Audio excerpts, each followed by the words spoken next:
Hello and welcome back to PPMD's 27th Annual Conference. This is day 3. I'm Ryan Fisher, Chief Advocacy Officer of PPMD. And I'm Eric Camino, PPMD's Vice President of Research and Clinical Innovation.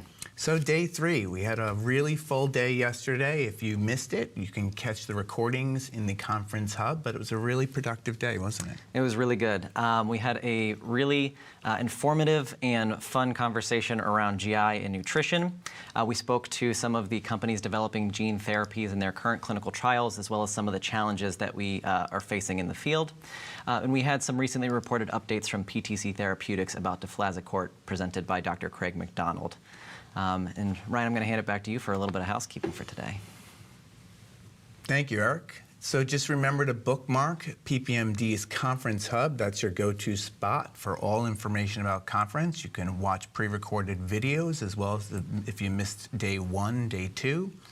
It's also where you can register for a number of things, including social interactions, and I'll get to that in just a bit. But first, I want to thank our sponsors. Today, we're thanking our silver sponsors, Acredo, Astellas, Avidity, Solid, Astellas Gene Therapies. Bronze sponsors, Amra, Cumberland, Dyne, Entrada, Ital Pharmaco, PepGen, and Vertex. We are grateful for your support for conference. So, today's the last day to register for one-on-one sessions with our genetic counselors, also experts in school and behavior and physical therapy, and our Zoom social nights. If you have questions or comments during any of the sessions, you can submit them in the box below the player. We'll answer as many questions as possible. So Eric, what's up for today? We have a packed agenda for today. We're going to be talking about our In the Pipeline series with reducing inflammation. We're also going to have some sessions with some products looking to help with the mitochondria or target the heart. We're going to have a care discussion around pulmonary management.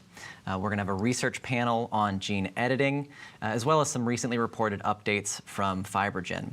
We're going to have a few more of our polling and pop quizzes. And just as a reminder, with our photo challenge, our prize winner is going to be chosen a little bit earlier today, so make sure you get those pictures submitted. Also tonight, we do have our Zoom socials for moms, dads, grandparents, all to have their own hangout. And then we have our teen and adult session, which is a private session this evening, talking about relationships, social networks, and mental health. And with that, we're going to get into our first session for today, where we're going to be taking a closer look at pulmonary management. We're going to be joined by some clinicians and patients. So first up, we're going to be talking about PFTs and routine testing. We're going to be joined by Oren Kupfer from Children's Hospital of Colorado, as well as Don and Alex Rizkala. So Dr. Kupfer, I'm going to pass it over to you. Thank you very much. It's a pleasure to be here with you guys. I'm going to introduce myself, but first I want to introduce Alex. Alex is a young man from Columbus, Ohio, who's really into chicken. And his mom, I guess, supports that. We're going to talk today a little bit about taking a deep breath, about pulmonary function tests, and patient's take on pulmonary management. So what we wanted to do is bring the patient's perspective to this. So let's take a look. Next slide, please. So this is the table out of the Lancet article about the diagnosis and management of muscular dystrophy that came out in 2018. This is for pulmonary management. You can see there are 3 columns about the ambulatory stage, the early non-ambulatory stage, and the late non-ambulatory stage. And that's how we're going to divide up this session. So Alex and I have the part about the ambulatory stage. And you can see there are some very dry details here. Once yearly doing pulmonary function tests, thinking about sleep studies, and using immunizations to stay healthy. That's all well and good, but it's really dry. Remember, we wanted to talk about the patient's perspective. So I want to ask you, Alex, what do you know about breathing in Duchenne? Well, I know I'm missing part of my DNA that helps with my muscles, and since my lungs are muscles, it makes it a bit harder for me to breathe. All right. And do you feel anything with your breathing right now? Honestly, kind of just feels normal to me right now. Okay. Well, that's often what we see in the ambulatory stage of Duchenne. Let's go to the next slide.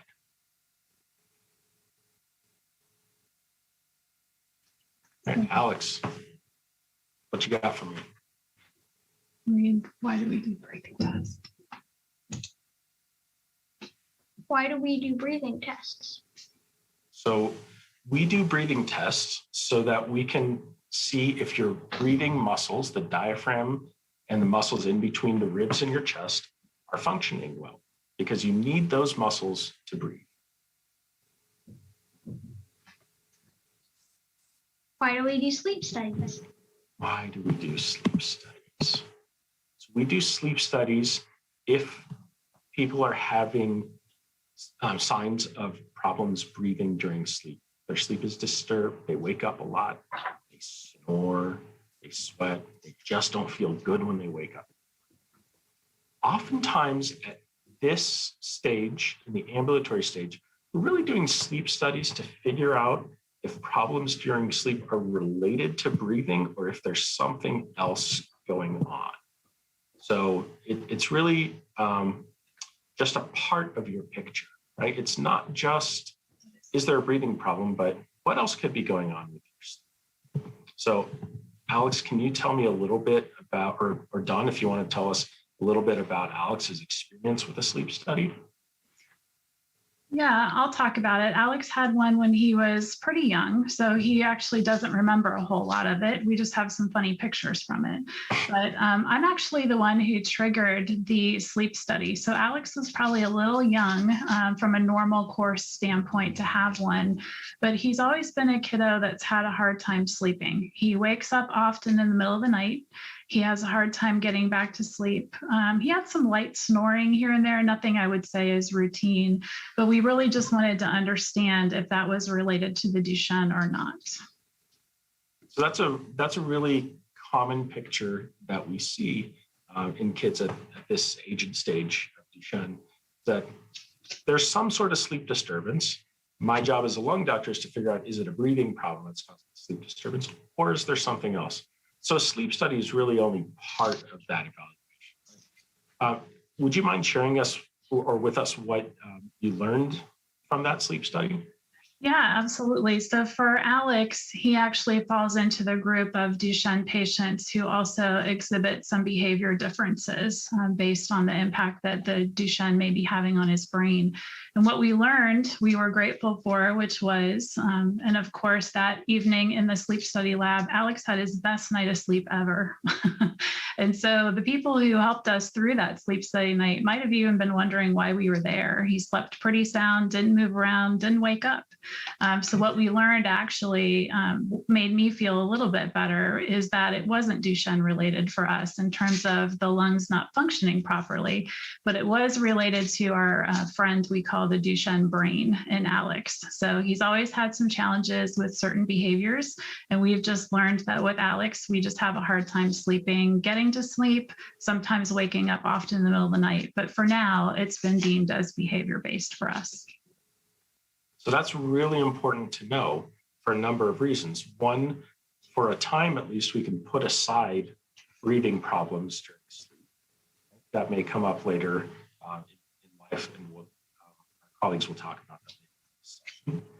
But it's also really important to find out what it is that's causing those issues. Now you can go forward and gain tools to address those, which I think is what's happened. Is that right? Yes. Yep.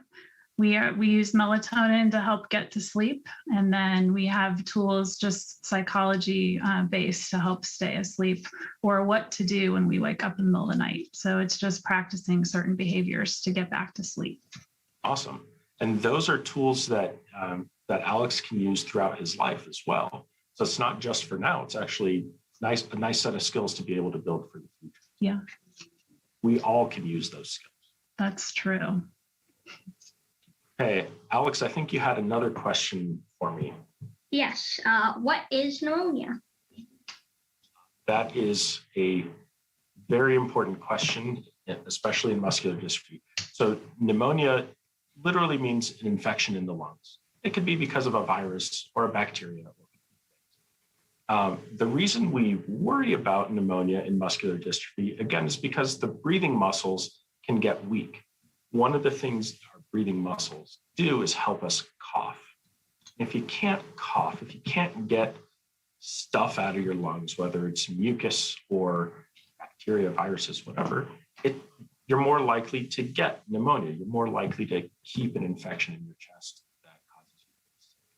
So lung doctors are always looking for signs of pneumonia or signs that you've had pneumonia. And the thing that we do about that is, as you'll see further in the session, is airway clearance methods, but also, especially in your age group, Alex, is we use routine vaccines to keep you healthy, to keep you away from the common pneumonia bugs. One of the vaccines that we frequently use is not commonly used in kids outside of certain medical issues, including muscular dystrophy, and that's called the pneumococcal vaccine. The trade name is Pneumovax, and that prevents or helps prevent infections with 23 different kinds of pneumonia bacteria. Again, not every kid at age 10 or in the ambulatory phase gets this, except when they have muscular dystrophy. So we need to think about when is the right time. And this is all preventive. So we're hoping to prevent pneumonias. We're hoping to preserve muscle function by not letting you get sick.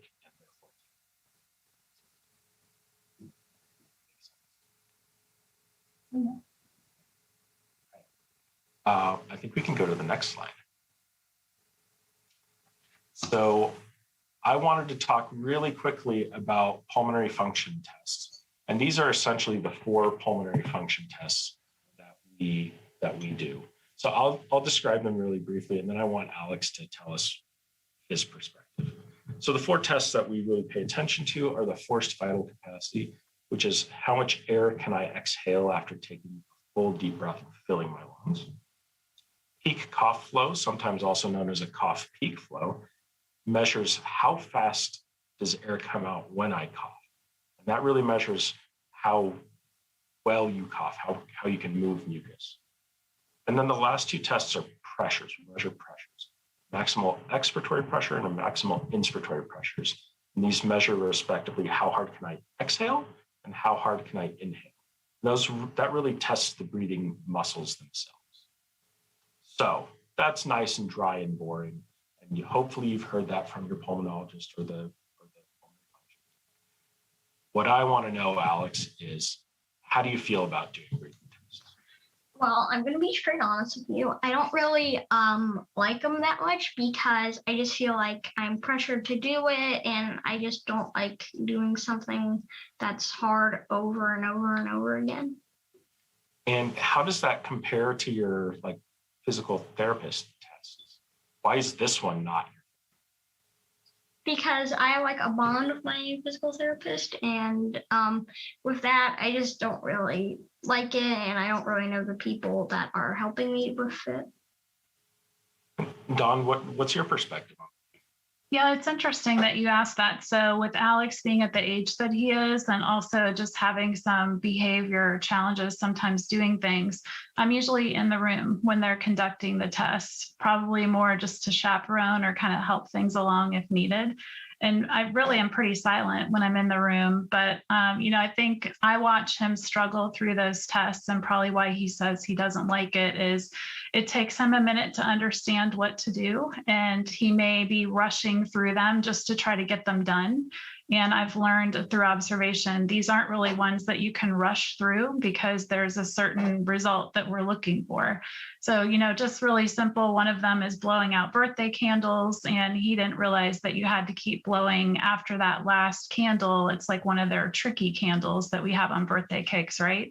And so he blew all the candles the first time, saw the last one, assumed it was going to go out and stop. So I'm sitting there watching him have to repeat these tests a lot so I can relate to what he said, is that he does appear to be feeling some pressure with Alex and that behavior. Also, anxiety plays a really big role in his behavior or the outcomes. So anything where he's nervous, doesn't like it, or feels pressured to get something as a certain result, that anxiety kicks in pretty quickly. We just had our 6-month checkup recently. It was only a couple weeks ago. And this test also happened to be at the end of our time in the clinic, just through how it worked out from a rotation of meeting standpoint. Sometimes we do them earlier in our visit, and I actually see him complete them a little bit better. I think he's focused. He's excited to get to the next task. So he still rushes a bit. But this last time I watched him do them, after he'd been sitting in and out of a kind of clinical setting for about 2.5 hours, and he knew that this was the last thing that we needed to do before we could leave. And I watched him really struggle this past time, to the point where the pulmonologist who came and talked to us was kind of wondering how the results landed the way they were. And so I explained to her the situation and said, if you talk to the person, the technician who did the results, you may learn that he was being pretty squirrely during that and really just trying to get out of there. So sometimes we've learned that Alex's results on those tests right now aren't necessarily accurate, I would say. It's really driven by his desire that day to either complete or not complete those tests. And I think that's a really important point, that we have to be able to put these things in context. Clinic visits are long, they're complicated, there's a lot of information we're gathering, trying to put together. Right, Alex, seeing your head go. Yeah. And so fatigue, frustration, attention, behavior, all these things play into the quality of the data that we're collecting. Our job as pulmonologists, and I'm mostly talking to myself and my colleagues, is that we have to put that in context. So if something seems off, we owe it to talk to mom and dad, to the patient, to the tech who collected the data, to make sure that we really understand what's going on. Because sometimes it's not what it seems. It's just that today wasn't the best day to do this. That's okay, but we do have to put it in context. So I think our time is about up. Alex or Dawn, did you want to add anything else before we go back to the studio? No. Nothing here. Okay, well, Alex, I've really enjoyed talking to you. Thanks for sharing all your thoughts. Dawn, thank you so much. Thank you. See ya. See ya. We'll take it back to the studio. Thank you, Dr. Kupfer, and thank you, Dawn and Alex. We really appreciate you participating, and it's so great to get that patient perspective. I think that's really helpful too for the other families out there, just to kind of hear, what your lived experiences are as you go through those type of those clinic visits. Yeah, and Alex, we're a big fan of your videos, so keep making them. I also think it demonstrated how important it is to have that open communication. And we're ready to move to the next speakers. Yeah, and so our next speakers, we're going to be talking about sleep studies and nighttime ventilation. We're going to be joined by Dr. Richard Schell from Nationwide Children's Hospital and Varun Viswanathan. So Dr. Schell, I'm going to hand it off to you. Great. I'm thrilled to be here as well, and happy that I get to be part of this whole conversation. I wanted to start just by saying, there's a couple of things that I thought of when they were just talking about PFTs, and I hope that, and I think this goes for any patient that's in there, please, if you're in your clinics and it's just not a good day, we totally take that into account. And our respiratory therapists, I look at them as cheerleaders, and sometimes, it's important to let them know, hey, I'm having a bad day, or hey, I'm really tired. But they're there to get the best result, but it is only a number. It's like Oren said, we take into a lot of account a lot of other factors when we're making those determinations. And usually, at least our RTs will write, I don't know if they'll use the word squirrely, but they would say something like, didn't give his best effort, we take that into close account when we're seeing them with PFTs. So some of my slides are going to overlap with Oren's a little bit because we think alike. So next slide, please. So I just add this here to talk about the fact that, breathing muscles, we think about all of our big muscles and our arm muscles and our leg muscles, but there's hundreds of muscles, in between our ribs, our diaphragm, our abdomen, our neck, and things like that, that all really affect how we take a breath in or for inhalation and how we exhale. And that's why we do our pulmonary function to try to measure that strength. Next slide. This was just a little bit, I mean, we talked a little bit about pulmonary function tests, and we definitely do this as much as we can. And we're looking at different numbers to help us measure how strong these muscles are of taking that breath in and taking that breath out. And we also use our pulmonary function testing to do a measurement called a cough flow, which helps us to determine how strong your cough is and how strong that cough is able to clear secretions. And that number gives us a little bit of more information about, say you have to go to surgery and the anesthesiologist has to help you go to sleep. It does give us some information about how safe that is and what kind of precautions we need to take. Next slide. Actually, can you go back to the previous slide? The other thing that we do in our clinic is to measure carbon dioxide levels, which takes a little bit more into our part. Varun and I are going to talk about this kind of late adolescent, early adulthood part of Duchenne. And one of the things that we measure are carbon dioxide levels. And I was always taught if the carbon dioxide level, which is the bad gas, the gas that you exhale, is elevated, and we're checking that in clinic when you're awake, we've probably missed the boat on asking you the right questions on when to get a sleep study. But it does help us kind of monitor how effective your lungs are at clearing that bad gas. Next slide.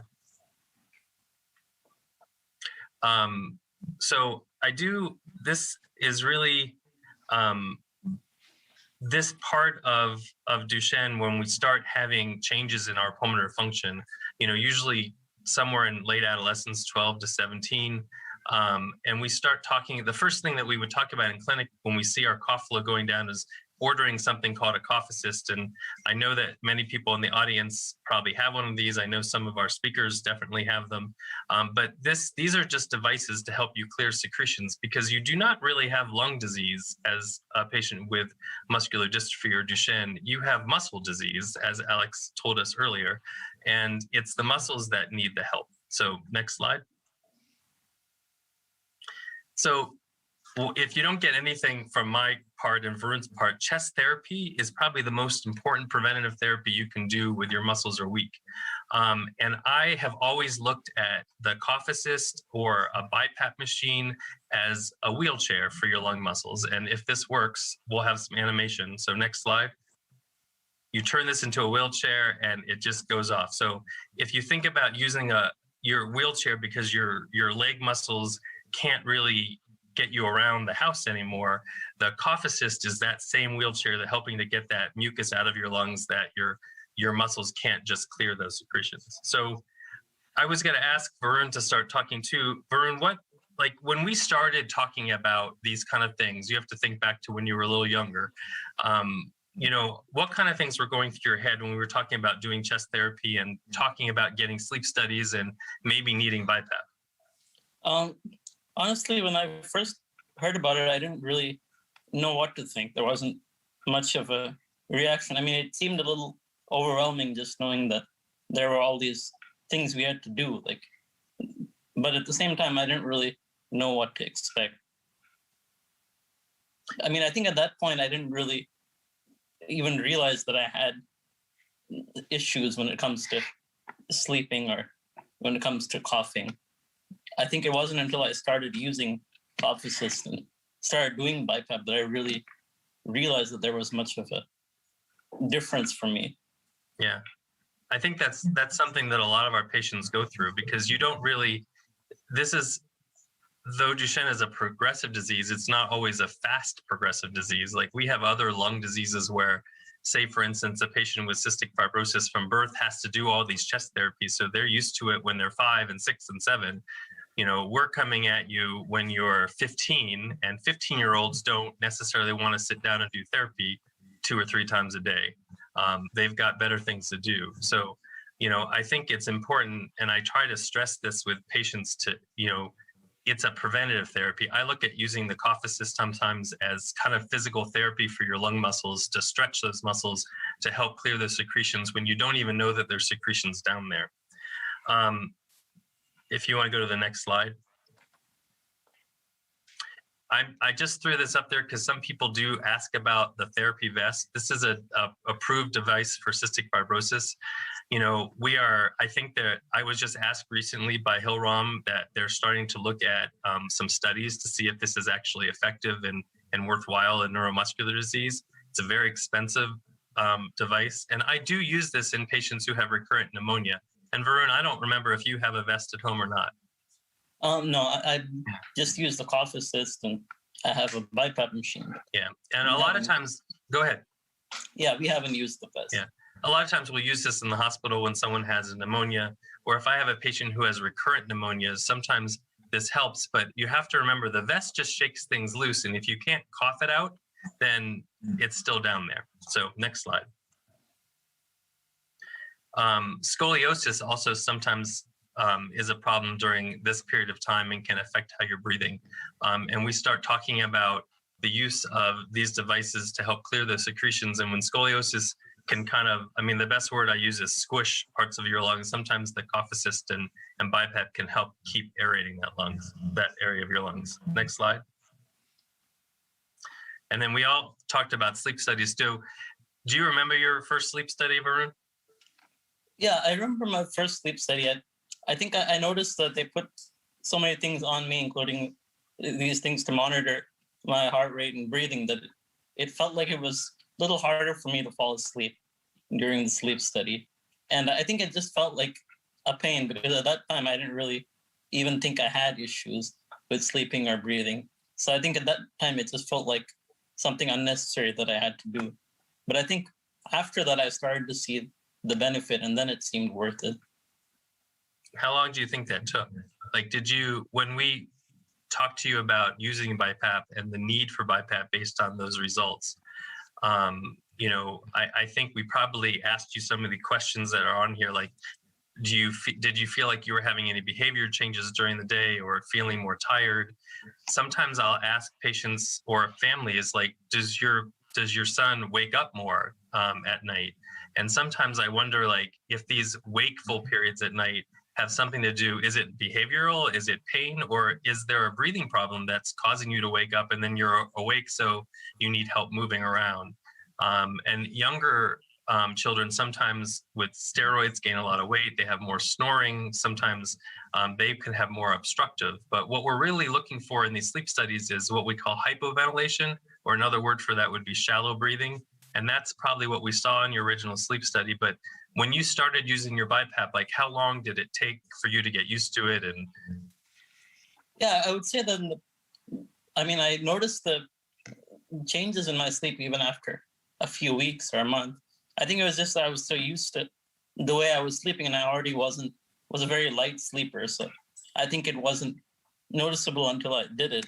The main thing that took a while to get used to was the feeling of having something on my face. And I think after I did the study, I had to wear a full face mask for the BiPAP. I think there was just a feeling of claustrophobia wearing that.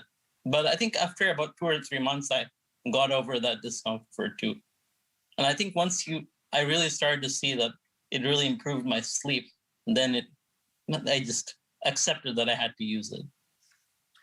great. And I also want to make a point too, like, there's so many different kinds of masks out there that if you are having trouble, if you are on BiPAP at home or CPAP, though BiPAP is really much more what we would want to use in patients with Duchenne, and you're having trouble with your mask, ask us, ask your therapist. Like, we can fit for all kinds of masks, and your home care companies can get nasal masks or masks that go over your nose and mouth, or things that have gel. Like, there's so many more masks out there than I probably even know about, but it's important to be comfortable on it and to talk about that when you're in clinic. Yeah, we had to go through few different masks, and it took a while to figure out what really works. I think it's very important to try different masks. And Yeah. I think for me, the main thing was I noticed a difference. If I didn't wear it one day, I noticed how much more rest I got with it. It was a significant difference.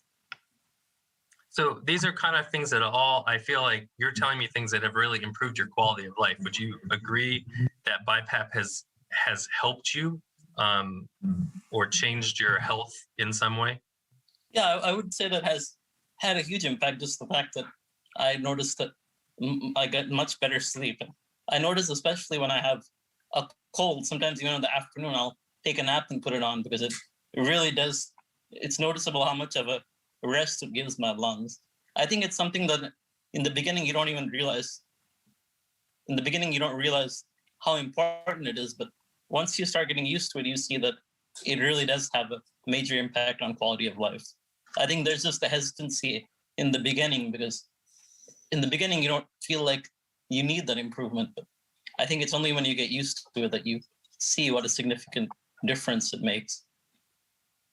Well, I think that's a really good place. If you can go to the next slide, I think I just wanted to make sure I'm not missing anything, but I just had some slides to talk about, well, we talk about BiPAP is really another word for it is non-invasive ventilation, whereas invasive ventilation is more with a tracheostomy tube. And, you know, some of our patients do choose that when they get to a point, and I'm sure that we'll broach that subject a little bit with Dr. Sheehan and Conrad. Next slide. You know, but my bottom line is just, you know, getting all this information is important. Asking questions when you're in clinic with us. There's no dumb questions to ask, and just be open and honest. And you know, we'll try to make these things work better. And there's ways to get around things. So, with that, Varun, thank you for your insight right now. And we will go back to the studio so that we can get to our next section and answer some questions. Great. Thank you, Dr. Schell, and thank you, Varun.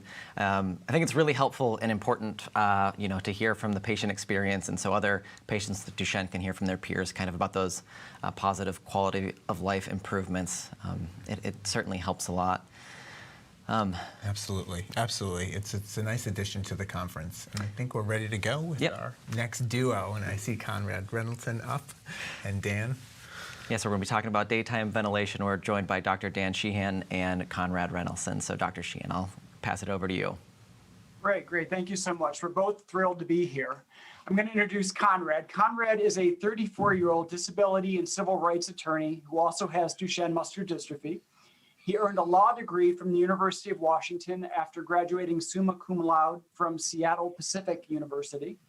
In 2017, he founded a 501c3 nonprofit disability rights law firm in Seattle named Washington Civil and Disability Advocate. He's also a member of the Washington Advisory Committee to the U.S. Commission on Civil Rights, an ambassador on the American Association of People with Disabilities Ambassadors Council, and a board member of the Washington Attorneys with Disabilities Association. In his spare time, when there's not a pandemic, Conrad loves to go to Mariners games and most Husky sports at the University of Washington. He enjoys going to concerts, going to movies, spending time with his girlfriend, family, and friends, and being involved with the young adult ministry at his church. All right, thank you, Dan. I will do your intro as well. Dan is a pediatric pulmonologist, or also known as a lung doctor, from Oshai Children's Hospital in Buffalo. He co-chaired the pulmonary working group that developed the 2018 DMD care considerations.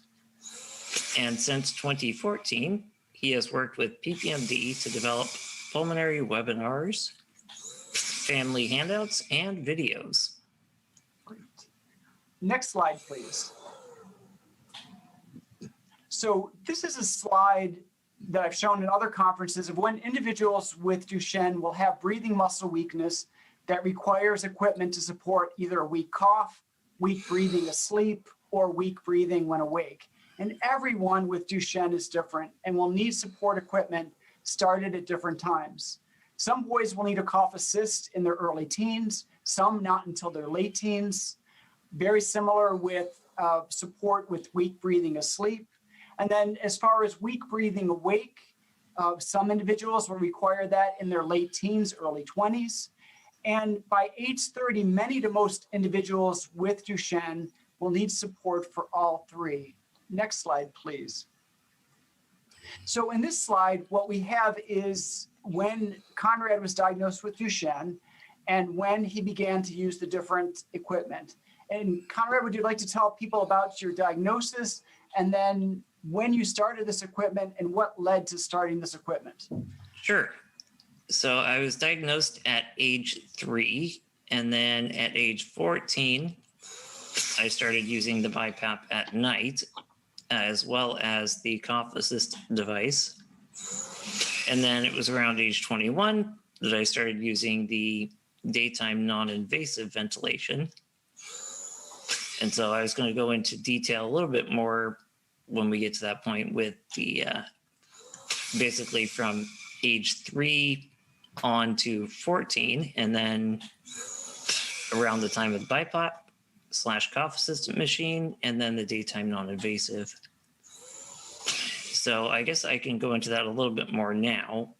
So with the early period, a couple of highlights of what we did didn't involve any formal devices. However, I did do daily spirometry exercises to try to maintain my forced vital capacity and cough. And that kind of took the form of my chest therapy, quote unquote, at that age. And then a couple other things that I did that I think were very valuable is I did do swimming as exercise. And I think that actually the pressure of the water on my diaphragm helped build, I guess, a little bit more function with my breathing. So I think that did help. And then also, I think range of motion and maintaining flexibility was also valuable at that time. Things were a little bit different with steroids, and that wasn't necessarily the, I guess, gold standard at that point. So I think that is relevant to kind of the age points here involved. And then, as we mentioned, BiPAP was at age 14 and started with an evaluation / referral to Dr. Bendit at University of Washington. And that was based on headaches, poor quality of sleep, that sort of thing after I had my spinal fusion at age 13, rather than necessarily just based on pulmonary function tests and CO2 numbers. But we decided to be proactive. And so at age 14, I started on the BiPAP at night. And echoing the same comments from Varun, it took time to figure out the mask that worked best. But eventually I had a nasal mask, and I've basically used that ever since.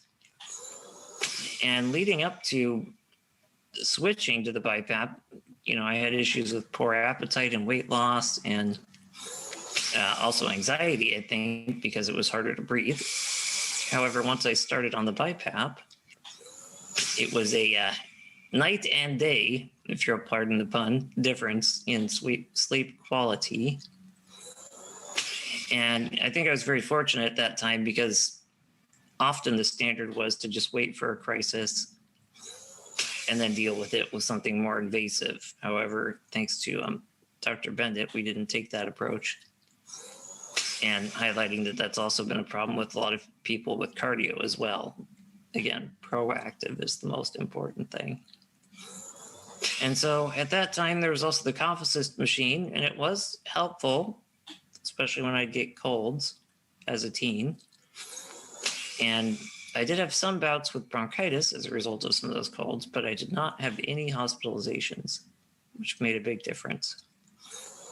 And then also during that time, thanks to Dr. Bendit, as well as the late, great Louis Boitano, his RT, we also used something called an ambu bag and did that as kind of my chest therapy. And so I would daily use that instead of the cough machine.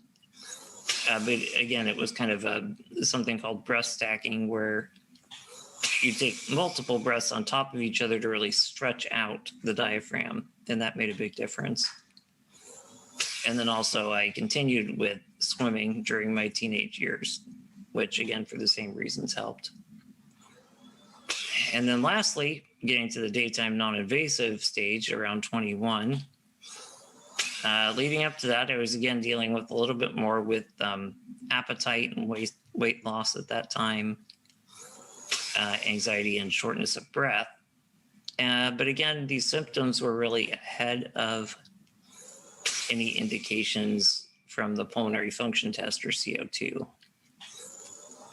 I won't go into all the details about it, but ended up resuming steroids around that time as well. And I think that definitely ended up being very helpful. And again, those symptoms went away once I switched to daytime ventilation and figured out how best to use that. And I would also mention lastly, that that's kind of my preferred method over the cough assist machine. And I find that it's easier for me to use that. And breath stack, taking multiple breaths because there's more control over it. So that is something to consider. Okay, so I think that's my high level overview. Okay, good, good. Next slide, please. So as you've heard from all of the speakers, for weak cough, it often occurs without symptoms. And so we really do use pulmonary function testing to help us decide when a cough assist might be needed.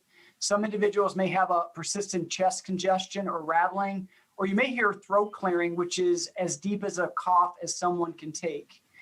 They've spoken about weak breathing with the sleep as far as the signs and symptoms. Like, I think in addition, if there's a change in school performance, if there's daytime naps, morning headaches, sweating with sleep, requiring a lot of repositioning, that usually warrants a sleep study to see what's happening to body oxygen and body carbon dioxide with sleep. And then with weak breathing awake, if individual is short of breath, as Conrad has mentioned, sometimes the voice will soften because you can't get a big breath behind your voice.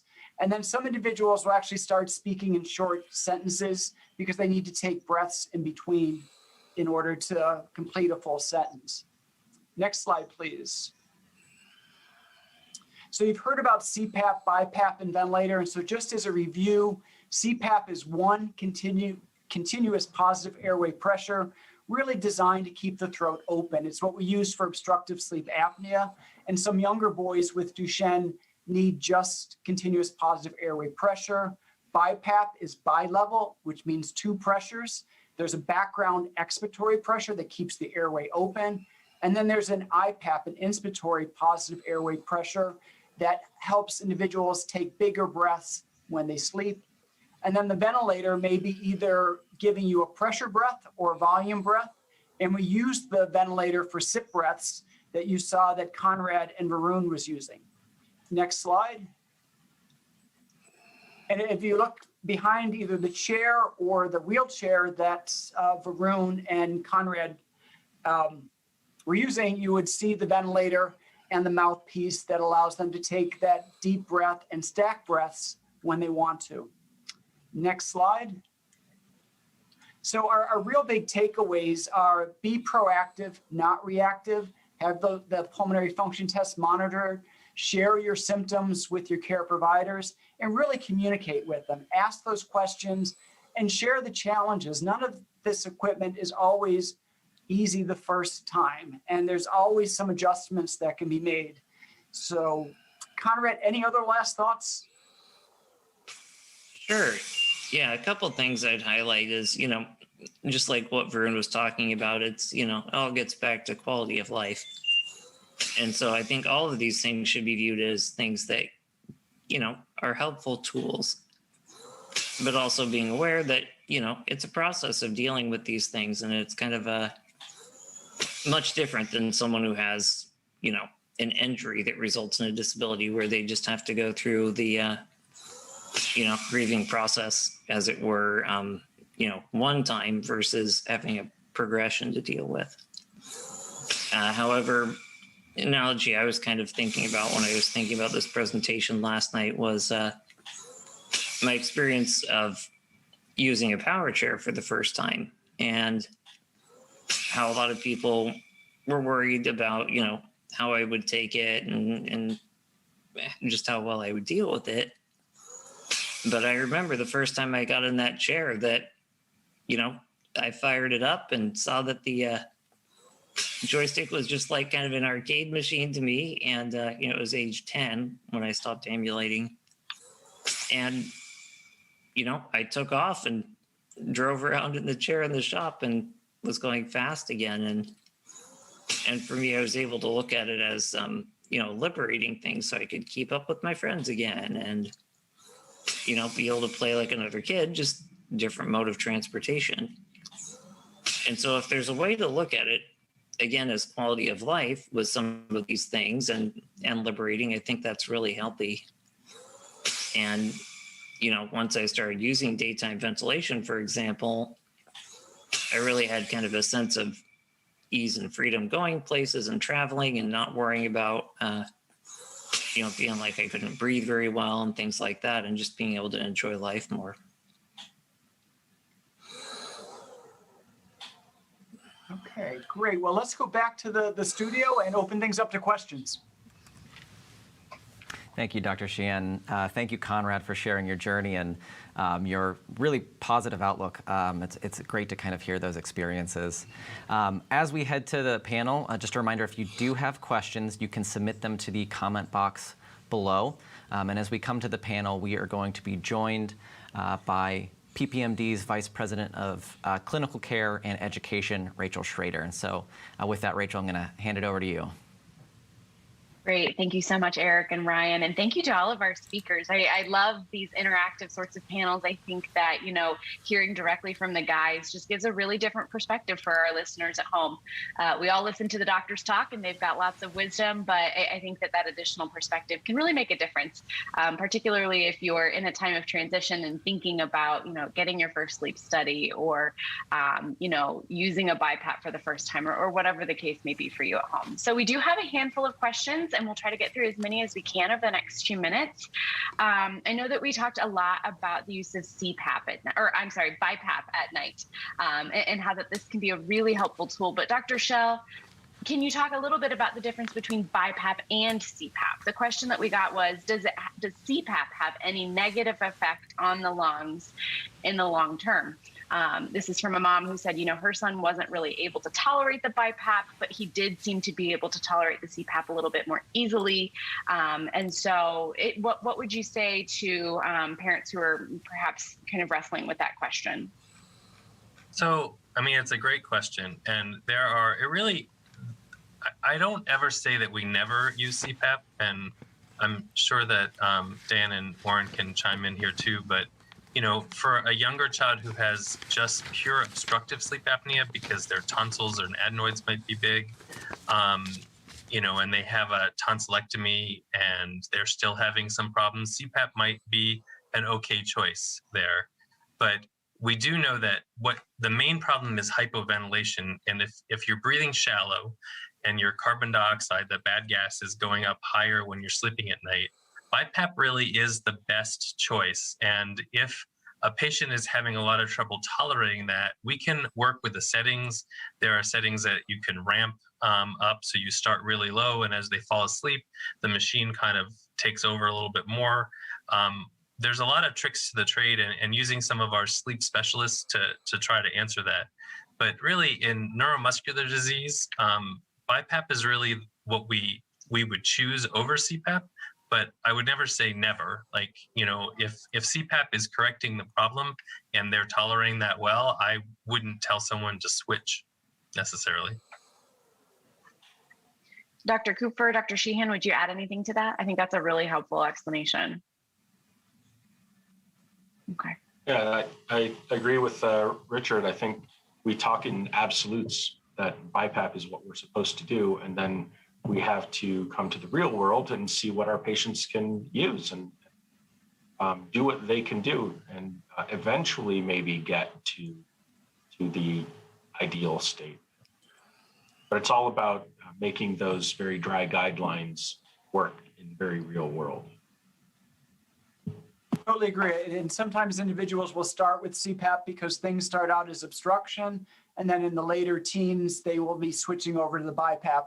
So if you didn't have success initially with BiPAP, 2 to 3 to 5 years later, be open to trying it again.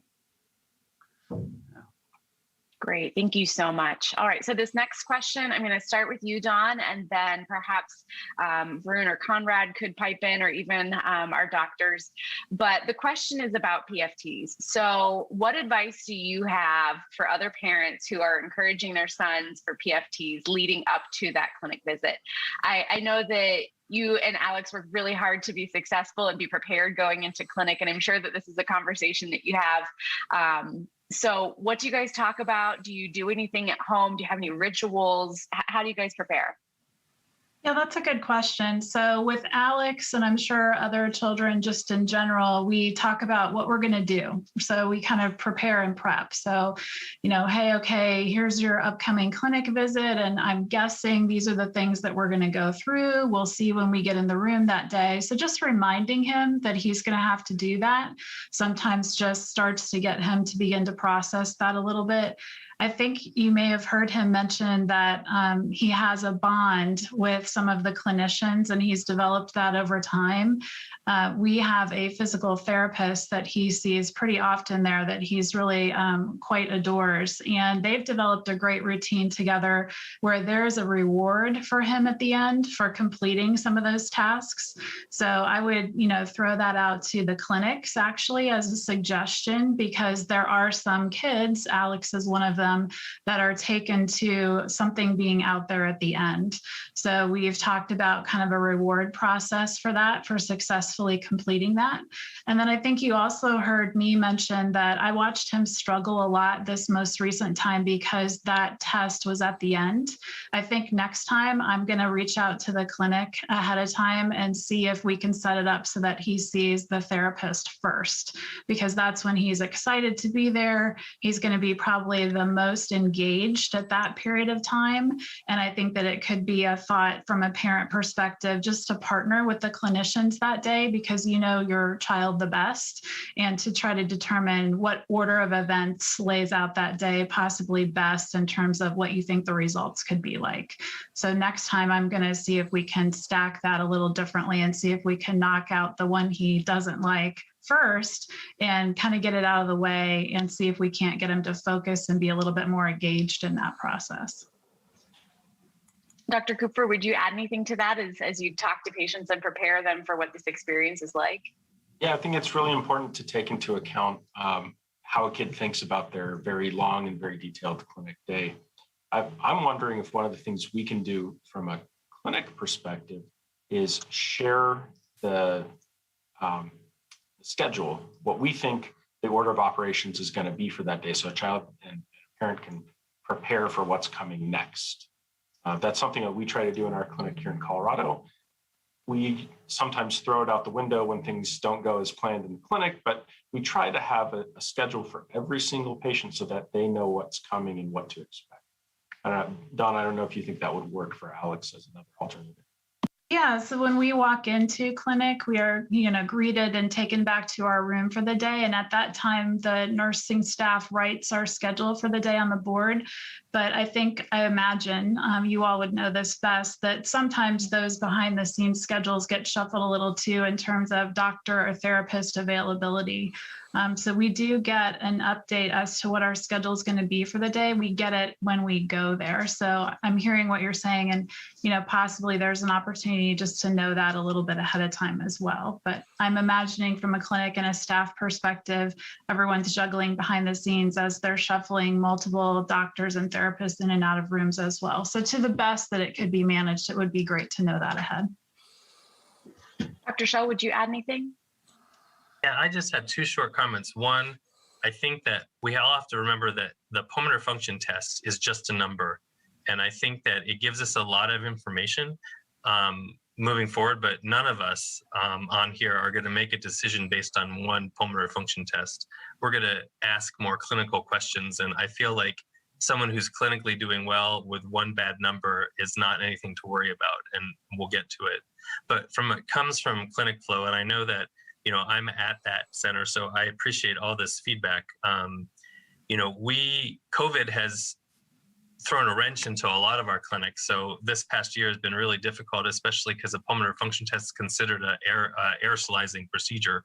So we had to close down rooms for a certain amount of time based on how the filtration was. And our therapists, now we don't close our rooms down anymore, but we're still wearing full COVID N95 masks and things like that when we're doing the pulmonary function test. So it should get better, but we certainly welcome any patient, and I'm talking to anybody out there listening, like when you get to your clinics, if there's a big plan, if there's something that will work better by doing it first, absolutely let the nurse know that's checking you in, let us know, and we'll make it happen. Because a lot of times our PFT, our respiratory therapists are just waiting there for the nurse to say, okay, you can do this, you can go do this person now. But there's always room for adjustment, especially when, like in a clinic like ours where you're seeing 10 different types of practitioners, and we're trying to get that in a short period of time. So,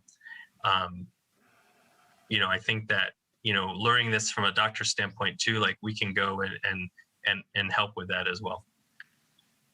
Great. Thank you so much, Dr. Schell. I have a whole list of questions here that we did not have time to get to, and I'm really disappointed because I think that there's opportunity for some really, really great conversation. So I wonder if we won't have to follow up with maybe a post-conference pulmonary webinar for the community and extend this conversation.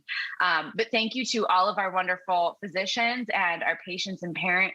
I think this has been fantastic. I know that I always learn so much hearing from that parent and patient perspective. So thank you to each of you. And with that, we'll go ahead and send it back to the studio.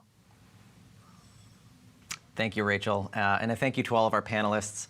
I think we agree that's a great idea and definitely something we'll have to follow up on.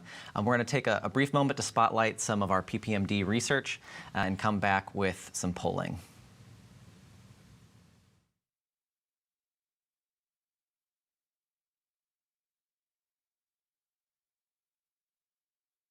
Hi, everybody. My name is Rachel Thean. I am a pediatric palliative care doctor at Cincinnati Children's Hospital, and I'm excited to tell you about our project. And so grateful to PPMD for funding this work. This project is a collaborative project with other neuromuscular teams and palliative care teams from Nationwide Children's and Akron Children's, as well as a very cool nonprofit organization in Cincinnati called the Live Well Collaborative. The Live Well Collaborative is a group that takes design students from the University of Cincinnati and applies their knowledge and their expertise to a question or a problem. And the question that we brought to them is, how do we understand and display the journey of a family and a patient with Duchenne muscular dystrophy? And how do we make that into a tool that allows patients to visualize the arc of the illness from beginning to end, but in a way that is digestible and helpful and not overwhelming? And that's what the Live Well Collaborative is going to help us do in this project. This is a screenshot of what they've already created for us in a previous project. And you can see that it goes through childhood, adolescence, and adulthood in Duchenne. And our goal is to make this interactive across the lifespan. So for patients who are early in childhood, they can look at these things. For patients who are growing, maybe you'll be able to scroll. We're not really sure how it'll look yet, but we're very excited. And again, thank you so much for your support, PPMD. And we're thrilled to update you guys later on what we do.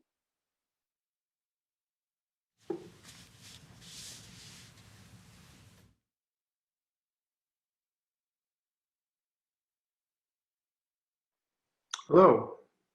My name is William Evans, and I'm a professor of human nutrition at the University of California at Berkeley.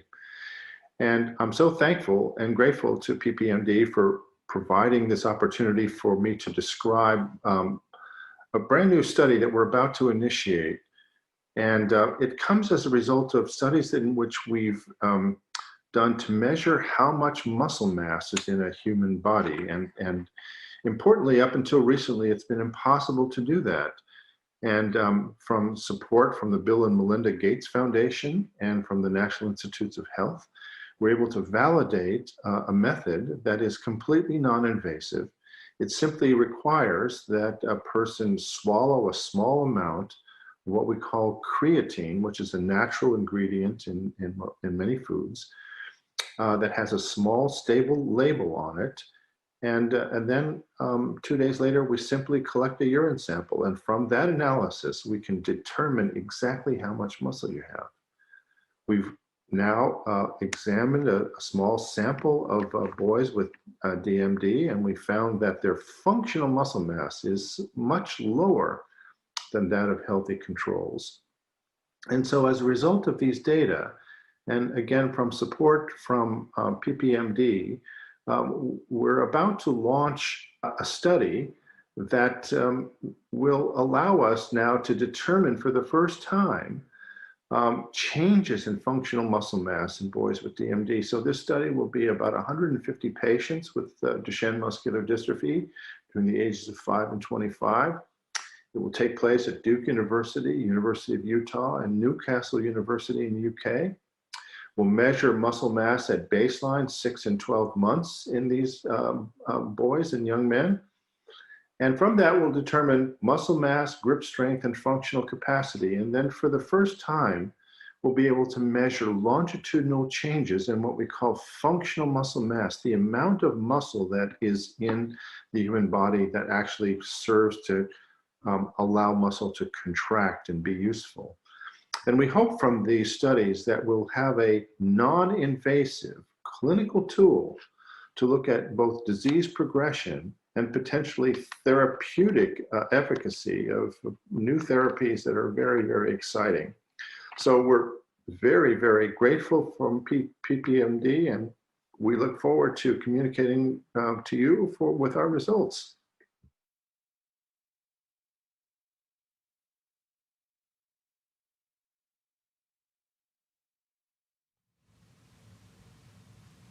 And we're back. We are going to get to our next polling. Those of you who have not done this before, you're going to be going to pollev.com/PPMD to access the polling. We hope you'll all participate. This is really important.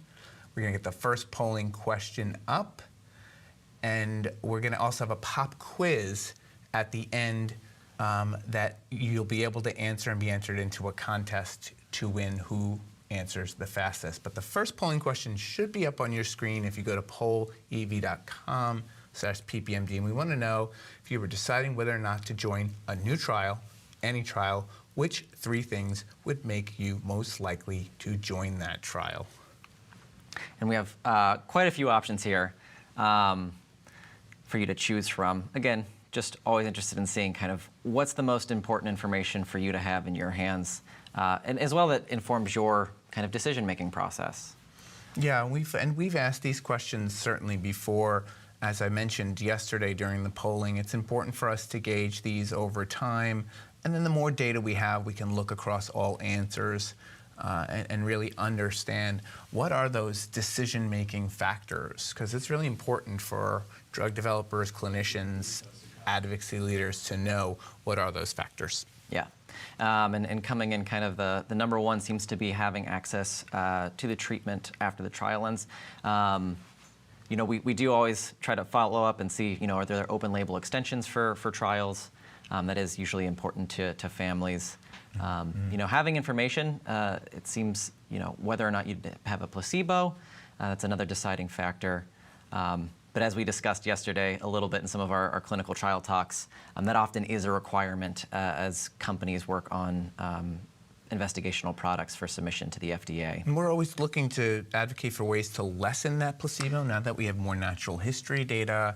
The hope is, and if there's a platform trial where there's a shared placebo, I mean, I think that we understand and hear from the community about the issues around placebos. Yeah, we'd love to be able to use some external controls and some historical controls instead of a placebo group if possible. I think we can move on to the next question. So we have some questions related to steroids today because we're going to be talking about inflammation and drugs that target inflammation, including steroids. So we just want to know, it's a quick question of your current steroid regimen. Yeah, and we know many families use very different regimens here. So it's pretty helpful for us to see, again, especially as we go into our next session, which is going to be about reducing inflammation. We'll hear from PTC, who obviously is, you know, has the approved product of deflazacort.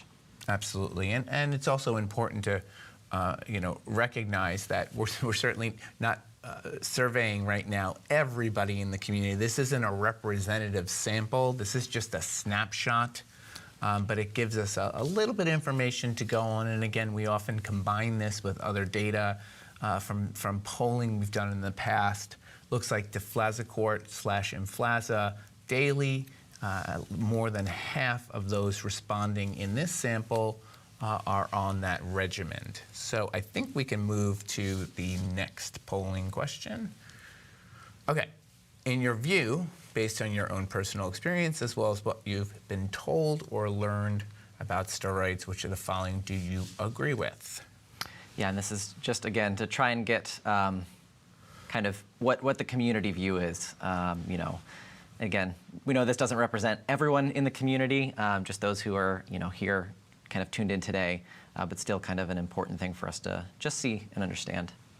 Absolutely, and we certainly had a presentation yesterday that may bias some of the answers, but I think it's still important to understand from your own perspective, from your own research, from talking to your physician, what your view on this question is. Yeah, and I think it'll be interesting to look at when we go back and look at the numbers and see kind of what the perspective is versus what we saw as kind of the different regimens that people are on. And is there any challenges in terms of accessing any of the drugs? Those are always really important aspects that we're interested in. And we also know patients all respond to drugs differently. So you may be on one or the other, and you're just responding better to that steroid. So I think we can move to the next question. Okay, this is a question for those diagnosed within the last 3 years. Did your physician discuss the benefits and the risks of starting steroids at your very first clinic visit following the diagnosis of Duchenne? Yeah, we know these are conversations that happen early, but not always in that kind of initial visit. And again, just trying to understand what those dialogues look like. And I think it really does depend on the physician and their feelings, and this is the conversation with a parent is very personal. That the first conversation can be really hard, and I think they gauge the amount of information based on the family. And again, this will vary from clinic to clinic, family to family. And it might be impacted by when you did have your diagnosis, the age of your child, and kind of when those conversations started. Absolutely. Okay, answers still coming in. Okay, it looks like, interestingly, it's about a half. Yeah, pretty even split. Pretty even split there when it comes to, okay, so we have our favorite pop quiz coming up next. The person who answers this the quickest will win a $25 gift card from us. We will tabulate that on the back end and come back with a winner at the end of today. But there's a spread of answers here. If you decided to Google this, you probably weren't the first person to answer the question correctly, but that's okay. We can't tell if you're cheating. Yeah, you can also use this as your guideline for making harder words to pick if you play hangman with your classmates. It's very Avoid true. A, E, S, and T. Maybe go for words with some Y's and X's and Z's in them. It's very true. No one is believing at this point T is the right answer. And soon we'll be able to reveal that answer. We won't reveal the winner yet, but we're going to be able to tell everybody what the answer is to this fun pop quiz question. Okay, I think we can now reveal what is the answer. Turns out E is the most common letter in the alphabet that's used. And I think the sentence, Eric knocked me on the sentence for this, that it wasn't that clear. It worked. We 50% got it, so the audience is a little brighter than I am at the moment. Okay, well, good. I'm glad you forgive me for that. All right, so. All right, yeah, so we're going to move into our next session where we're going to do another Into the Pipeline series on reducing inflammation. So before we move into that session, we're going to have another one of our introduction videos from Dr. Maniscavina.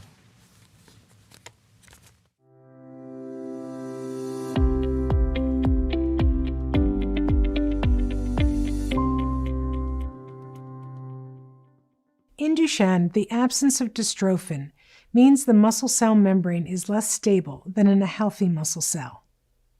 Due to decreased stability, there are tears in the membrane that allow various molecules to escape the muscle cell while others infiltrate it. This includes markers of cell damage that triggers an alert to the immune system, which then responds with inflammation. In this inflammatory environment, there are a number of factors present that can inhibit how well the cell works. Because the muscle cell membranes can't be repaired, the cycle repeats itself and leads to chronic inflammation.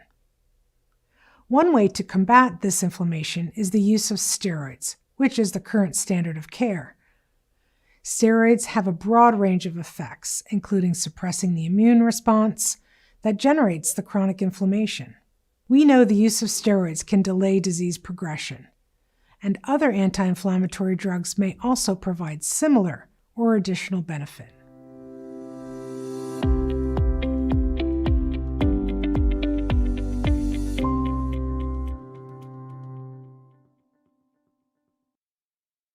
All right, welcome back. Joining us on our panel today, we have Rich Abel from PTC Therapeutics, we have Eric Hoffman from Reveragen Biopharma, and we have Chris Spurney from Children's National. So we will have an open Q&A after this, so if you have questions, please submit them to the comment box below. We will get to as many of those as we can when we get to the Q&A. So we're going to start today with Rich talking to us about deflazacort. So Rich, you can go ahead and take it away. Hey, good afternoon, good morning, good evening, depending on where you are. It's a pleasure to be here with you all today. So again, my name is Rich Abel. I'm the U.S. Medical Head of Neurology at PTC Therapeutics. And the title of our presentation is Deflazacort Evidence for its Role in Slowing Disease Progression. Next slide, please. These are our forward-looking statements as we are a public company. Next slide. So today I'm just going to spend a few times, and you can build this slide, it's fine. Having everyone to understand again, for some of you who may be new to the DMD space, new diagnosis, that over the last 2 decades, there's been a significant amount of long-term published data accumulated to support the benefits of deflazacort in slowing disease progression over prednisone. Supporting this benefit is consistent, well-established body of significant evidence consisting of over several published studies with a large number of patients being monitored, and in some cases, greater than 10 years of follow-up. Can you build the slide, please? I'm not going to go through all of the studies shown here to support deflazacort's evidence, but I'll speak to the ones in orange. You can build again, sorry for that. And you can also see the 15-minute presentation, which will go in depth for some of this, a little bit more for some of these studies. Okay. Please note, everyone, that Emflaza or deflazacort is the only corticosteroid approved by the FDA for the treatment of DMD in the US. And its approval supports the use of Emflaza for males aged 2 years and older. Next slide, please. So in the following slides, again, you'll see consistent evidence of clinical data that support the greater benefit of deflazacort versus prednisone, not placebo, but also placebo, but more specifically against prednisone. This evidence is supported by long-term randomized clinical trials, real-world evidence studies, post-hoc analyses of placebo arms from a number of different studies as shown yesterday with Dr. Craig McDonald and the late breaker, but also natural history studies. I'd first like to remind you, which is shown here, in Emflaza's phase 3 pivotal study, so study 1 in our label, the safety and efficacy of deflazacort and prednisone versus placebo was assessed in 196 boys aged 5 to 15 years of age, and this was done over a 52-week period. The primary efficacy endpoint was the average change in muscle strength from baseline to week 12 compared to placebo. All of the treatment groups, as you can see, demonstrated significant improvement in muscle strength compared to placebo at week 12. After that 12-week period, the placebo patients or participants were reassigned to one of the other 3 arms, the active comparator arms. The secondary analysis change in muscle strength, so from week 12 to 52 weeks, demonstrated continued improvement in muscle strength of deflazacort-treated participants versus those who were on prednisone, as shown in red. There was a significant improvement in average muscle strength score from week 12 to 52 in the deflazacort 0.9 mg per kg per day, which is in the label, compared to prednisone. Again, and you'll see here in red. Next slide, please. Just a few studies. So I'll start with the largest DMD natural history study, which is Synergy.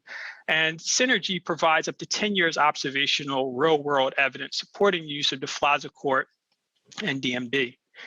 And an earlier assessment of Synergy published by Bello, which is shown here, patients who initiated deflazacort daily deflazacort treatment significantly later. So they were older than the patients who received daily prednisone. They still demonstrated significantly greater preservation of ambulation than the patients taking prednisone. And this was a 2.7-year delay in median age of loss of ambulation compared to daily prednisone. Next slide, please. Now we'll take a look at a real-world retrospective study. So at a single site, Cincinnati Children's Hospital, there was a average follow-up of 11.2 years. And in this study, males receiving daily deflazacort experienced a median age of 2.1-year delay in the age of transition to wheelchair compared again to prednisone. So this is consistent with the demonstrated efficacy from Synergy, and which you'll see if you look at the data, many other studies. I like to say also here, it's not shown, but deflazacort was also associated with a lower risk of scoliosis compared to prednisone. And later onset of scoliosis, as you all may know, is linked to a longer term benefit of preserved muscle function. And this can only be assessed over longer periods of time. If you look at the study again, it also showed benefit over prednisone in a number of time function tests. Next slide. Finally, we'll look at a real-world nationwide review of medical records to evaluate physician satisfaction with switching boys from prednisone to approved Emflaza. In this study, 55 treating physicians responded to a study survey, with the majority giving a desire to slow disease progression and reducing tolerability issues as the main reason for switching their DMD boys from prednisone to Emflaza. In total, 62 boys with the mean age of 6.2 years were switched, and during an average of 6 months follow-up after switching, the clinical global impression outcomes were consistent, demonstrating that treatment with Emflaza addressed physicians' primary reason for switching. This poster is available here at PPMD, and we're happy to announce that it was recently accepted for publication, so that should be out soon. Next slide, please. So in summary, Emflaza, again, is the only FDA-approved corticosteroid for DMD in the US. It forms part of the standard of care and will likely continue to be a mainstay for therapy in DMD.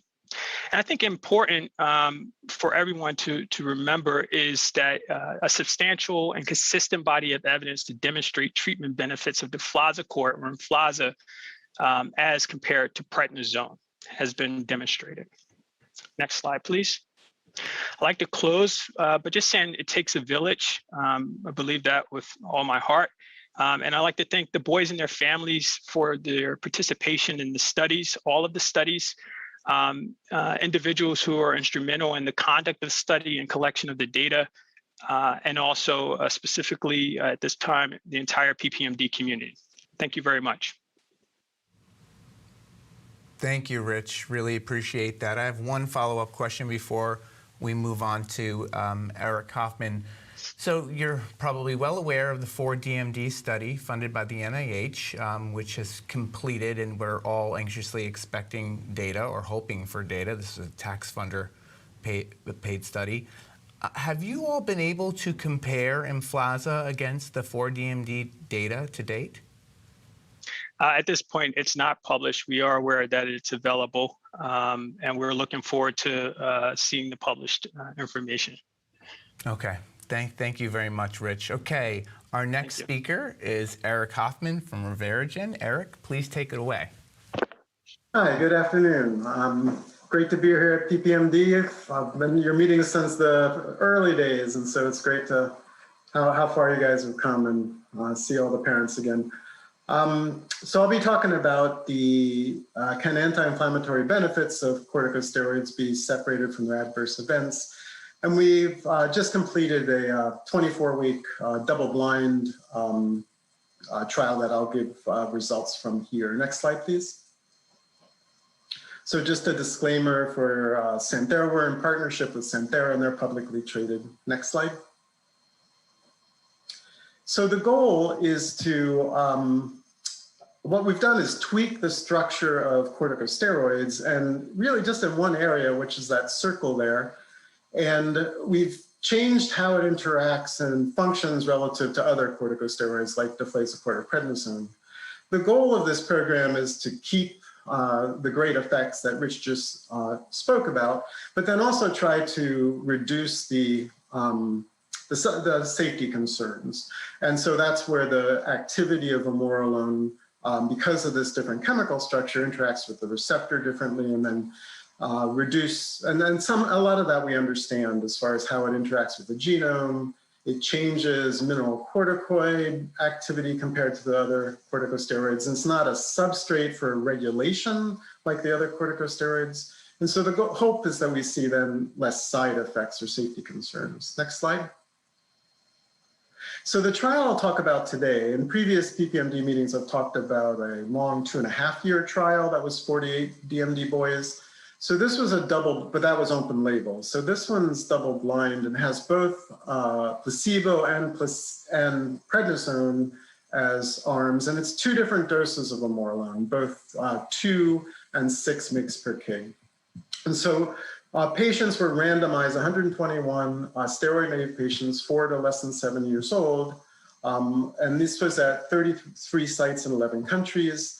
Was randomized into these 4 different dose groups. And I'll just be talking about this first 6-month study.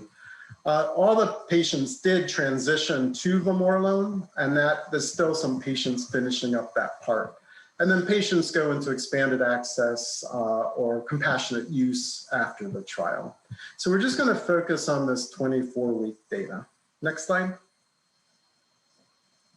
So our primary outcome, as you know, clinical trials have primary and secondary outcomes. So you generally just pick one thing as your primary outcome, like one deck of cards, you have to win that hand.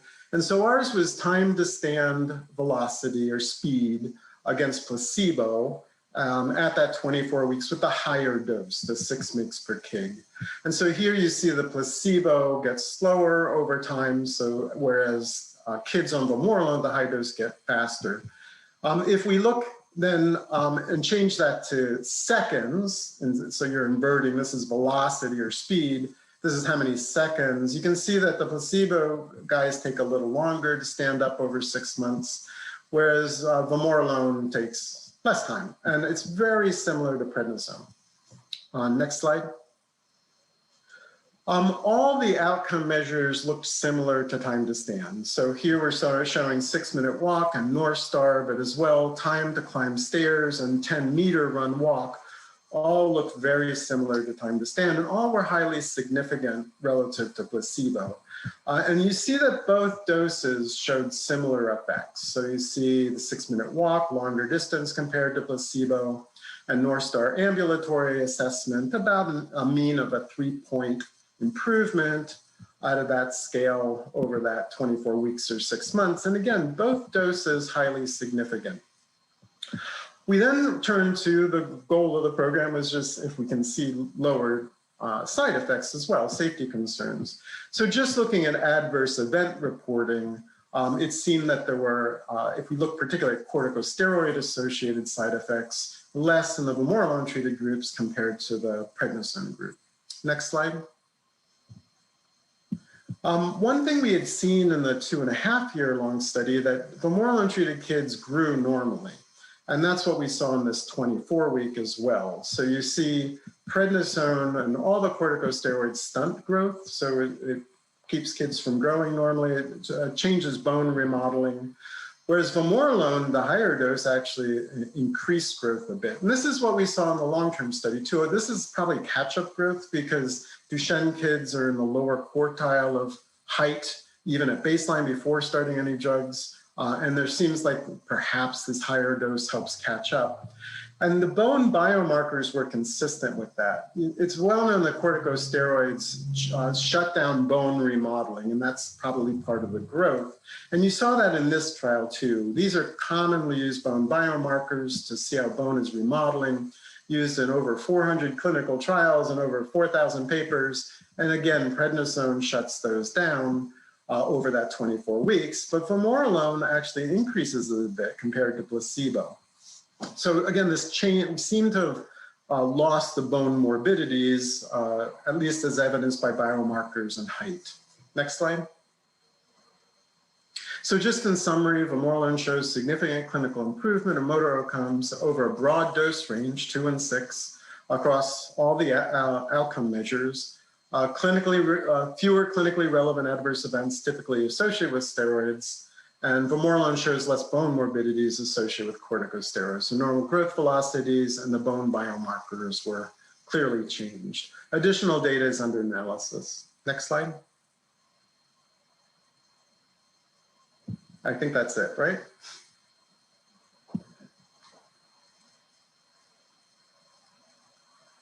Great, thank you so much, Eric. Just one brief follow-up, and even from the polling you saw before, that so many are on deflazacort. Can you just tell us why your drug wasn't studied against deflazacort in the study? Yeah, the program was done. All these trials take a while, and it was designed quite some years ago and discussed with regulators some years ago. So before deflazacort was approved, and because prednisone was more commonly used in Europe at the time, and because Europe, you get into regulatory discussions, and actually EMA and FDA disagreed with how we should even include comparators. So you have to negotiate with regulators. So at the time, it was just decided to move forward with prednisone. Great. Thank you so much, Eric. We'll see you in the panel discussion. Our next speaker is Chris Spurney with Children's National Medical Center. Chris? Great. Thanks so much for having me. Welcome, everyone. I'm coming from a little bit of a different perspective here. The presentations that Rich and Eric gave showed you some extensive kind of clinical trial data. And I'm going to now kind of pull everybody back to the very start of one of these journeys, looking into medications for Duchenne. So the title of the trial that I'm working on is a single escalating dose pilot trial of canakinumab, which is known in the market as Alaris. And we're going to assess safety and biomarker changes in children with Duchenne. So next slide. I have no disclosures, and support for this clinical trial is provided by the Foundation to Eradicate Duchenne. Next slide. Obviously, our whole topic here is decreasing inflammation, and we've already spoken a bit about glucocorticosteroids as the gold standard. They're anti-inflammatory, but they do have significant side effects. And so really that's what we're looking to address here with our program. Certainly there's been a lot of focus with exon skipping therapies. You get a restoration of the partial dystrophin protein in some of these specific mutations. You get an improvement in your membrane stabilization, and you get decreased inflammation, but you don't get a loss of, all the inflammation doesn't disappear. And so you do have chronic inflammation that remains and will, disease will progress over time. I am a cardiologist, and so certainly one of our concerns is cardiac muscle. It also lacks dystrophin and is susceptible to the progressive disease that we call cardiomyopathy. And standard heart failure medications that we use do not directly target cardiac muscle inflammation. And so that's another kind of perspective that we're looking at for this new medication. Next slide. So when you talk about inflammation in the body, you talk about NF-kappa B mediated pathways, and you can see there are lots of these pathways on the slides. And there've been a lot of animal models and human studies that have shown that blocking NF-kappa B reduces inflammation. And you can see the two red boxes show the inflammatory pathways regulated by NF-kappa B. But if you look at some of the other pathways, there are also some beneficial pathways that NF-kappa B mediates, and that's a pretty common thing within biological processes, that some pathways are positive and some pathways are negative. So if by knocking out NF-kappa B, you might be knocking out some of these positive pathways.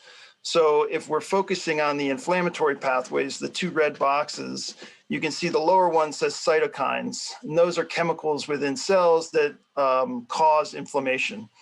And one of those chemicals, the very first one listed there, is IL-1. It stands for interleukin-1. So this is one of the cytokines in the body that causes inflammation. And studies that have looked at NF-kappa B blockade have shown decreasing levels of IL-1 when we see this beneficial effect of decreased inflammation. So that's where we're going to target our clinical trial. You can go to the next slide. So there is a FDA-approved drug called canakinumab, and this blocks interleukin-1 beta signaling. This drug is a monoclonal antibody, so it is a protein that is produced by the immune system, and it is directed at binding interleukin-1 beta, right? Our immune system goes out and it binds normally foreign objects and bacteria. But here we've created an antibody that's going to bind that cytokine interleukin-1 beta. And so you see on the left-hand side, when interleukin-1 binds its receptor, you get these inflammatory pathways. And then when Ilaris is administered, it binds up the free interleukin-1 beta, and then it doesn't bind to the receptor, and the signaling is blocked. So it's a bit more of a really addressing one specific pathway within this whole inflammatory process. Next slide. So when we look at the overall rationale for the study, we know that inflammation plays a major role. Steroids have certainly demonstrated that decreasing inflammation is beneficial, but they have significant side effects. When we've looked at studies where NF-kappa B activity has been blocked, it has shown to reduce levels of interleukin-1 beta. And we see with that decreased inflammation in DMD, and that's similar to what you see with steroids. So we are now looking to directly provide interleukin-1 blockade with canakinumab therapy, and this will hopefully reduce both skeletal and cardiac muscle inflammation and reduce or without the side effects that are related to steroid use. And one benefit is that canakinumab has been FDA approved in pediatric and adult subjects for some chronic inflammatory syndromes that I discuss more extensively in the full presentation. Next slide. So again, we're at the very beginning of this. Our primary objective is safety. We want to show that giving canakinumab to children with DMD is safe. And as I said, it's been approved in children with chronic inflammatory diseases. So in all likelihood, I think we will demonstrate that it is safe in children. We are selecting steroid naive boys at a young age because we can't have the steroids in their body because we won't be able to tell the effectiveness or the safety of canakinumab if steroids are also present. And then secondarily, we will draw some serum biomarkers to show if we see some decrease in inflammatory biomarkers related to canakinumab therapy. Next slide. Our design, again, we're at the very beginning here. So it's an open label. Everyone knows that they're getting the drug. It's a single dose. We're just testing one dose in the children. And then we will have 3 subjects, which get the lower end of the FDA approved dose, which is 2 milligrams per kilogram. We will then present those 3 subjects to our data safety monitoring board. If our safety profile looks good, we'll then do 3 subjects at the higher FDA approved dose of 4 milligrams per kilogram. We'll be monitoring for clinical side effects after the injection, and then 14 days after, 30 days after. And then obviously, we'll always be in contact with the participants to discuss any concerns. We will be drawing laboratory values to make sure there are no abnormalities in the blood chemistry levels, and then we will save some of that blood for biomarker analysis. Next slide. Our expected outcomes, we want to show that canakinumab is safe and well tolerated in DMD. We hope then to show that canakinumab reduces biomarkers of inflammation during this 1 month dosing. And that's the approved dosing for canakinumab in these other chronic inflammatory syndromes. It's a once a month dosing. So we hope then this gives us data to support a larger clinical trial. And we can use this monthly dosing of canakinumab. And really our goal is to either reduce the amount of steroids that children need when they're using canakinumab, perhaps use canakinumab early and start steroid dosing later, perhaps continue the canakinumab, use lower steroid. However, we can create a more beneficial clinical effect with a reduction in side effects. Next slide.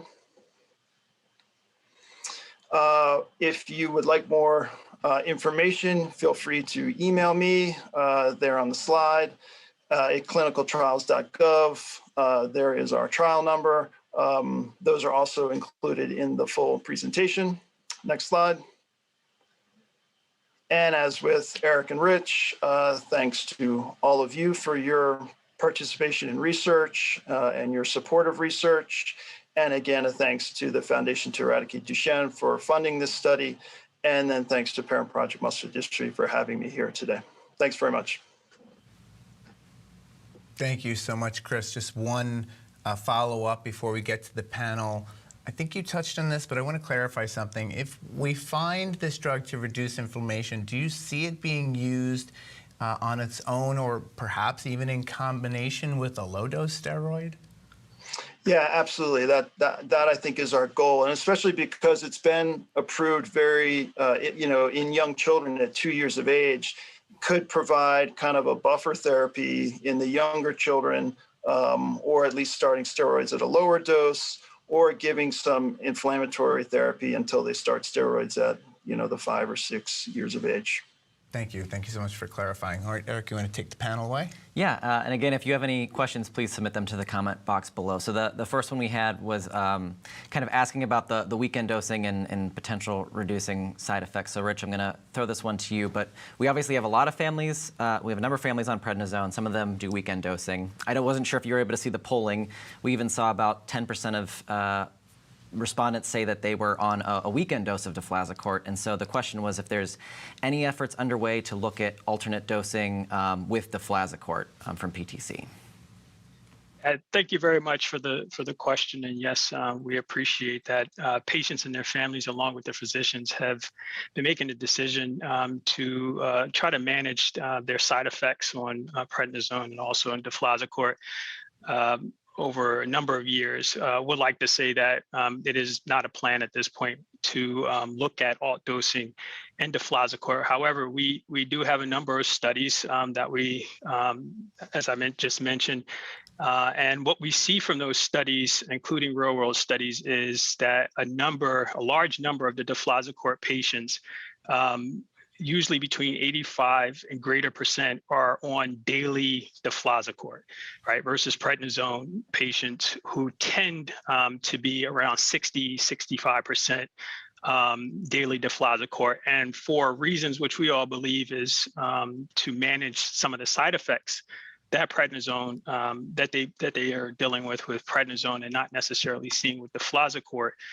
they're forced to have to look at these alt dose regimens.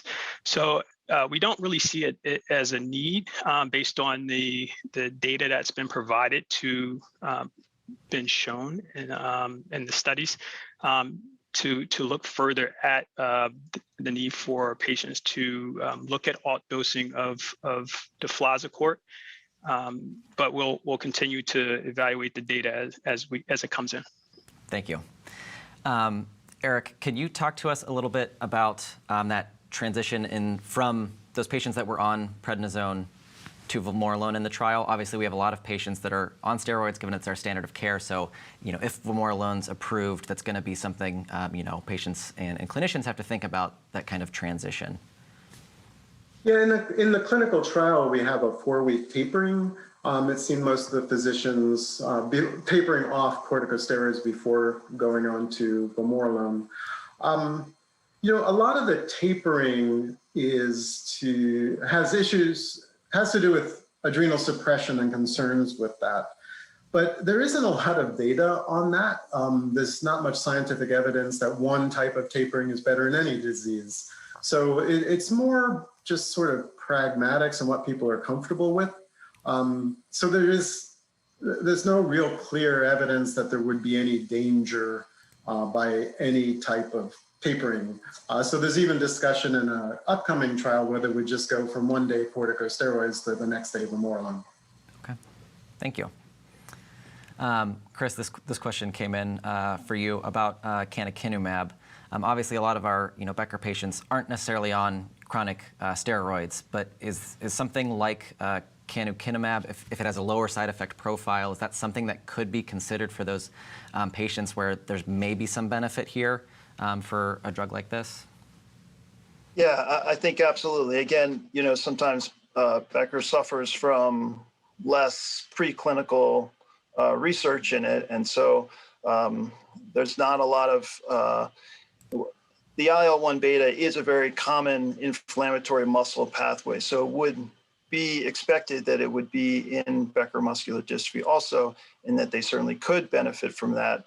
Probably not much data to absolutely support that at this point, but as a model, I think it fits very well. Thank you. Yeah, we've had quite a bit of conversation about Becker patients, I think, this conference, which has been really exciting to see in that underserved population. Rich, this one's for you about deflazacort. So you've shown a lot of data in this presentation, as well as what we saw from Craig's presentation the other night about deflazacort compared to prednisone in terms of ambulatory function. Do you all have data on respiratory outcomes and kind of what that looks like in terms of if there's any differences between deflazacort and prednisone? Yeah, so here at PTC, that's one of the things that we're continue to focus on to try to be a pioneer at looking at some of these later onset disease milestones, including pulmonary function. In a recent publication from Martin et al., that Cincinnati cohort study that I showed, one of the outcomes that we showed was percent predicted FVC percentage, right? And so what you can see is patients on deflazacort versus prednisone showed a 9% benefit over prednisone in terms of FVC. So it's there. We're currently looking at ways of evaluating other, let's say, later endpoint assessments, including power within non-ambulatory patients, hand-to-mouth, pool, et cetera. So we're looking into that now. Great, thanks. So there's a benefit. And then Eric, for that extended access portion of the trial, can you just share what dose are the patients on for that portion? Since we've shown efficacy and safety over this broad dose range, 2 to 6 mg per kg, threefold, we just let the physicians decide with the families which dose they'd like. Most of the families, we had an investigator call with a number of investigators worldwide that have these patients in expanded access. Many of them are choosing the higher dose, often at the request of families, but we leave it up to them. Okay, thank you. I wanted to ask a question to Chris. Chris, given your drug and its history, how are you going to monitor cardiac function changes in patients? Well, certainly the cardiac function is a longer term issue, right? And it's even a similar problem now when we start to use other medications like lisinopril earlier on in these kids, because we think, the benefit we're going to see is going to be a bit down the road. So certainly, we use our standard technology of echocardiogram, but that really shows us function. and really just the function of the muscle as a whole. So most of the early cardiac surveillance is now moving towards cardiac MRI. And it's a way to more directly look at fibrosis, which is a marker of inflammation within the muscle. And so that's certainly a technique that we would look at for if we started a larger clinical trial using cardiac MRI to try and tease out whether we can identify decrease in inflammation and fibrosis during the treatment period. Thank you. All right. I'm going to keep going around the horn. Rich, we a little bit yesterday, and again in one of the graphs you showed today during your presentation, the question is about kind of when we start to see some of those differences between prednisone and deflazacort. And I think in the graph you showed, by 52 weeks, you started to see some of that separation from kind of the evidence that PTC has collected through trials. Is that kind of the time point we're expecting to start to see some of those differences in ambulatory function after initiation, or a little bit further down the line? Obviously, as you showed, does push some of the milestones, but kind of when we start to see those effects. Yeah, so this is a heterogeneous population, obviously. What I showed in the previous slide for our pivotal study, phase 3 study, which is published by Griggs, study 1, it shows very early benefit of deflazacort versus placebo as early as 6 weeks. Right, so that's a very early time point to see a difference. And that same study, yes, it goes out through 52 weeks to show a difference between prednisone. But I think overall it depends on the patient population, the assessment that you're looking at, and a number of other factors to see a difference. But as early as six weeks versus placebo. Okay, thank you. Sure. This next question is for Eric. Given you have the 2 milligram, you have the 6. What do you think, if vamorolone is approved, will be on the label for the dose? Well, since in this double-blind trial we show demonstrate efficacy and safety of both doses, we'll ask for both doses to be on the label. Great. So this one coming in. Chris, so if the data looks promising from this kind of initial trial, if the safety looks good, are there plans to move to a second larger study? And would that be in that same 2 to 5 population, or would you think about maybe moving to some slightly older patients, though given what you said, likely still steroid naive? Yeah, that's absolutely the plan. And I think you kind of bring up the major point here is looking for that population that is steroid naive, and the fact and the benefit that we have a drug that has been approved in 2 years and older. And so that younger cohort is probably going to be the initial area of focus. It certainly gets to be in that area where a lot of competition for subjects to participate in trials. So it's a little bit of trying to find what will work best for enrollment and most beneficial to the subjects. But my suspicion is that earlier cohort will be the initial focus. Okay, great, thank you. No, and that is certainly a very competitive age that we see a lot of trials going after. And actually have a quick follow-up one that came in, just kind of about what the side effect profile might look like, given the evidence that we know from other diseases. Sure, it does have an immune modulation effect, just like steroids and other anti-inflammatories. And the main side effect profile has been in kind of upper respiratory tract-like infections. And so you do see a higher increase of cough, runny noses, sore throats, a bronchitis a little lower, and then there are some mild GI symptoms where you can get some diarrhea or gastritis. Most of these things, although the label will say you're at risk for a serious infection, all of these things have responded to normal, antibiotic therapy if it's a sinusitis or something like that. So you do see a increase in some of these upper respiratory symptoms, but they are treatable with standard therapies, and they don't seem to be, really more severe.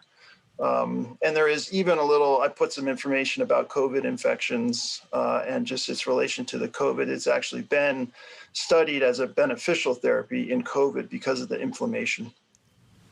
Great, thank you. And I'd like to thank all of our panelists for joining us today for this discussion. We really appreciate it. And I think we're going to move on to our next Pat Chat. Yes, we certainly had a lot of questions there, and I could have kept going, quite frankly, and apologize to those who we didn't get to your question. We will follow up. So our next session is going to be with Dr. Jill Raphael Fortney, who Pat's going to speak with in the next installment of our In Focus series. Pat, I'm going to hand this over to you officially, and welcome Jill. Jill, welcome. So happy you could join the conference this year. How are you? Good. Thank you for having me. Good. We're thrilled to. So, Jill, you've been working for a long time on the NF-kappa B called eplerenone. Can you give us a little background on eplerenone and, how that came to be something of interest? And we just actually heard from a panel of Eric and Chris Burney and Rich from PTC talking about anti-inflammatories, and Chris Burney talking about the NF-kappa B specifically. So could you talk to us a little bit about eplerenone? Sure. So eplerenone is a mineralocorticoid receptor antagonist, and so is spironolactone. So those are two of the drugs that have been FDA approved for a very long time and used in pediatric populations and congenital cardiomyopathies and in adult heart failure populations. So, they have decades of safety and efficacy data across a wide variety of patient populations with very few side effects. There's a third generation drug that Bayer has been developing, which we've also tested, called finerenone, which is a non-steroidal mineralocorticoid receptor antagonist that can be used at even lower dosages. That's undergoing FDA review right now for CKD. And so what we found with mineralocorticoid receptor antagonists is that not only, so they've been used, for decades for heart failure. We had originally worked really closely with a cardiologist named Dr. Subbaraman, who was sort of a bioengineer by training and did cardiac MRI in patients. And we went back and forth for about a decade, understanding that our animal model of cardiomyopathy for DMD was similar to what was showing the same sort of steps of pathology as to what was happening in patients, and realized by going back and forth between the mouse models and patient cardiac MRIs that we could detect abnormalities in the cardiomyopathy years before heart failure. So 5 to 7 years before you could detect strain rate abnormalities. So coming to understanding that this cardiomyopathy development was a long process, we asked the question whether you could use heart failure drugs much earlier in the progression of the disease and actually slow down or prevent progression of cardiomyopathy and prevent heart failure.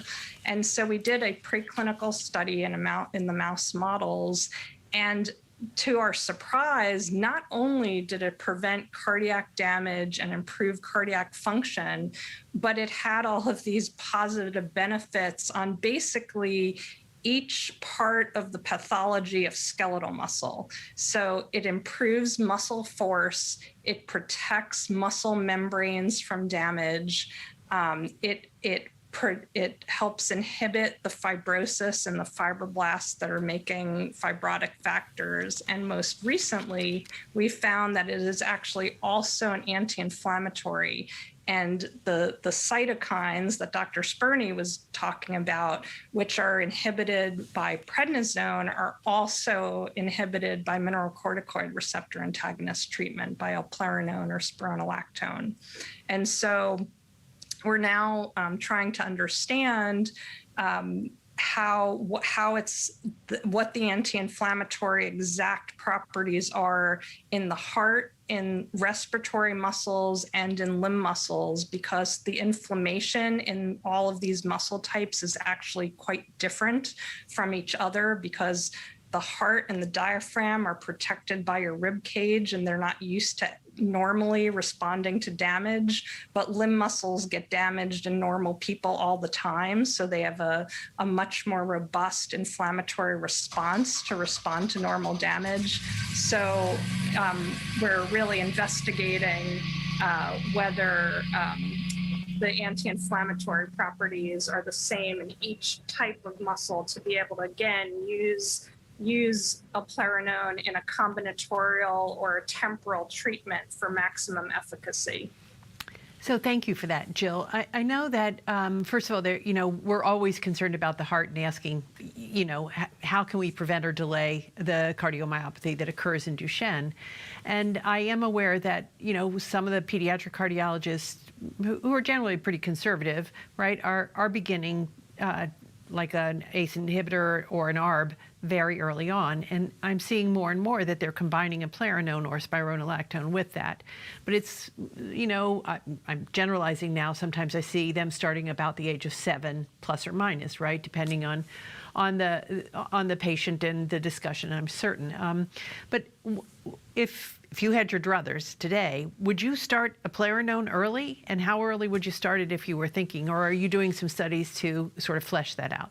So we're actually currently recruiting for a trial with spironolactone versus prednisone in 4 to 7-year-old boys, because again, we think that spironolactone and allopurinol have this benefit on skeletal muscle. So we've already published 2 trials with Subbaraman, who is the cardiologist who ran the trials, on showing that spironolactone and allopurinol show equivalent efficacy on preventing the cardiomyopathy, which has a later onset. But we actually think that the earlier that you treat, you'll have a greater benefit on the skeletal muscle pathology and be able to increase muscle force and prevent more membrane damage and muscle damage and prevent inflammation, which will continue to exacerbate the disease. And I apologize for the noise in the background. The power just went out from a storm, and that's the backup. Oh my gosh. Well, good. I'm not in Ohio these days for that storm, so happy to be in DC. Okay, so if you're this trial that you're recruiting for, are you looking at 2 arms? One is prednisone, one is spironolactone, or have you? We just had this discussion about using an NF-kappa B to decrease the steroid regimen or decrease the steroid dose. Would you think of a third arm with I don't know, daily spironolactone and weekend dosing of steroids? Would that be reasonable to think about?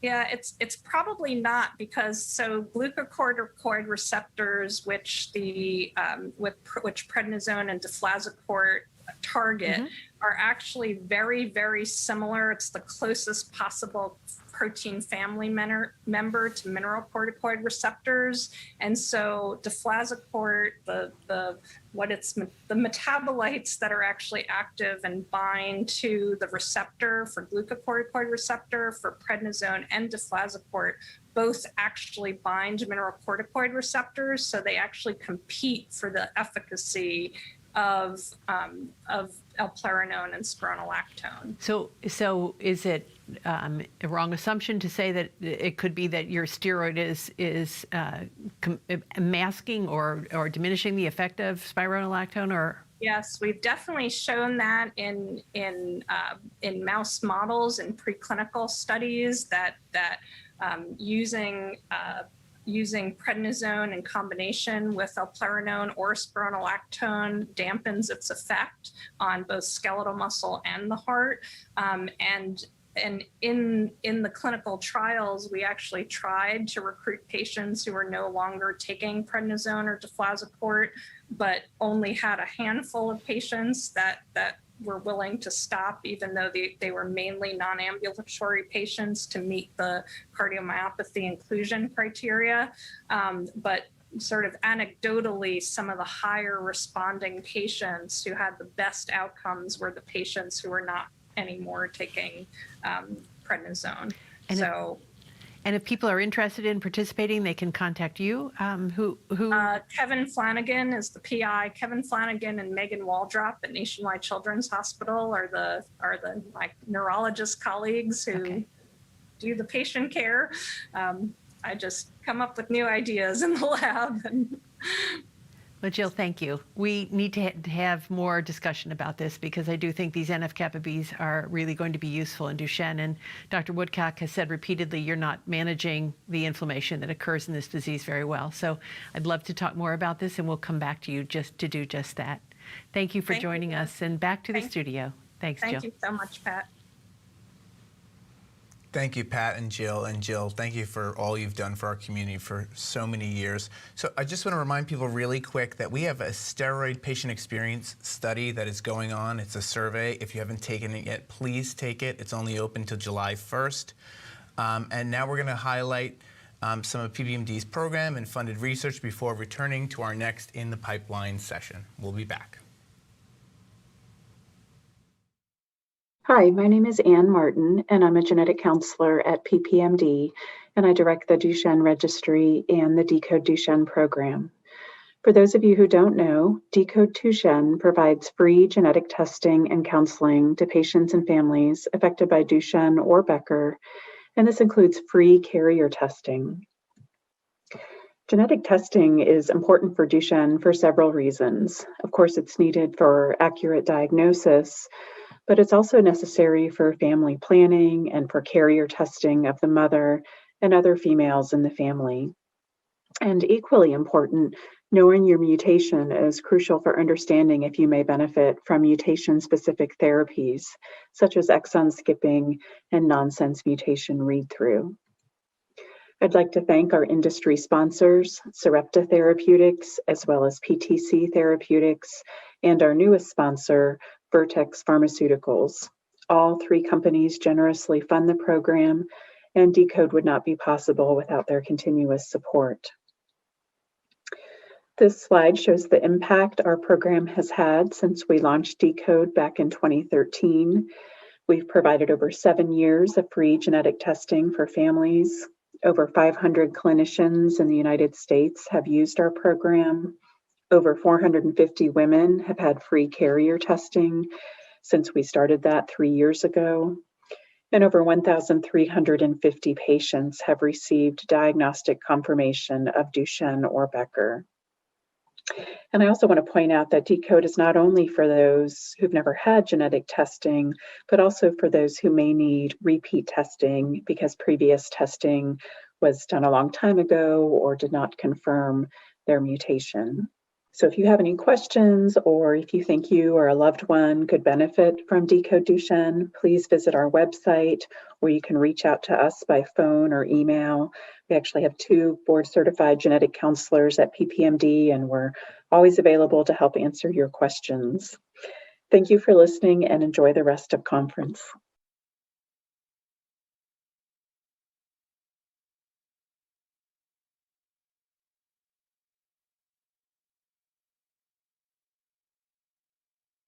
Hello, everyone. My name is Pietro Spitali. I work at the Human Genetics Department of the Leiden University Medical Center in the Netherlands. This year, thanks to PPMD, the protein mapping project will start. We're very excited that we'll be able to collaborate with the team of Dr. Christoph Vandenborn and Dr. Glenn Velter at the University of Florida on the protein mapping project. We will aim to study disease progression on patients affected by Duchenne muscular dystrophy by looking at protein biomarkers in blood. As we all know, multiple drugs failed in Duchenne, unfortunately, due to the lack of potency of the drugs, but also due to the inability to measure in an accurate way disease progression in these patients. So with this project, we aim to look at trajectories of the patients over many years and to see how biomarkers change in blood to describe disease progression in the patients. The aim of the project is to see whether short-term changes in blood biomarkers are able to anticipate or predict clinical benefit or clinical performance in the patients over the long run. So we can see and help drug developers during the trials to see early on whether the drug could lead to beneficial effects over the long term. So I would like to thank, on behalf of all investigators, patients and their families, for participating in the natural history studies on our site, and the University of Florida and the PPMD for supporting this project. When we started 10 years ago collecting samples, we didn't think this was possible to do it with the technologies available back then. But with the new technologies, and thanks to the support of PPMD, we look forward to work on this project and to deliver biomarkers on to Duchenne and Becker patients.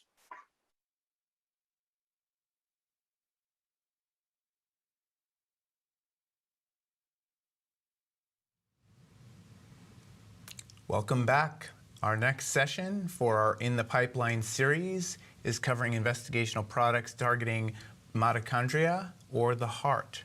But first, we're going to hear from Dr. Scavina on both topics.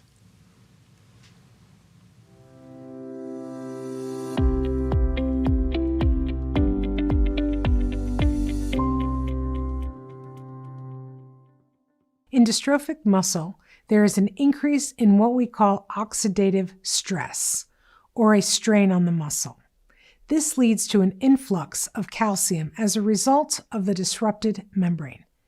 The influx of calcium and other factors can negatively impact the mitochondria, better known as the powerhouse of the cell, because they produce the chemical energy cells need to function. This influx of calcium makes it more difficult for the cell to carry out its functions properly.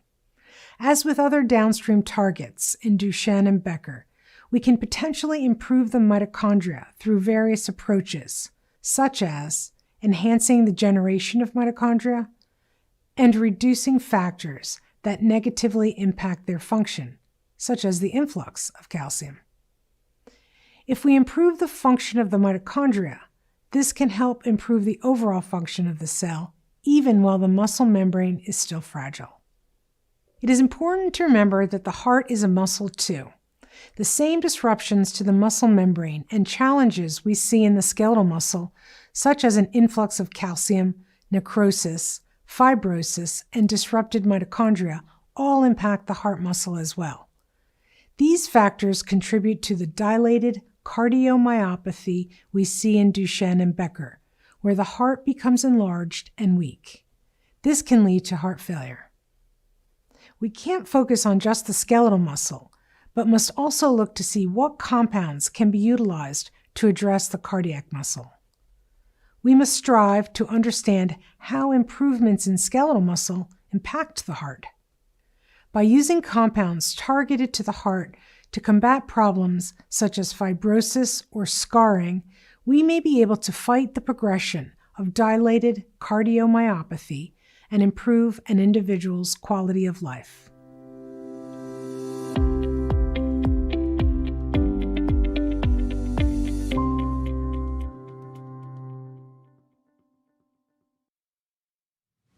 Thanks, Mina.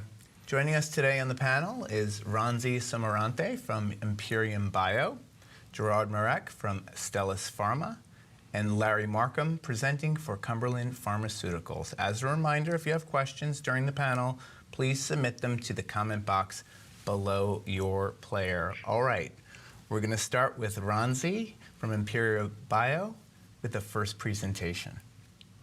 Thanks very much. Thank you very much. It's nice to present again this year. Thanks for having us back. Let's go to the next slide, please.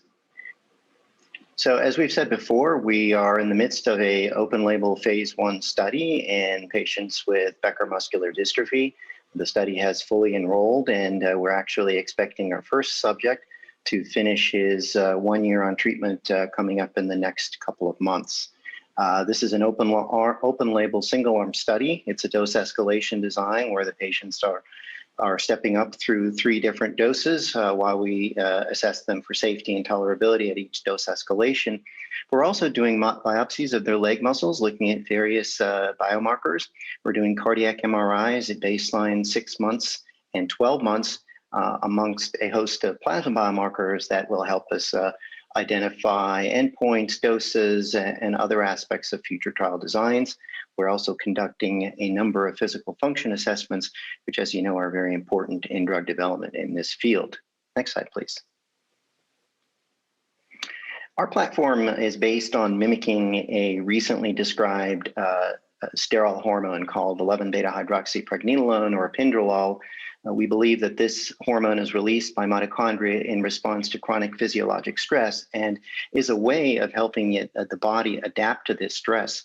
Our drugs are mimics of this hormone, and in our human and preclinical experience, we can see that it modulates mitochondrial function coupled with tissue regeneration, and putting those two things together raises the point that was made in the video just a short while ago. And if we can make improvements on these two aspects, we believe that these may become valuable therapies for patients with Becker muscular dystrophy. Next slide, please. So these are older data. These are actually not from patients with Becker or Duchenne muscular dystrophy. These are patients with type 2 diabetes and ischemic heart failure. These are elderly patients from a VA hospital treated with an earlier form of the drug that we now have in the clinic. They were treated for 12 weeks and underwent biopsy of the quadriceps muscle before and after treatment. On the left side is an electron microscopic image of the before treatment muscle, and you can see that it's a disorganized muscle structure, and mitochondria are very difficult to make out. On the right side is representative of what the investigators saw after 3 months of therapy. The muscle structure is much more organized, and the mitochondria, are, while they're not completely normal in their appearance, are much larger. 2 independent electron microscopists reviewed the images and came to the same conclusion that, at least visually, there was an improvement after treatment. Next slide, please. Along with the visual evidence, the investigators also measured key proteins in these patients. Again, these are type 2 diabetes patients with heart failure. These are Western blots from proteins obtained from the leg muscle. The B lanes on the Western blots are before, and the A lanes are after. So if you see on the right side of the screen, key proteins such as dystrophin, utrophin increased after treatment with the compound. The other members of the dystrophin-associated protein complex also appeared to be more abundant after treatment. On the left side, it ties into some of the mechanistic evidence of this drug. You can see that key regulatory proteins such as myostatin and follistatin are moving in favorable directions, and we can see that proteins associated with differentiation of muscle stem cells and maturation of into more mature forms are also moving in a favorable direction. So mechanistically here, at least on the molecular level, the drug seems to be having some effect at various levels. Next slide, please. This is some updated information. While that study is going on in the clinic, we have done our first MDX mouse model with EPM01. Of course, this is a Duchenne-like model that's conducted in mice. We used what's called an in vivo eccentric injury model. As you remember, patients with Becker and Duchenne muscular dystrophy tend to injure their muscles when performing eccentric forms of stress on their musculature. This is an in vivo model, and these mice were treated for 2 weeks with EPM01, given by oral gavage twice daily. We had 8 mice per dosing group. The way you assess these data is after the mice are treated for 2 weeks, they undergo an eccentric injury type of stimulus, and then you look for how much force is lost after invoking that eccentric injury stimulus. In the table, you can see that the wild type mice, these are the mice without a mutation, lost just a little bit of the muscle force. That's not surprising. The vehicle MDX is the untreated MDX mouse, and that mouse lost on average 65% of the force generating capacity of the leg of that particular muscle.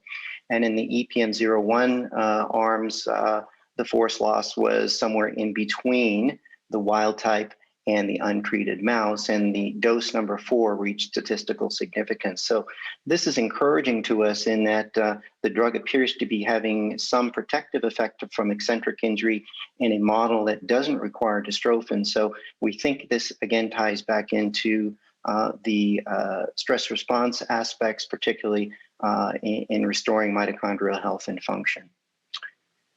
And I think next slide is my conclusion slide. So to summarize, our approach is attempting to couple bioenergetic improvement with tissue regeneration and potentially other effects. Our phase 1 dose escalation study has completed enrollment. The first subjects will be finishing their 1 year on therapy towards the end of the summer, early fall. Our early MDX mouse data suggests that there is some protective effect against eccentric injury in a dystrophin-independent model. We're going to be doing more work in this regard as we look further into deploying our platform into Duchenne muscular dystrophy. I think I have one more slide. What we do is not simply not possible without all the time and effort put in by our study volunteers and their families, and to the dedicated team of investigators and research staff who got this trial up and running and fully enrolled despite all of the restrictions from COVID. So I thank everyone. Thank you, Ronzi. Really quick follow-up question. Well, first, PPMD is very proud to fund the early work in epicatechin and see this move forward. We talked yesterday a lot about the Becker population. We're grateful that you're studying in Becker. This is an underserved population. How are you thinking about the outcome measures of this population as you look towards the studies to show efficacy?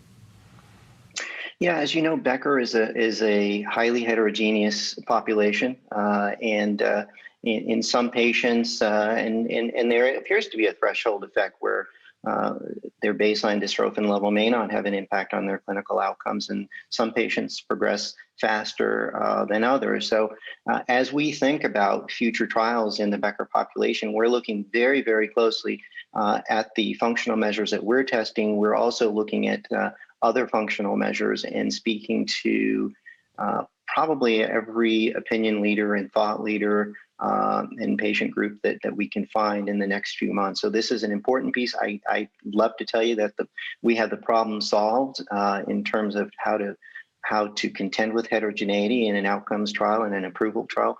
But we're not there yet, but we're working very hard to reach a solution.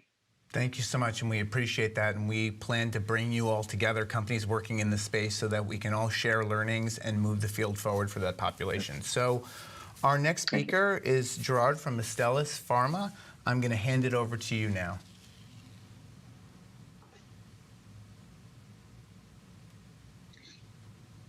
I'd like to thank PPMD for asking us to tell you a little bit about our program. Next slide, please. Just the disclosures that I'm going to be talking about ASP0367, which was previously known as MA0211 when it was developed by Mitobridge, which Astellas acquired a few years ago. And ASP0367 is an investigational drug. It's not available for use outside these clinical studies. The safety and efficacy have yet to be established, and there's no guarantee that it'll receive regulatory approval down the road. Next slide, please. I'd just like to mention some key features of our current ongoing study. This compound is a PPAR delta modulator, and I'll say a little bit more about that in a second. But the ideal is that ASP0367 may act inside the muscle cells to increase the mitochondria's ability to produce energy. Because the mitochondria, as we heard about in the opening video, ends up being damaged and not fully functioning in your muscle cells. The phase 1 study in healthy adults has been completed, and we currently have a phase 1B study in boys with Duchenne muscular dystrophy that's open in the United States. It includes boys of 8 to young men of the age of 16, And the primary actually endpoint is actually safety and tolerability. The 6-minute cycling test is a new test that's sort of somewhat analogous to the 6-minute walk test. That's one of our secondary measures, in addition to the poll and another other test as well. And we have received orphan drug designation from the FDA. And if the safety and preliminary efficacy signal in this current study is observed, then we'll certainly be investigating efficacy and safety down the road in phase 2 trials. Next slide, please. So as I mentioned, this drug may actually improve muscle energetics. And so we're studying this compound to determine whether it can really sort of turn on a switch in the cells that regulates mitochondrial function. That switch is called the PPAR delta pathway. And the PPAR delta receptor is something that our molecule actually activates, sort of like a key in a lock, more or less. And this PPAR delta pathway then regulates mitochondria by turning on different genes, generally often genes that are related to energetics or producing energy in the cell. And when this pathway is on, the mitochondria use more fatty acids more often, and also more mitochondria made. And using more fatty acids is important because you get more energy out of fatty acid breakdown than you do just breakdown of sugars. And so by using more fatty acids for energy, you have increased energy production, and the hope is that this will improve your muscle health and function. And because of this unique mechanism of action, combination use of ASP0367 with exon skipping therapies and or corticosteroids are possible, and we're doing that in this present ongoing study. Next slide, please. And this is just a schematic of the study. And there's first a 4-week screening period, up to 4-week screening. And then 2/3 of the subjects are randomized to being on active drug, ASP0367. And 1/3 of the participants are randomized to placebo. Placebo being sort of essentially a sugar-like pill that doesn't have any active pharmaceutical ingredient. And so first there's a low dose period because the FDA asked us to look for a food effect in boys with Duchenne muscular dystrophy. And then we go to a higher dose period for a 10-week period for a total of 12 weeks then. And then at the end of this period, all subjects have the opportunity, if they wish, to go on for another 12 weeks on active ASP0367. And this is followed by a 4-week follow-up period. And about half these visits in this study are going to be ones that will be done in terms of home healthcare, where the nursing staff is specially trained to, in terms of not putting anybody at risk in this COVID era. Next slide, please. So who can participate? As I mentioned earlier, boys ages 8 through 16, having a diagnosis of DMD, taking stable dose of corticosteroids for at least 6 months, having some trouble walking quickly as determined by the 10-meter walk test, but you can move your arms up at least to the shoulder height. Exclusion criteria, having an illness, infection, or other condition that will not allow you to participate in the study, having problems with a heart not pumping well, electrical conduction problems, or having high levels of cardiac troponin I on a lab test, as well as having used certain types of drugs in the last 4 weeks, having kidney or liver problems, or currently receiving an investigational drug. And you can refer to clinicaltrials.gov, NCT 04 18 48 82 for more complete information. Next slide, please. So just to give you an update of where we are right now, so this is a phase 1 randomized double-blind, meaning neither your study doctor nor you will know which compound you're on for that first 12 weeks, whether it's active drug or placebo, and it's a placebo-controlled trial. The primary purpose is to evaluate the safety and tolerability of this drug. The study will also evaluate how your body processes the drug with blood levels, pharmacokinetics, and also how the drug affects function, namely using this relatively new arm cycling test. Trial sites are open now in the United States, and to find a participating site near you, you can visit clinicaltrials.gov and search NCT 04184882. In terms of the enrollment status, jumping forward from May to June, we've screened 4 subjects and we've randomized 2 subjects into the study, and there have been no serious adverse events. Only 1 treatment emergent adverse event reported so far that didn't appear to be related to the study drug and resolved in 1 day. And I would like to thank everybody for listening to our talk, and now back to the studio. Thanks, Gerard, so much. So just a brief follow-up question. We saw that endpoint or that outcome measure of the cycling test as a potential endpoint in the trial. This is something the community might not be as familiar with. Can you describe how you landed on that as the chosen measure and what it is exactly?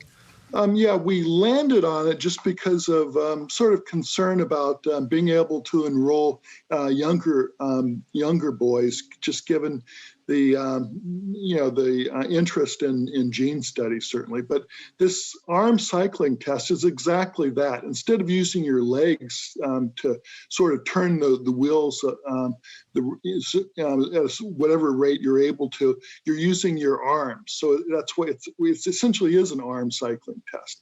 And essentially it's looking at then more so endurance rather than just simply peak strength, but looking for endurance. So obviously that sort of fatigue that you feel is one of the things that we want to hopefully tackle with our medication, and we're wanting to test, certainly. Wonderful. Thank you so much. Okay, with that, we're going to move on to Larry Markham for our final presentation, and then we'll get to the panel discussion. Larry? Hey, thank you, Eric, Ryan. It's a pleasure to have the opportunity to speak before you on the FIGHT DMD trial. Next slide. I don't have any personal financial conflicts or disclosure related to Cumberland Pharmaceuticals. Next slide. So ifetroban, by activating the thromboxane prostanoid receptor, is profibrotic, meaning it induces scar tissue in the heart and lungs. And so the receptor, as shown in the cartoon, can be activated by several different ligands. And ifetroban is an oral once daily medication that selectively blocks this receptor. Safety has been well established, but these with no serious adverse events reported in non-Duchenne patients and healthy volunteers. Next slide. So I began work with collaboration with FIGHT DMD Foundation, Cumberland Pharmaceuticals, and James West and Erica Carrier at Vanderbilt. And we investigated 3 MD muscular dystrophy mouse models and showed that survival in all 3 models was significantly impacted and improved by treatment with ifetroban. The graph on the top shows that cardiac function was stabilized. Next slide.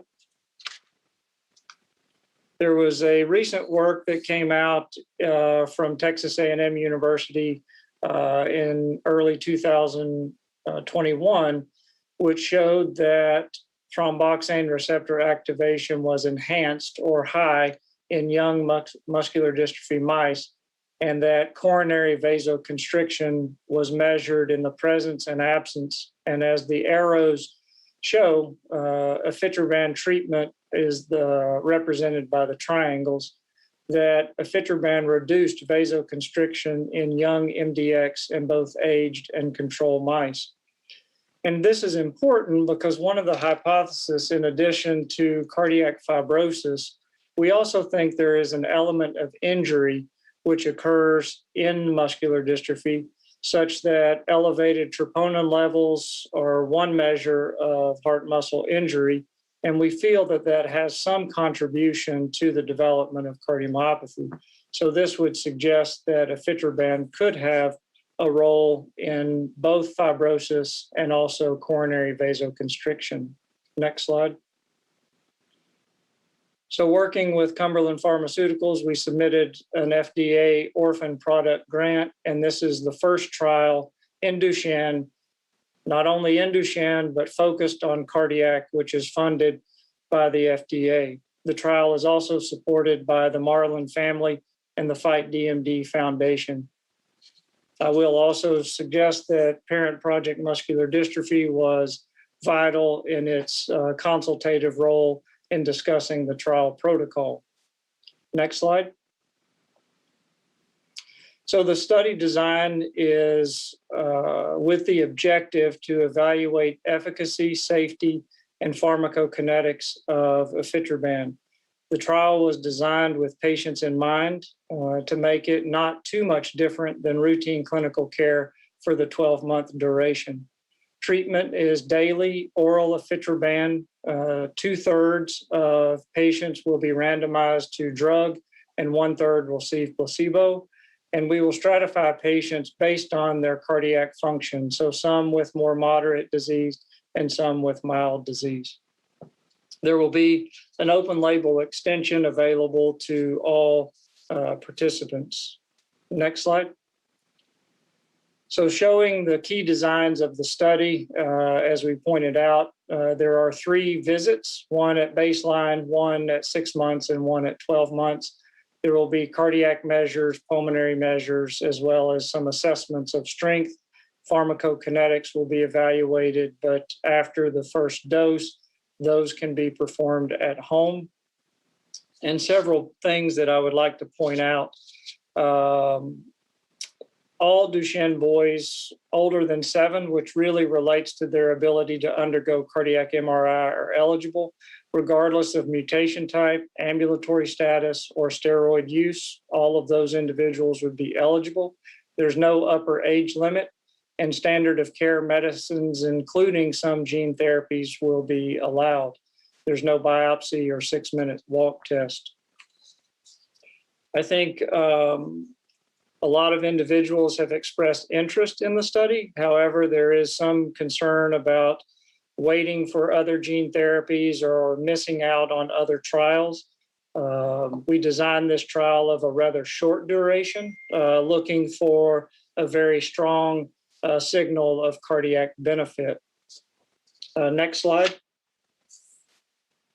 So you can see that currently 8 sites are open and available for screening and enrollment. We have an additional 2 sites which will be opening very soon.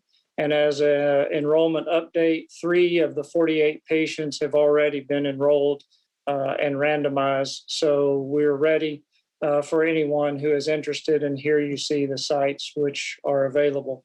Next slide. And so I'm available for questions or anything that comes up. Thank you again for this opportunity. Great, thank you so much, Larry. So just a quick follow-up here. Do you see this being used as a monotherapy or in combination with standard of care heart medications at the end of the day? Yeah, I think the steps from here in my mind are if there is a strong signal, then I think it needs a larger scale trial.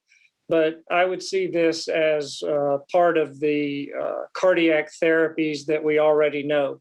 So ACE inhibition, aldosterone inhibition, and then you can put this on top of all of that to have a very aggressive, multifaceted approach to cardiomyopathy.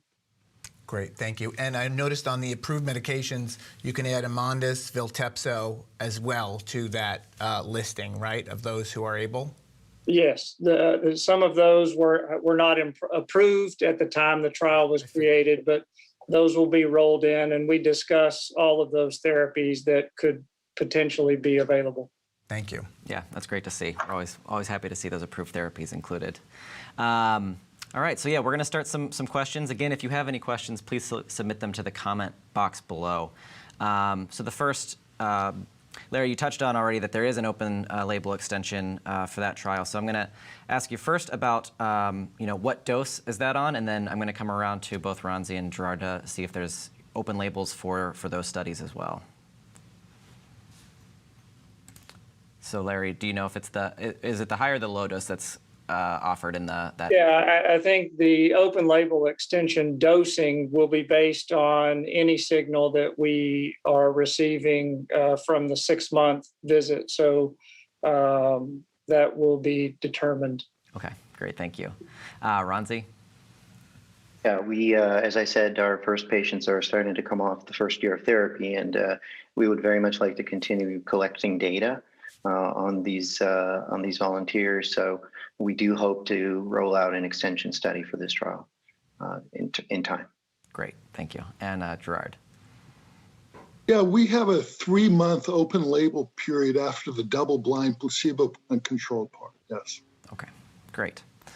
And then this next question is towards Imperium. So since you've already fully recruited for this trial, the question is, what opportunities may there be in the future? Do you have a timeline for, when there would possibly be a phase 2? For the Becker population? Yes, for the. So this is a 1-year trial. Our last few patients enrolled in January of this year. So I think we want to see the full year of data, and then we'll make a decision. But probably not until 2022 or slightly after, if we are able to go into a phase 2. Yeah. Okay, great. Thank you. This one for you, Gerard. So has your product been studied in any other mitochondrial disorders? And if so, have you been able to take any lessons from that? Well, we just recently have begun a study in primary mitochondrial myopathy. So we don't have any results of that. But one of the things I wanted to mention that in that study, one of the centers is actually looking at skeletal muscle and cardiac muscle imaging. And we do have some skeletal muscle imaging in our DMD study at about half the sites. So that is one of the things that we're hoping to learn from both of these studies, yes. Great, thank you. And Ronzi, so you mentioned that you're collecting cardiac MRI data yes. in your trial. Yeah. So are you also collecting that on skeletal muscle and looking at things like fat fraction, as we talked about the other day with Dr. Vandenborn? Yeah, no, not in this study, but we've been doing a lot of investigations and speaking to a lot of folks about MRI, muscle MRI. So in the next trial, I would very much like to use muscle MRI. Right now, we're going to focus on the heart because we're doing so many assessments on these patients, and it's a time commitment for the sites and the patients. We wanted to try and keep the assessments down to a minimum and try to get as much information from those. Great, understandable, yeah. Patient burden is always a bit challenging in these clinical trial designs. That's right. And Gerard, are you all considering, so right now you're looking at this 8 to 16 range within this first yes. study of about 18 patients. Is there going to be an opportunity, in the future where you maybe look at some of those younger ambulatory patients? Obviously, as you discussed, there is a challenge. We have a lot of trials in that space, but if that would be something you're looking at.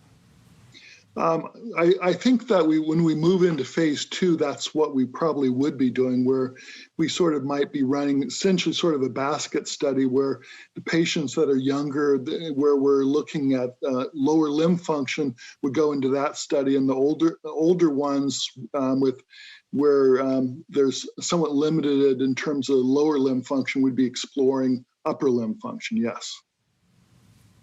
Okay, great. Thank you. Larry, I got a question for you. Given the drug you're studying, what about the Becker population? Given the cardiac issues within the Becker population, are you looking at them as a potential? So there have been a couple of areas where we've discussed as sort of obtaining a signal of benefit, and then Becker would be ideal just as well. But then also, I think, carrier mothers. So that is a population that having a largely cardiac phenotype, this could be something that would apply for them as well. Great, and actually Gerard as well. Are you thinking about Becker? At this time we aren't, but certainly down the road, that is one of the things that would be sort of the next thing that we indication that we would go into would be Becker's. Yes. Okay. And definitely happy to hear that that consideration of carrier mothers. I mean, that's. As we've funded some studies at Nationwide Children's, that is another underserved population. So always, good to hear that they're being considered. Larry, another question is kind of, you've talked about looking for a strong signal here in this first study. If you look towards a pivotal trial, and this may be a hard question to answer, have you started to think about, or have there been conversations with regulators about what kind of, an outcome measure could be used? This has been a pretty big challenge in Duchenne, and it's something that we're constantly exploring. We're working on as part of our guidance as well, kind of these issues. So just would love to kind of hear your thoughts and see, what you're thinking. So we, another FDA-funded grant. So we've had conversations with the FDA, and my colleague, John Soslow at Vanderbilt, got an R01 funded by the FDA. So in 1 year, we figured out that we had 2 FDA-funded grants in Duchenne focusing on cardiac. So what we hope to do with his study, which is really in effect a very detailed natural history study of some of these detailed MRI cardiac measures. And so we're partnering with Nationwide, Children's National, here at Riley and Vanderbilt to enroll patients to look at what is the natural history and what are some meaningful cardiac endpoints. And so we hope to use that data to then drive that discussion with the FDA of, okay, we have clinical trials, but now we actually have hard and fast and true data that says these endpoints are meaningful, and this is what we would like to put forward as an endpoint for cardiac trials. Interestingly enough, we are using the same MRI protocol in both, so that if there is something that we determine in the natural history study, we will have that data being obtained as part of the clinical trial. Well, great. We love to see that cross collaboration. Hopefully there's some really good results that come out of that. Yeah, and as we're developing the guidance as well with cardiac, I think this is all really, really important. We're adding cardiac to the update to the Duchenne guidance, so such important topics for consideration as we move forward. And then, Ronzi, so you kind of, I think, alluded to this a little bit when you asked that question of whether I was asking about Becker or Duchenne. So are there plans with EPM01 to look towards a Duchenne population? And if so, I mean, again, the question is always, timeline. Yeah. Well, as I just showed you, we just did our first MDX mouse study with EPM01, and for us, that's our first finite step into that. We're going to do another study. I think we'd like to learn a little bit more about the drug characteristics and dosing in that population. There are a couple other animal models I want to conduct, but we're trying to move in that direction. We just need to be very thoughtful and methodical about it, because what we do take into a clinical trial, we need to feel very good that we're doing something meaningful. Yeah, great. Absolutely. Thank you. Larry, I'm sorry to come back to you on this ACE-ARB question. You had mentioned, if approved, these would be used in combination, but what about for the trial? Are patients allowed to be on an ACE? Yes. Okay. Yes, they will stay on their existing therapies through the trial. So they just have to be on it before they enter the trial. Okay. Thank you so much. Great. Gerard, I wanted to kind of touch on one part that we noticed in the trial design, where you noted that about 50% of the visits at home are at home. Does that include functional testing? And was that as you were preparing to launch your trial, during the pandemic? Was that a response to that, or was this kind of always in the trial design and something that you're thinking about as you look at future trials and trying to kind of minimize that burden to patients?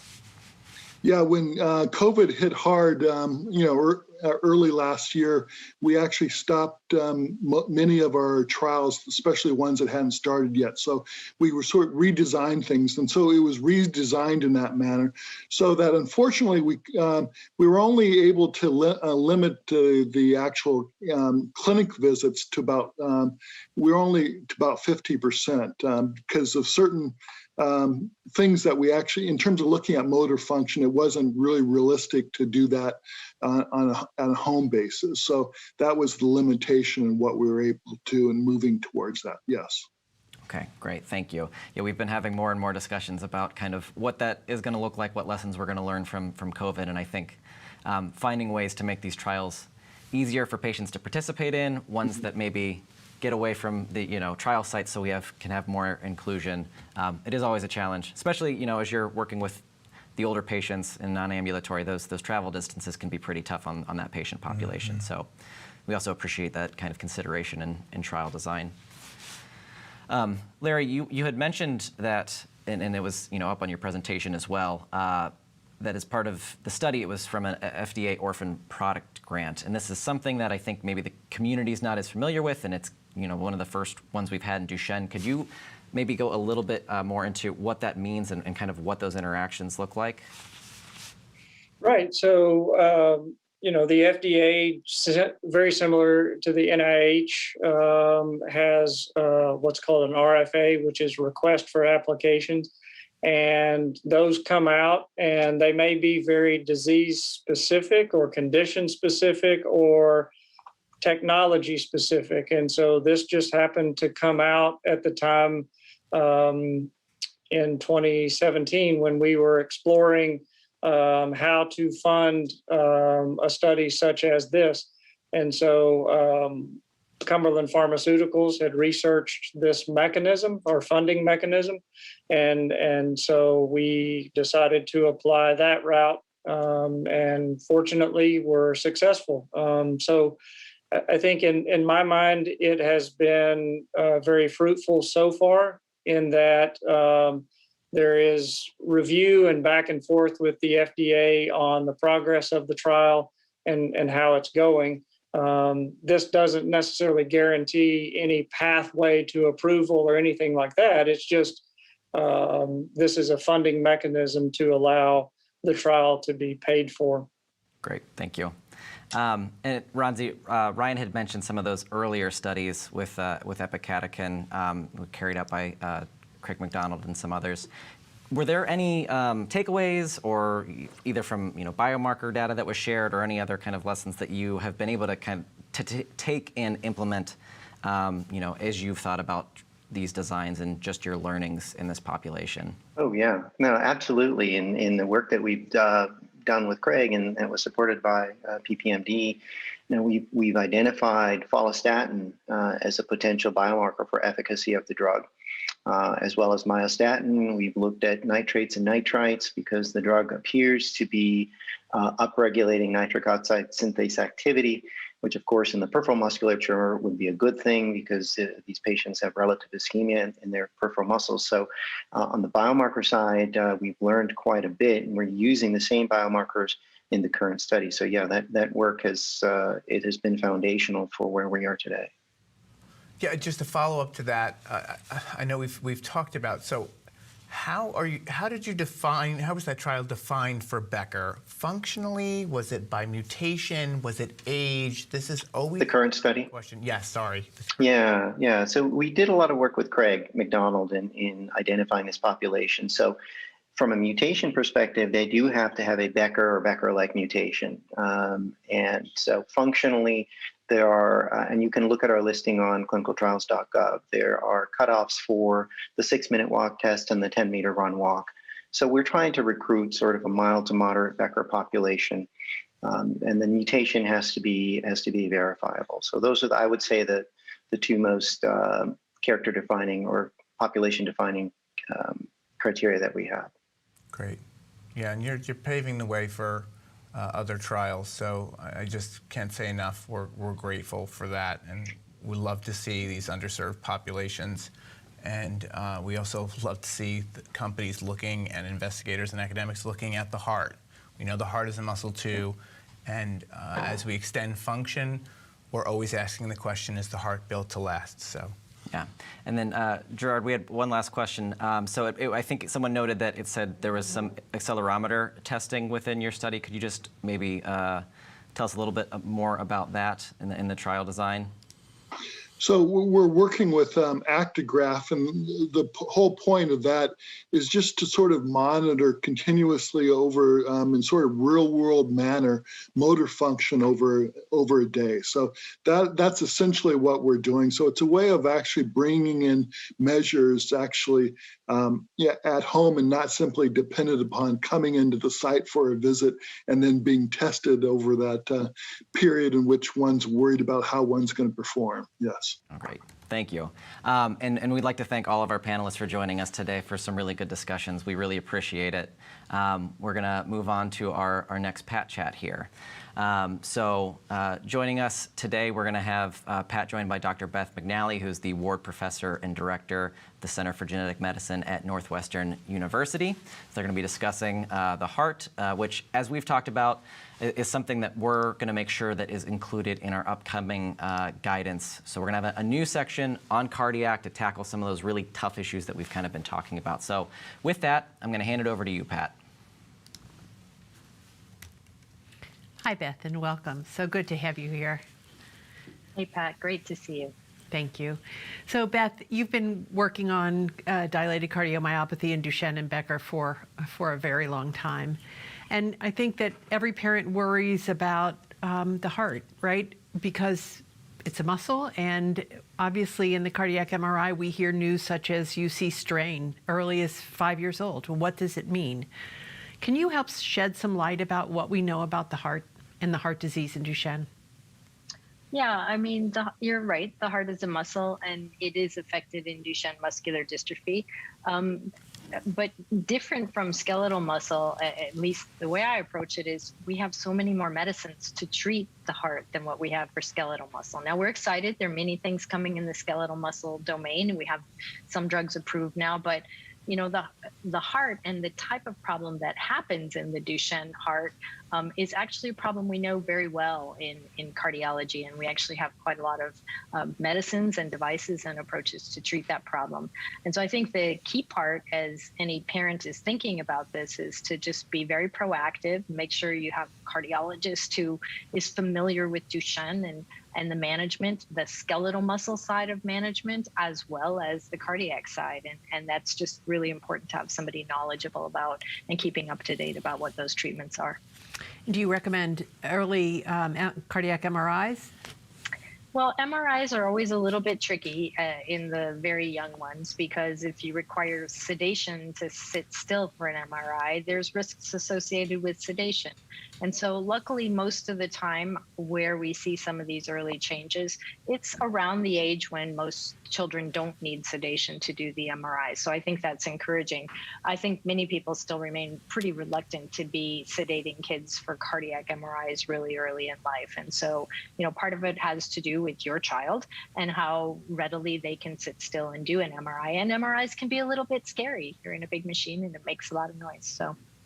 Yeah, absolutely. I think that, you know, MRI is suggested to be the gold standard. And I think what gets really confusing is a parent has an MRI and then an echo and tries to make sense of those two tests to say, are they apples and apples? And what can you interpret from each of those? Could you shed a little light on both of those? Yeah, really, really good question. So echoes, I will say both echoes and MRIs are both very much user dependent. So again, you want to be in a facility that's very used to doing these. And for example, echo is highly dependent on the echo technologist who's holding the probe and taking the images. And they can do even very young children and do echoes if the tech is patient enough and there's something there for the child to be distracted by, or sometimes even a little baby, they can do them on with the parents holding them. So echoes are very, very safe to do, but to do a really quality good echo on especially a small child, it takes time. And so you just want to make sure nobody's rushing through that process and they're just taking their time and getting the images they knew.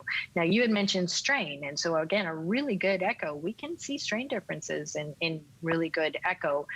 That's not always done because we do that probably more on the adult side than on the pediatric side, but a good echo lab actually can see some of those really even early changes by echo. But the bonus of an echo is that it's safe, it's really easy to do, and it can be done even on very, very young children. MRI, as you mentioned, gives us more information. It gives us more of the tissue quality, whether we see what we call delayed enhancement or some of that scarring that's present on the heart. And again, probably can see strain a little bit easier, although some of my echo colleagues will argue with me about that and say we can see it just as well on the echo side as in the same. So they're complementary tests. I do notice on the pediatric side, they will order these pretty regularly, once a year or so, even when a child's growing, lots of things can change. As we get to the adult side, we probably don't do them quite as often. One, because it can be really hard for an older Duchenne patient to do an echo, to do an MRI because of just the need to be flat in the scanner, whereas some of my older Duchenne patients, we can do great echoes in their chairs and not even have to move them. So that's a good thing. So a lot of it has to do on what your facility, what their experience is, how good are the images. I still get lots of great echo images, and we do that all the time. Good. Beth, I know you're an adult cardiologist, and so this isn't meant to be, just in your view, as a mom with a child, would you, and I'd come to you with a 5-year-old and say, I'm going to start cardiac meds. Would you agree with that or not? I think they're pretty benign to be on. If it were me, I would probably say yes, particularly around the ACE inhibitors or angiotensin receptor blockers. I think we know they're extremely well tolerated. I work very closely with our pediatric cardiologists. I actually go and do a family clinic with them. So we work, there are many children who get treated with these medications, and it's a real mainstay for any children with kind of children onset cardiomyopathy. They do this all the time. Very safe, very well tolerated. We usually start with one of those, and then we start talking about adding a beta blocker at a little later state. And that's where I think the pediatric cardiologists don't embrace beta blockers as readily as we do on the adult side, where we pretty much believe everyone should be on a beta blocker because it's good for hearts, manages blood pressure beautifully well. But again, the good news is these are medications that we have decades and decades of safety data. We know very well that they're well tolerated and very safe. And what's kind of cool on the adult side is we've also seen several new medications actually come into our management now. We are now using newer drugs. Probably people have seen some of them being advertised on TV, but this sacubitril valsartan is a newer drug known as Entresto. That works very well for heart failure patients, really remarkable results. And then our other new drug that we use now quite readily in the adult setting is medications that are used for diabetes, which are called the Flozin type medications, which have turned out to have remarkable efficacy for people with heart failure and reduced ejection fraction. So we're starting to even think about using those as well. And Beth, you're doing a loop recorder study. Can you talk about the loop recorders and should we all have one? Yes. And do you think there are arrhythmias in Duchenne? All of those in one. So loop recorders are, what we do know is that there is generally, when we look across hearts and we see more scar on the heart, we know that that's an increased risk for having irregular heart rhythms. And irregular heart rhythms can affect the top chamber of the heart in the form of atrial fibrillation, as well as the bottom chambers of the heart in potentially more lethal rhythms that we call ventricular arrhythmias. And so we don't want those to happen. We want to treat them if that's a possibility. We want to prevent them.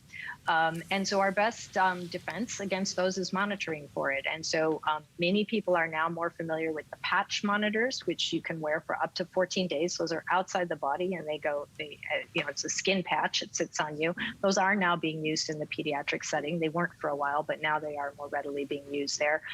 And 14 days is pretty good. Like I get watching somebody for 14 days and knowing that they haven't had anything in 14 days is great information. And then when we do see a little bit of something, or we're not quite sure and we want to get more information, but we don't want a child to have to keep wearing a patch 14 days after 14 days after 14 days, we instead have these little capsules that can go under the skin and allow us more ready monitoring pretty much 24/7. And you can do regular downloads of those little loop recorders.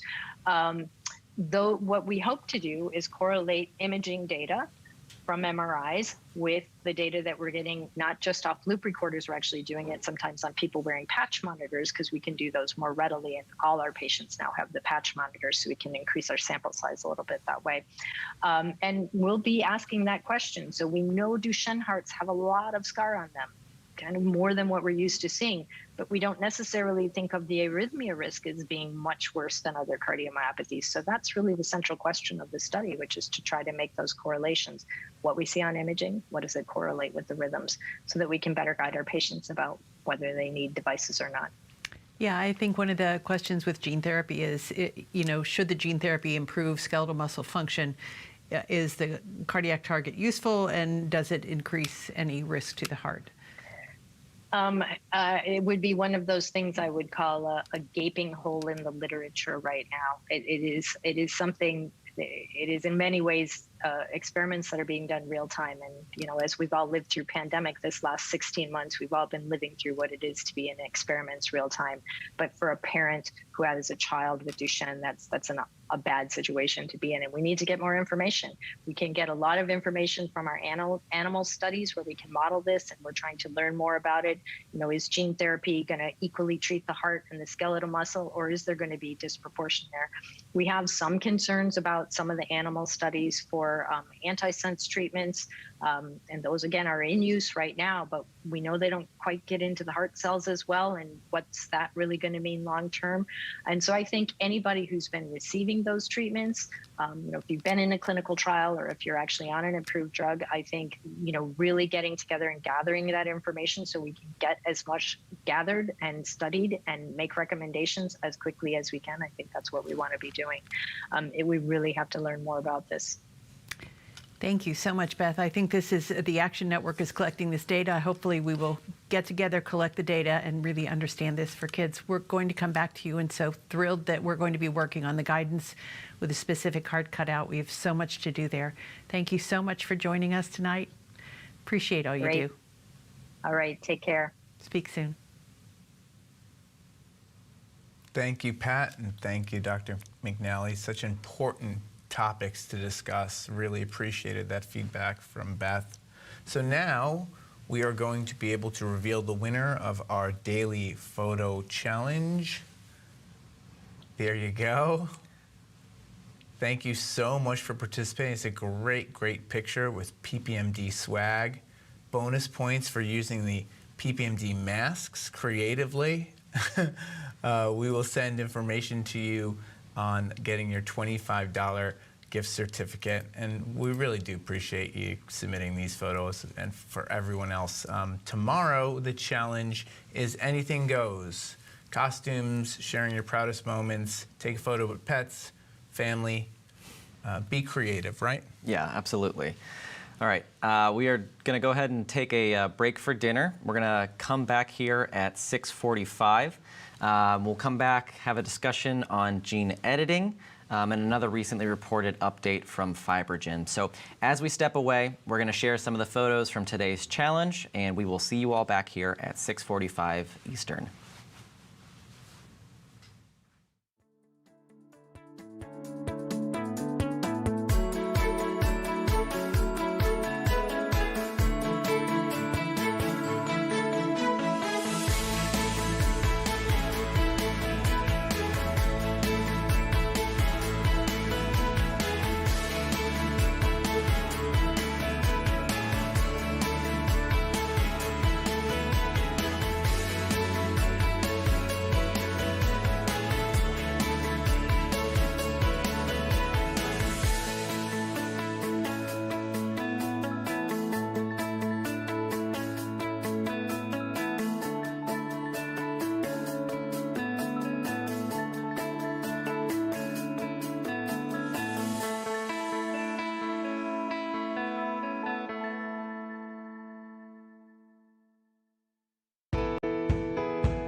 Welcome back. Hope everyone got a bite to eat. We are ready to continue with conference. I want to thank everyone for submitting your photos again for the daily photo challenge. They're really coming out awesome. So we're gonna do some polling now. For those of you, if you haven't polled before, you can go to pollev.com/ppmd. You can do it on your phone, if you're on your computer at the same time to make it easier. These questions are for families. Make sure to enter your screen name.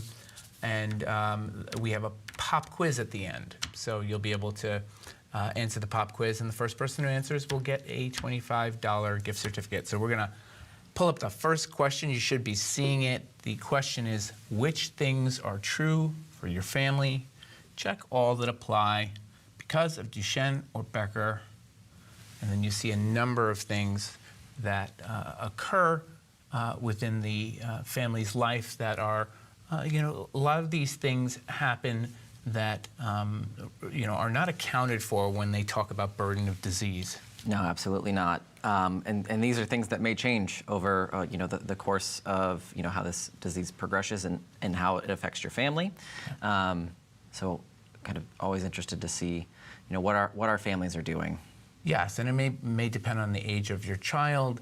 But what we're noticing with what's called value assessments, when they're doing value assessments of drugs, they're not calculating these, what they call soft costs, into the calculation of whether or not there is a economic value for a treatment. So we're working with a number of groups to make sure that this type of information is within that calculation. Because if you can avoid having to do some of these or delay having to do some of these, there's value associated with that.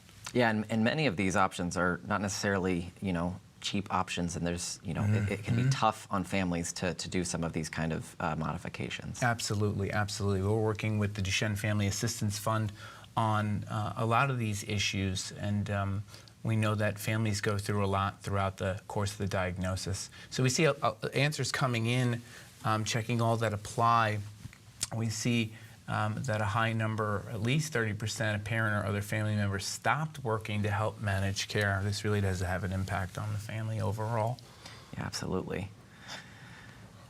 See quite a bit of moving to more accessible home or modifying the home, which are, get different strategies for that, but something that does become a little bit, feel like a necessity as the disease progresses. Maybe you move into a power chair, can kind of necessitate some of these things. Sure, and utilize the community who has resources on modifying an existing home. Again, we've worked with Duchenne Family Assistance Fund on these issues because these are things you don't want the wrong contractor doing something like that. No.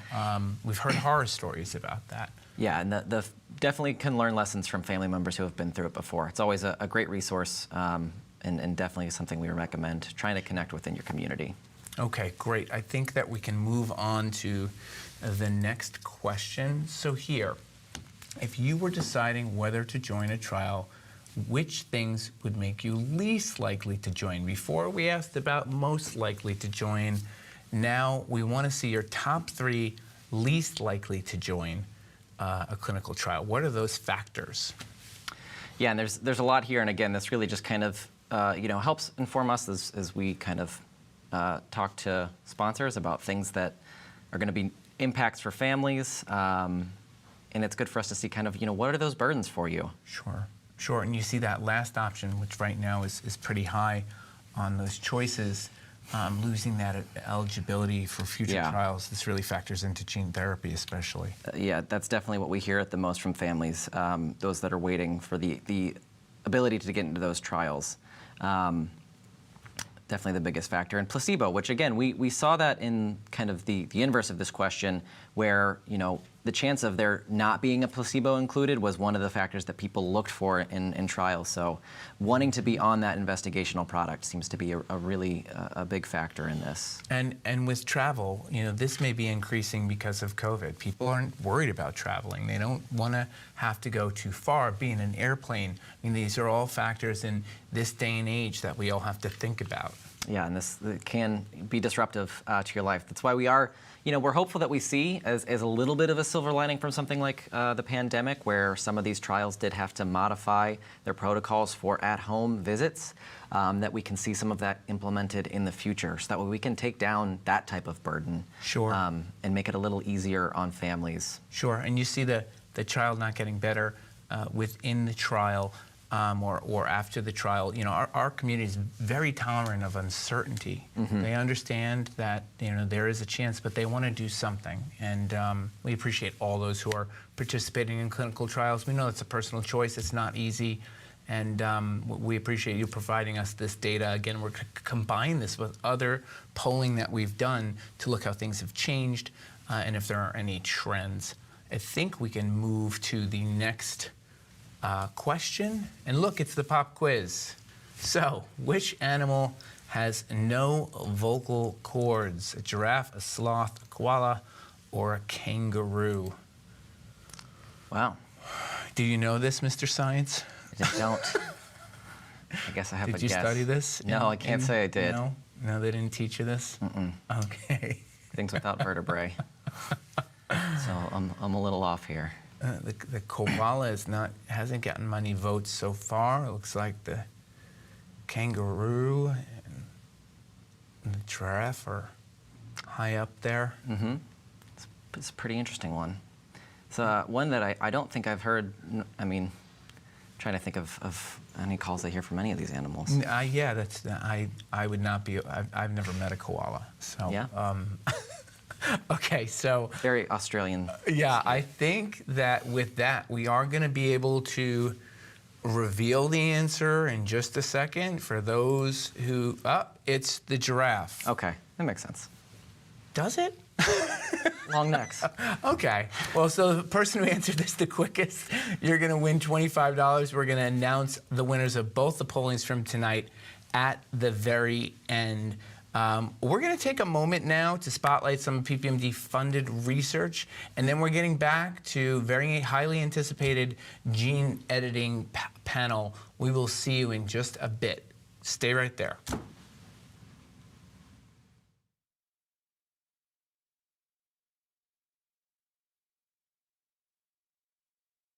My name is Kannaboyinu Nagaraju. I am an immunologist by training. I am currently a professor and founding chairman of the Department of Pharmaceutical Sciences at the School of Pharmacy and Pharmaceutical Sciences in Binghamton, New York. Many in the DMD community know that there are multiple ongoing AAV microdystrophin gene therapy clinical trials. And many of you have questions such as, is gene therapy safe? What are the short and long-term immunological consequences? One way to improve the safety as well as efficacy of AAV-based gene therapy is to direct the virus once it enters into our body to go to the target tissues, in our case, skeletal muscle and heart. We want to do this without significantly activating and alerting our innate immune system. I think we can achieve this goal by blocking early steps of macrophage ingestion of AAV virus and their activation using known drugs that block these processes. If the proposed experiments are successful, one can use these drugs in conjunction with the gene therapy to potentially improve muscle and heart function without significant activation of early and late immune responses to gene therapy. I sincerely would like to thank Parent Project Muscular Dystrophy as well as Duchenne UK for funding this work in my laboratory at the Binghamton University. Thank you.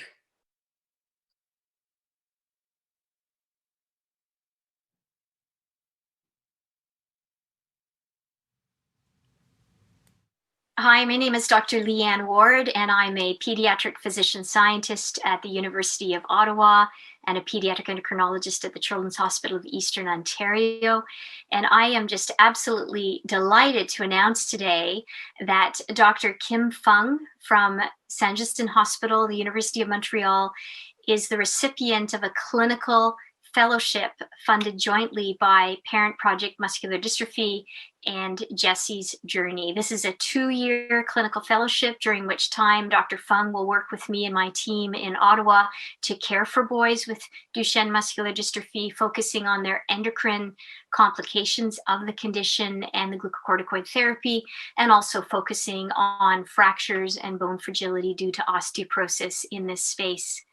Dr. Fung, during her 2-year fellowship, will also work with me and my team on the research side, helping boys in terms of their underlying condition with novel therapies, and also focusing on how we can optimize the endocrine care, growth, puberty, adrenal suppression care, and optimize skeletal strength in this context. So we could not be more honored and excited to be the recipient of this fellowship, and we look forward to starting in July and are deeply grateful to Parent Project Muscular Dystrophy and Jesse's Journey for their tremendous advocacy, which includes empowering the training of clinicians to optimize the care for boys with Duchenne muscular dystrophy. Thank you.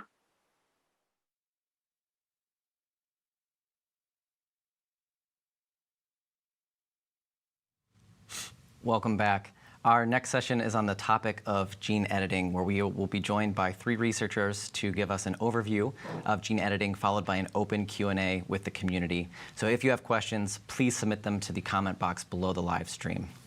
So joining us today, we have Dr. Eric Olson from UT Southwestern, Dr. Charles Gershbach from Duke University, and Dr. Melissa Spencer from UCLA. So we're going to kick it off with Dr. Olson. So Eric, whenever you're ready, you can take it away. I'm ready. If we could have the first slide put up. Good evening. I'm happy to be joining you from Dallas tonight to talk to you about recent work on gene editing as a therapy for Duchenne muscular dystrophy. These are my disclosures. Next slide, please. All of us share the desire to find a true cure for Duchenne muscular dystrophy, DMD, and this has posed many challenges, which are summarized here. The massive size of muscle, which comprises 40% of the human body mass, the massive size of the dystrophin gene, the largest gene in the human genome, the many different dystrophin mutations that cause DMD, the need for muscle and heart restoration to truly cure this disease, and the need for lifelong correction. Next slide, please. The dystrophin protein is schematized at the top of this slide, and the dystrophin gene is shown at the bottom with the 79 exons that splice together like pieces of a jigsaw puzzle to form the seamless RNA, which ultimately codes for the protein. Although there are thousands of mutations that have been identified in Duchenne boys worldwide, they cluster into hotspots. Next slide, please. Shown here in these 10 exons, which represent the majority of mutations, particularly deletion mutations in boys with DMD. This has led to the concept of exon skipping, in which various therapeutic strategies might be able to skip these out-of-frame exons and restore the open reading frame of the protein. Next slide, please. You can think about the dystrophin protein as a molecular shock absorber for all the membranes of muscles in the body, both skeletal muscle and the heart. Like a shock absorber, the central region of the protein is comprised of a series of redundant rod domains that function like coils of a spring, and the 2 ends of the protein, which are essential, anchor this protein in place beneath the membranes of skeletal muscle and heart. Next slide, please. There's a large number of patients with a relatively mild form of muscular dystrophy called Becker's muscular dystrophy, or BMD. These patients harbor in-frame deletions within the rod domain of the dystrophin protein and render it reduced in function, but it still retains residual function. And you can think about it as schematized here as a smaller shock absorber, it can work, but not as well as the wild type normal protein. And this has led to the concept of devising strategies to convert DMD mutations into BMD. Next slide, please. As all of you well know, there are numerous therapeutic strategies that have been developed and are continuing to be advanced to provide benefit to patients with DMD. In this session, we're going to focus on one of these. Next slide, please. And that is CRISPR gene editing, which is distinguished from these other types of therapies because it treats the underlying cause of the disorder, the genetic mutation in the DNA of the dystrophin gene, and attempts to correct or eliminate those mutations. Next slide. CRISPR gene editing is a revolutionary gene editing technology which was awarded the Nobel Prize this year. This is a two-component system which involves a guide RNA shown on the left, which can be programmed to represent any sequence in the genome of any organism, including humans. Secondly, there's an enzyme often referred to as Cas9, which can then be guided to any sequence in the DNA by the guide RNA, and it will then cut the DNA. And when it cuts the DNA, it can eliminate mutations such as those responsible for DMD. Next slide, please. So you can think about the guide RNA essentially as a molecular GPS device. It can be programmed with high specificity to recognize sequences throughout the 3 billion letters of the DNA code in every cell in the human body. And it can deliver the Cas9 or the genetic scissors to that DNA target sequence where it can edit that sequence. Next slide, please. There are numerous efforts now to devise strategies to use CRISPR-Cas9 gene editing to remove mutations responsible for human disease. And these fall roughly into two categories. There are so-called ex vivo strategies in which cells can be taken out of a patient. This often occurs through blood cells, and these can be edited to remove mutations, such as those that might be responsible for sickle cell anemia, for example. And these can then be delivered back into the original patient and effectively cure the disease. Ex vivo gene editing cannot be adapted for Duchenne muscular dystrophy because of the massive size of the skeletal musculature and because of the inability to generate enough cells to colonize all the muscles and the heart. So this has required in vivo gene editing, in which the gene editing components must be injected directly into the body, and they must be able to find their target in the genome and edit it. And this is now being used for many types of therapeutic indications, including blindness, hypercholesterolemia, and as we'll talk about in this session, DMD. Next slide, please. Why does CRISPR lend itself to correction of DMD? Well, there are several reasons that are summarized here. The first is that the dystrophin gene, as we've said, is too large to replace by traditional gene therapy. Secondly, the dystrophin protein and gene have a modular structure that allows exon skipping such that exons or segments of the gene that have mutations can be skipped, but can still restore the functional dystrophin protein. Third, the dystrophin gene resides on the X chromosome. Boys, which are predominantly the predominant DMD patients, have only one X chromosome, so this means only one gene needs to be corrected. Fourth, only a small fraction, a relatively small fraction of dystrophin protein needs to be restored in order to confer benefit to boys with Duchenne. And it's considered that even as little as 15% of dystrophin protein could have dramatic therapeutic benefit. And finally, skeletal muscle and heart cannot be reconstituted by stem cell transfer. And so this has necessitated strategies for in vivo gene editing. Next slide, please. This shows a representation of 5 exons of the dystrophin gene, exons 49 through 50, which splice together seamlessly to form the contiguous dystrophin protein, which is schematized at the bottom as as a shock absorber with coils of a spring. Next slide. The most predominant deletion mutation in boys with Duchenne is a deletion of exon 50. And you can see why that causes Duchenne, because when exon 50 is missing, the next exon in line, 51, does not fit together with 49, and this disrupts the protein. The next slide, please. So we've adapted a strategy in which we could deliver CRISPR to exon 51 with a single guide RNA. And by introducing a single cut in exon 51, this could induce either exon skipping to restore the reading frame by connecting 49 to 52, or to reframe the protein and provide for functional restoration of the protein. Next slide, please. We began by isolating blood cells from patients with Duchenne muscular dystrophy, and we could convert them into cardiac muscle cells in a dish, as shown at the bottom, and study their functions. And then we could correct them by delivering gene editing components to those cells, as shown on the top. In the left is cardiac muscle cells obtained from blood sample of a boy with Duchenne with no dystrophin, and on the right, we can correct it and restore dystrophin, as shown in red. This is an especially powerful approach because it allows us to test whether a particular guide RNA and a gene editing strategy can correct the mutation in that particular patient, and whether it can restore the function and expression of the protein in the actual patient. Next slide, please.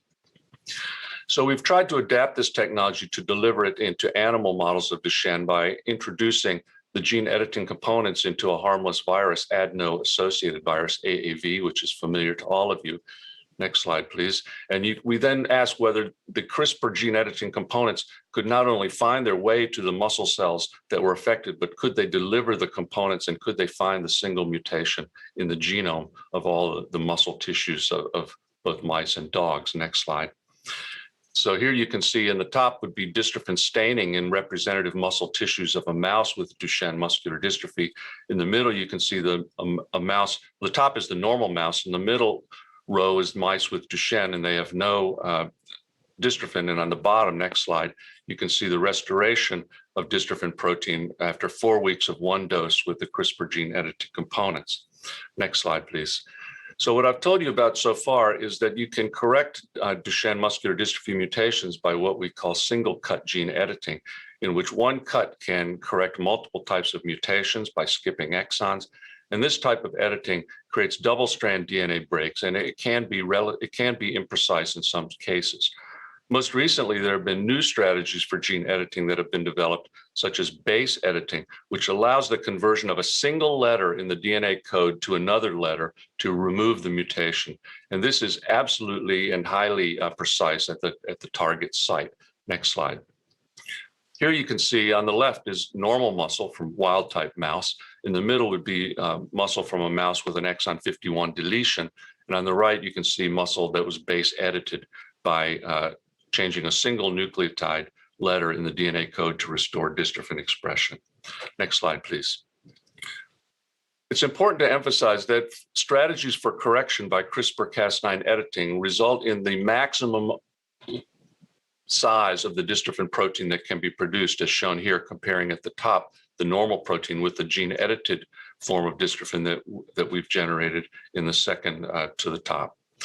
In severe Becker muscular dystrophy, shown at the bottom, there's a truncated version of the protein, and the version shown at the bottom is correlated with very severe BMD. Microdystrophins represent an extremely truncated form of the protein that are being used in many promising therapeutic trials, and you can see that they're extremely small. They represent less than 1/3 of the level of the normal protein. Next slide. So what are the potential advantages, lastly, of gene editing as a strategy? One is that the corrected gene is expressed from the endogenous genetic locus. The second is, as I said, the maximum portion of the dystrophin protein is produced.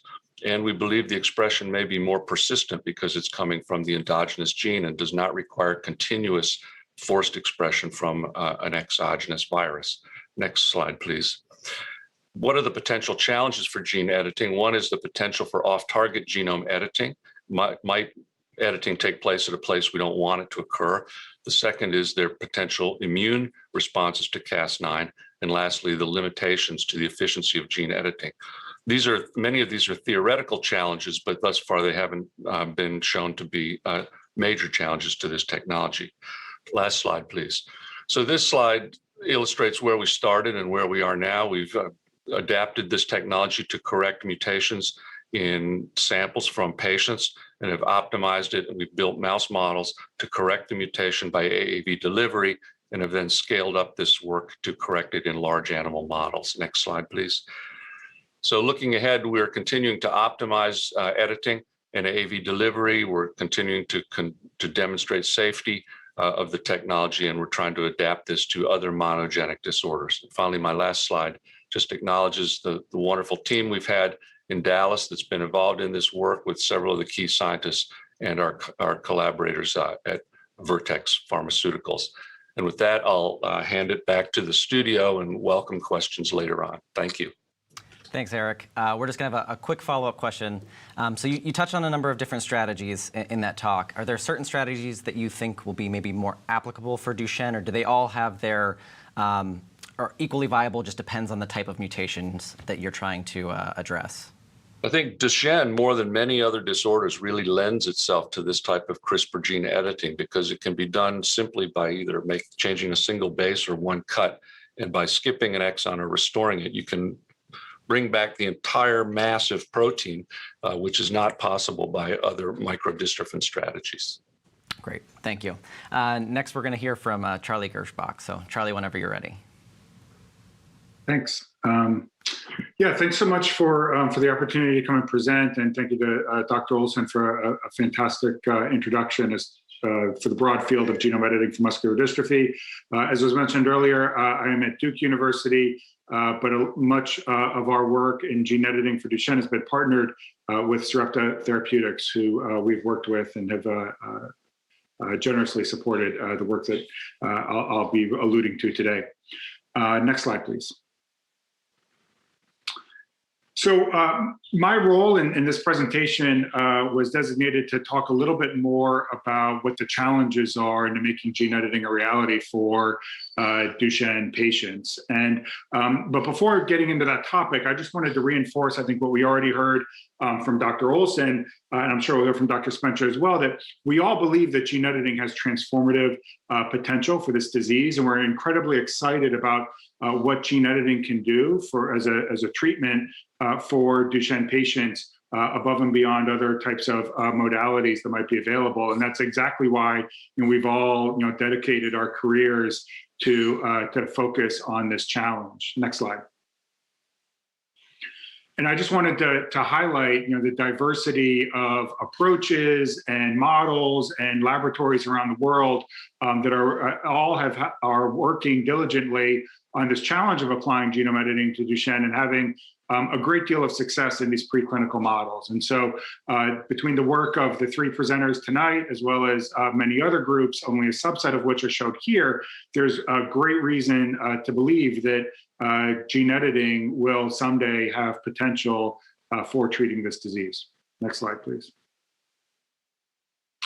And along with that, I want to just build on what Dr. Olson already highlighted, which is that there are many different ways with which gene editing can be applied for Duchenne, whether it's targeted insertions, whether it's single cut for splice site disruption or reframing, or double cut approaches to remove one or more exons that can address a broad group of patient populations. There are a number of exciting approaches. And then as the field continues to grow with even next generation genome editing technologies like base editing and prime editing, as Dr. Olson highlighted, I think that we are continuing and will continue to see new exciting ways to manipulate the underlying DNA sequences to treat diseases like Duchenne. Next slide, please. And I think collectively, it's the diversity of approaches, the success in the preclinical models, and the efforts of groups like my colleagues on the call tonight that has generated, I think, this widespread enthusiasm for gene editing for Duchenne. Next slide. So with that in mind, I think that the question that I imagine many of the families in the audience are considering is, what are the challenges for making gene editing a reality, and what is the work, given the widespread success and attention in the preclinical models, what is it that all of us are still working on in order to bring this forward for Duchenne patients? And so really all of this boils down to two different categories, I think, both safety and efficacy, and some of this was already touched on by Dr. Olson, and I'll go into it with a little bit more detail. Under safety, this includes the specificity and the hypothetical risk of off-target editing, control precision of the on-target edit and controlling gene editing outcomes, and then tolerability of the treatment and the response of the human immune system to gene editing and gene editing machinery. And then under efficacy, of course, the challenges, as always with this disease, are around delivery, but also with maximizing efficiency of editing and durability of effect. Next slide, please. So first, to address the issue of specificity, as I think everyone understands, gene editing works by changing underlying DNA sequence. And so the hypothetical concern that is getting a lot of attention is, what if the gene editing machinery accidentally modifies the wrong sequence? And I want to really underscore this next point, which is this remains a hypothetical risk. Even though we know that it is possible under some circumstances in unoptimized systems for gene editing machinery to create off-target mutations, to my knowledge, there is no evidence to date of any adverse events in any preclinical model or in any clinical trial of something adverse happening as a result from an off-target gene editing event. So that being said, I mean, I think the question is probably, why are we wringing our hands over this possible off-target editing if it has not yet emerged as a risk in one of these preclinical or clinical trials?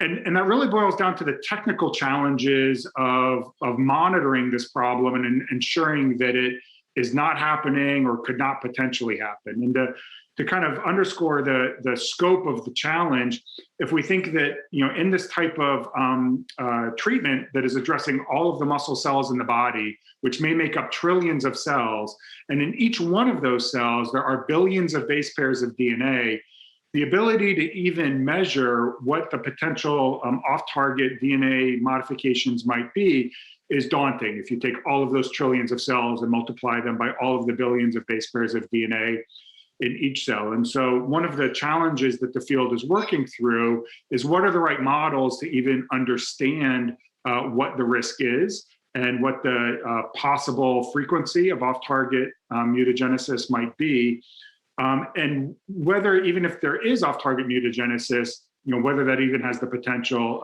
to lead to adverse events, and how long we should wait. Because obviously, as many know, in the early days of gene therapy, in some cases, it was years before potential adverse effects from genomic modifications emerged in a patient population.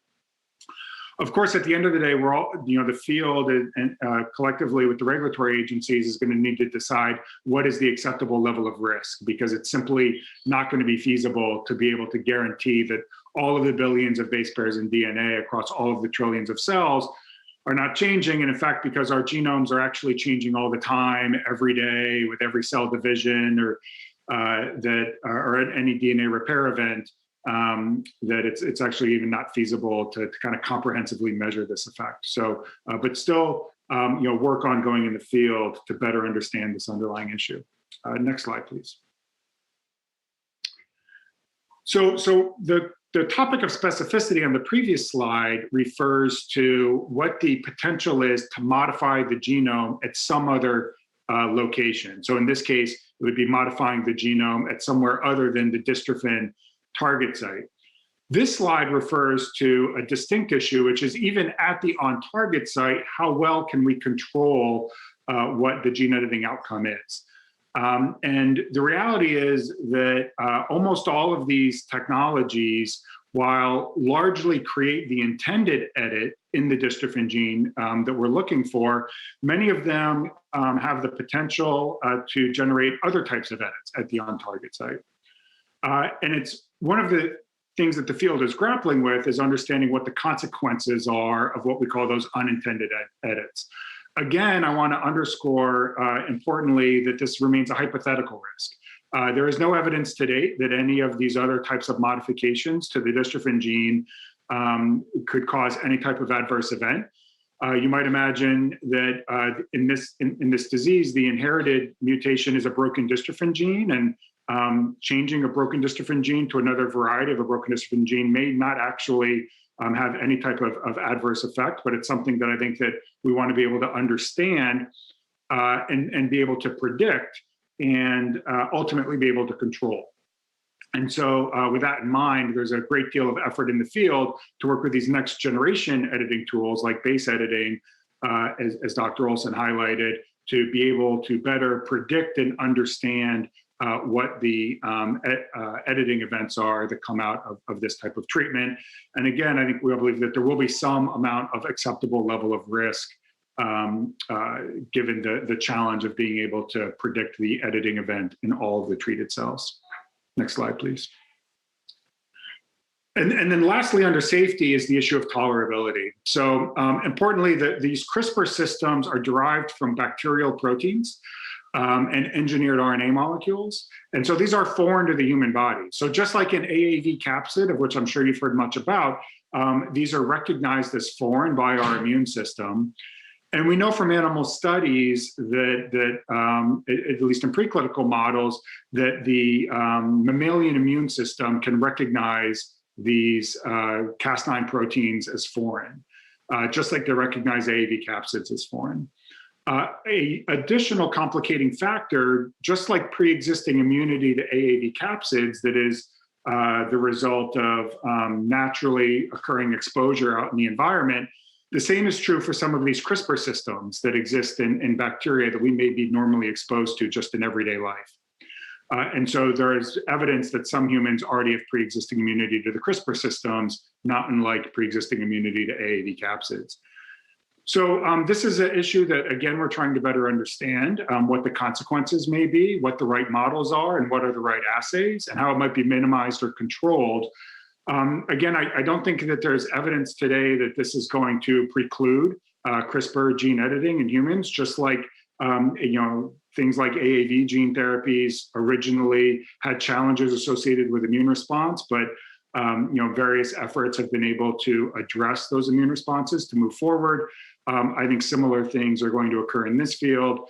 And I'll just highlight that there are ongoing clinical trials in humans in both the retina and the liver using CRISPR in vivo, and those will inform future studies in muscle and heart for diseases like Duchenne. Next slide, please.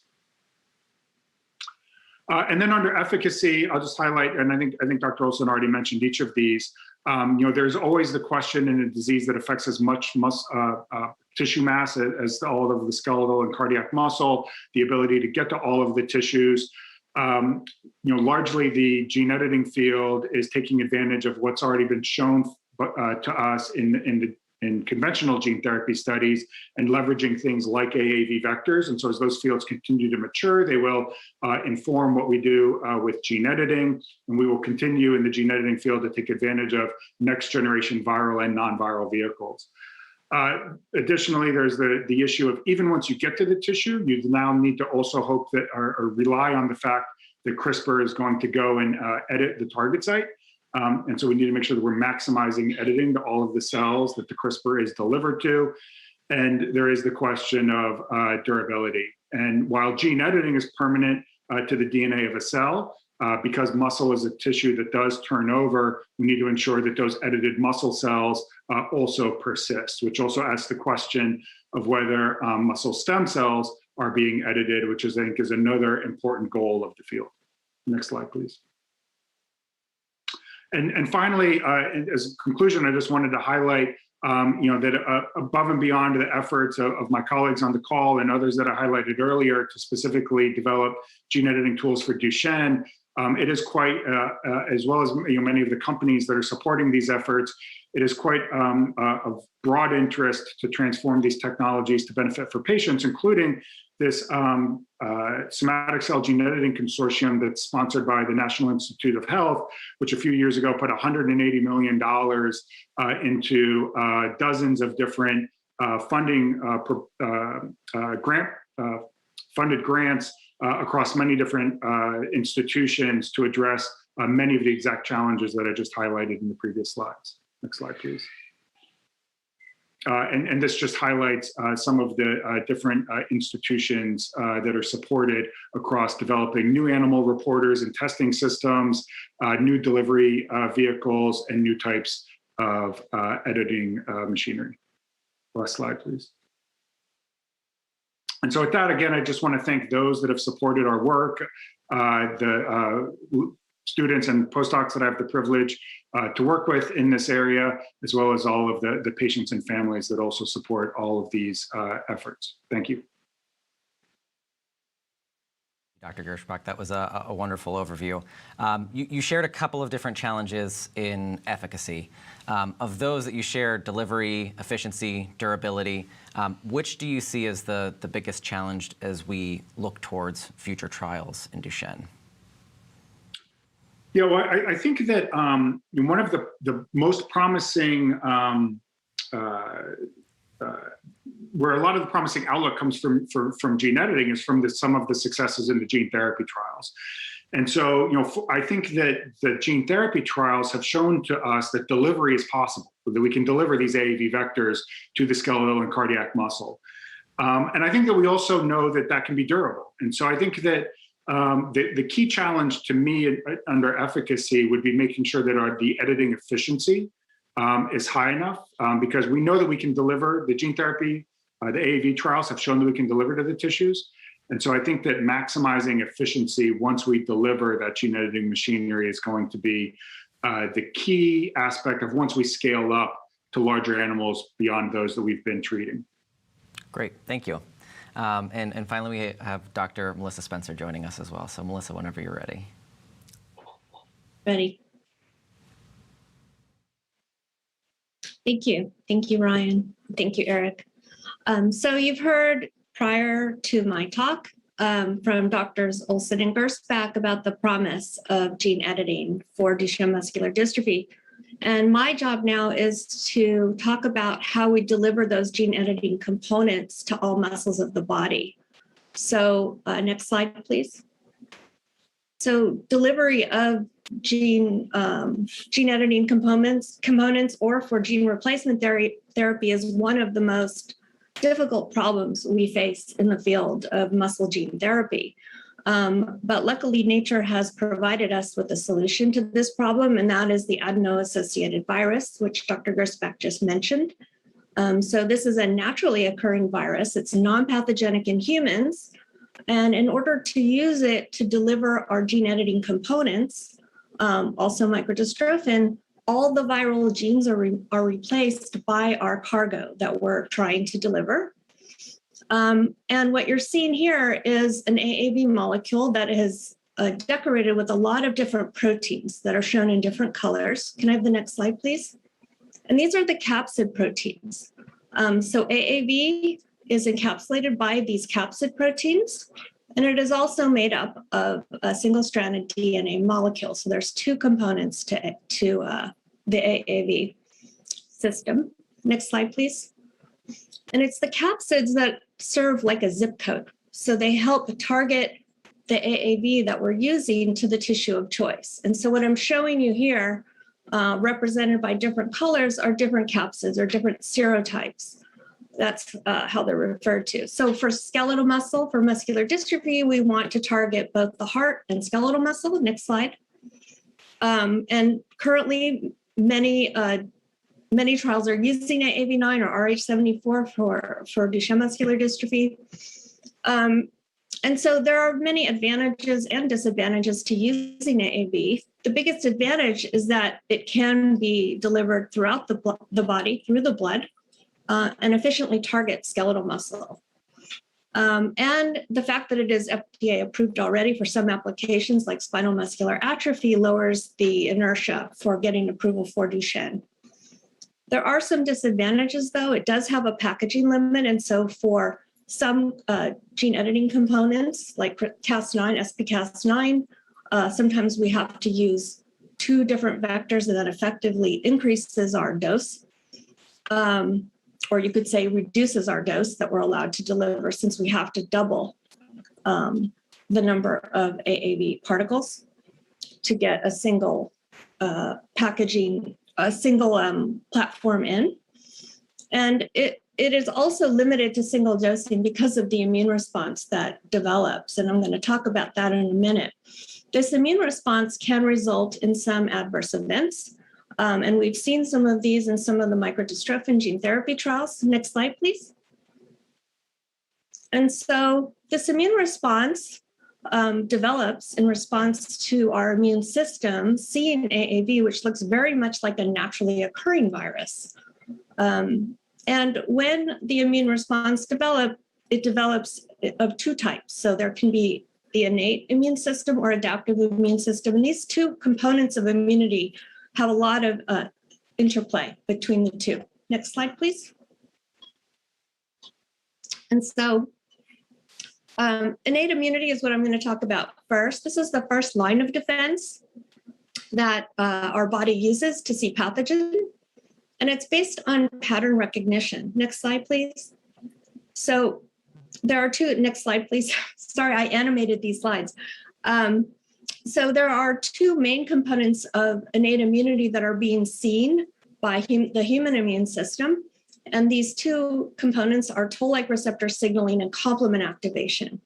You may have heard about complement activation that's occurred in some of the microdystrophin trials. Luckily, we have a way to resolve this with Solaris, which is a complement inhibitor, and this seems to be doing a very good job of reducing any adverse events. Toll-like receptor signaling does not seem to affect the safety issues of the AAV delivery, but it may affect the efficacy. So we also have ways to cope with TLR signaling that includes CpG depletion and using a TLR inhibitory sequence. So scientists are working on developing ways to inhibit this pathway, and it may help increase the efficacy of the therapy. So this is innate immunity. Next slide, please. There's also adaptive immunity. And this is the arm of our immune system that has some memory. It remembers if it's seen a pathogen, and then the next time it sees it, it develops a very strong, quick, and robust response. The main issue or the main arm of adaptive immunity is humoral immunity, which is the antibody response. That is the limiting factor for AAV. And so when our bodies see AAV, similar to with COVID, we develop antibodies. Those are these little structures that I'm showing you in this picture. And these antibodies will decorate AAV and tell the rest of the immune system to eliminate it. So this is a big issue if we want to consider redosing. And it's also an issue because many of us have been exposed to AAV throughout our lifetime. We've been exposed to the wild type naturally occurring AAV, and it's estimated that about 50 to 70% of us have this exposure. So it's going to be very important that we learn to deal with these pre-existing immunity that many of us have, and to deal with the pre-existing immunity that develops from the initial dose. Next slide, please. So why do we want to redose CRISPR if it's a permanent treatment? Well, the reason is that AAV is not 100% efficient. Not all fibers are transduced from the first dose, and not all nuclei are edited. And we also know that even if we had 100% transduction, 100% editing, we would still lose some of these edited nuclei over time with growth and with muscle repair by non-edited muscle stem cells. So when there's slight damage to the muscle stem cells come in and they repair it, and they could potentially replace some of these edited nuclei. Next slide, please. And so by redosing, we can retain the edited nuclei by continuously, maybe not continuously, but by being able to replace those lost edited nuclei periodically. Next slide, please. So there's a couple ways that we could achieve redosing. One is plasmapheresis, which just involves removal of the plasma and replacing it with new plasma that does not have those pre-existing antibodies. This is very possible. It's been done in primates, and it's been demonstrated that redosing can occur after using this type of approach. Next slide, please. Another is to use this enzyme that degrades the antibodies that are pre-existing. It's been demonstrated in this paper that this can be accomplished. It's an enzyme that's actually in bacteria. It can be applied prior to administration of the gene therapy. And this is currently being tested in preclinical studies, and I think it will probably go to clinical trials soon. Next slide, please. And the last is to block the generation of these antibodies prior to dosing. And so Barry Byrne and Manuela Corti have shown that a specific immunosuppression regimen, if given prior to the first dose of AAV, can actually allow for redosing. Now, they've done it only by intramuscular injection, but it seems to be working. We've done it in animal models. It works very well for systemic administration. And so this is the third way in which we could achieve redosing. And it's likely that we would need to use all three of these methods together, or two, to have a robust redosing protocol. Next slide, please. And so I've mentioned redosing, but the last manner in which we could improve the efficacy of gene editing is to target muscle stem cells. Dr. Gersbach mentioned this briefly. And so instead of redosing, if we had an AAV that could target myonuclei and muscle stem cells, we would have a very long-lasting, robust, and durable therapy, because these muscle stem cells can divide and repopulate their niche where they reside, as well as replace the lost nuclei that would have occurred through dilution of satellite cells. So I think that is my last slide. And I think we have to go back to the studio for our discussion. So thank you for listening. Thank you, Dr. Spencer. Really appreciate that overview. I mean, I think it goes further to that conversation that we had about the lessons that we can learn from the current gene therapy trials and how that will be applicable to gene editing. Something that we have talked about a little bit is in the past, non-viral delivery.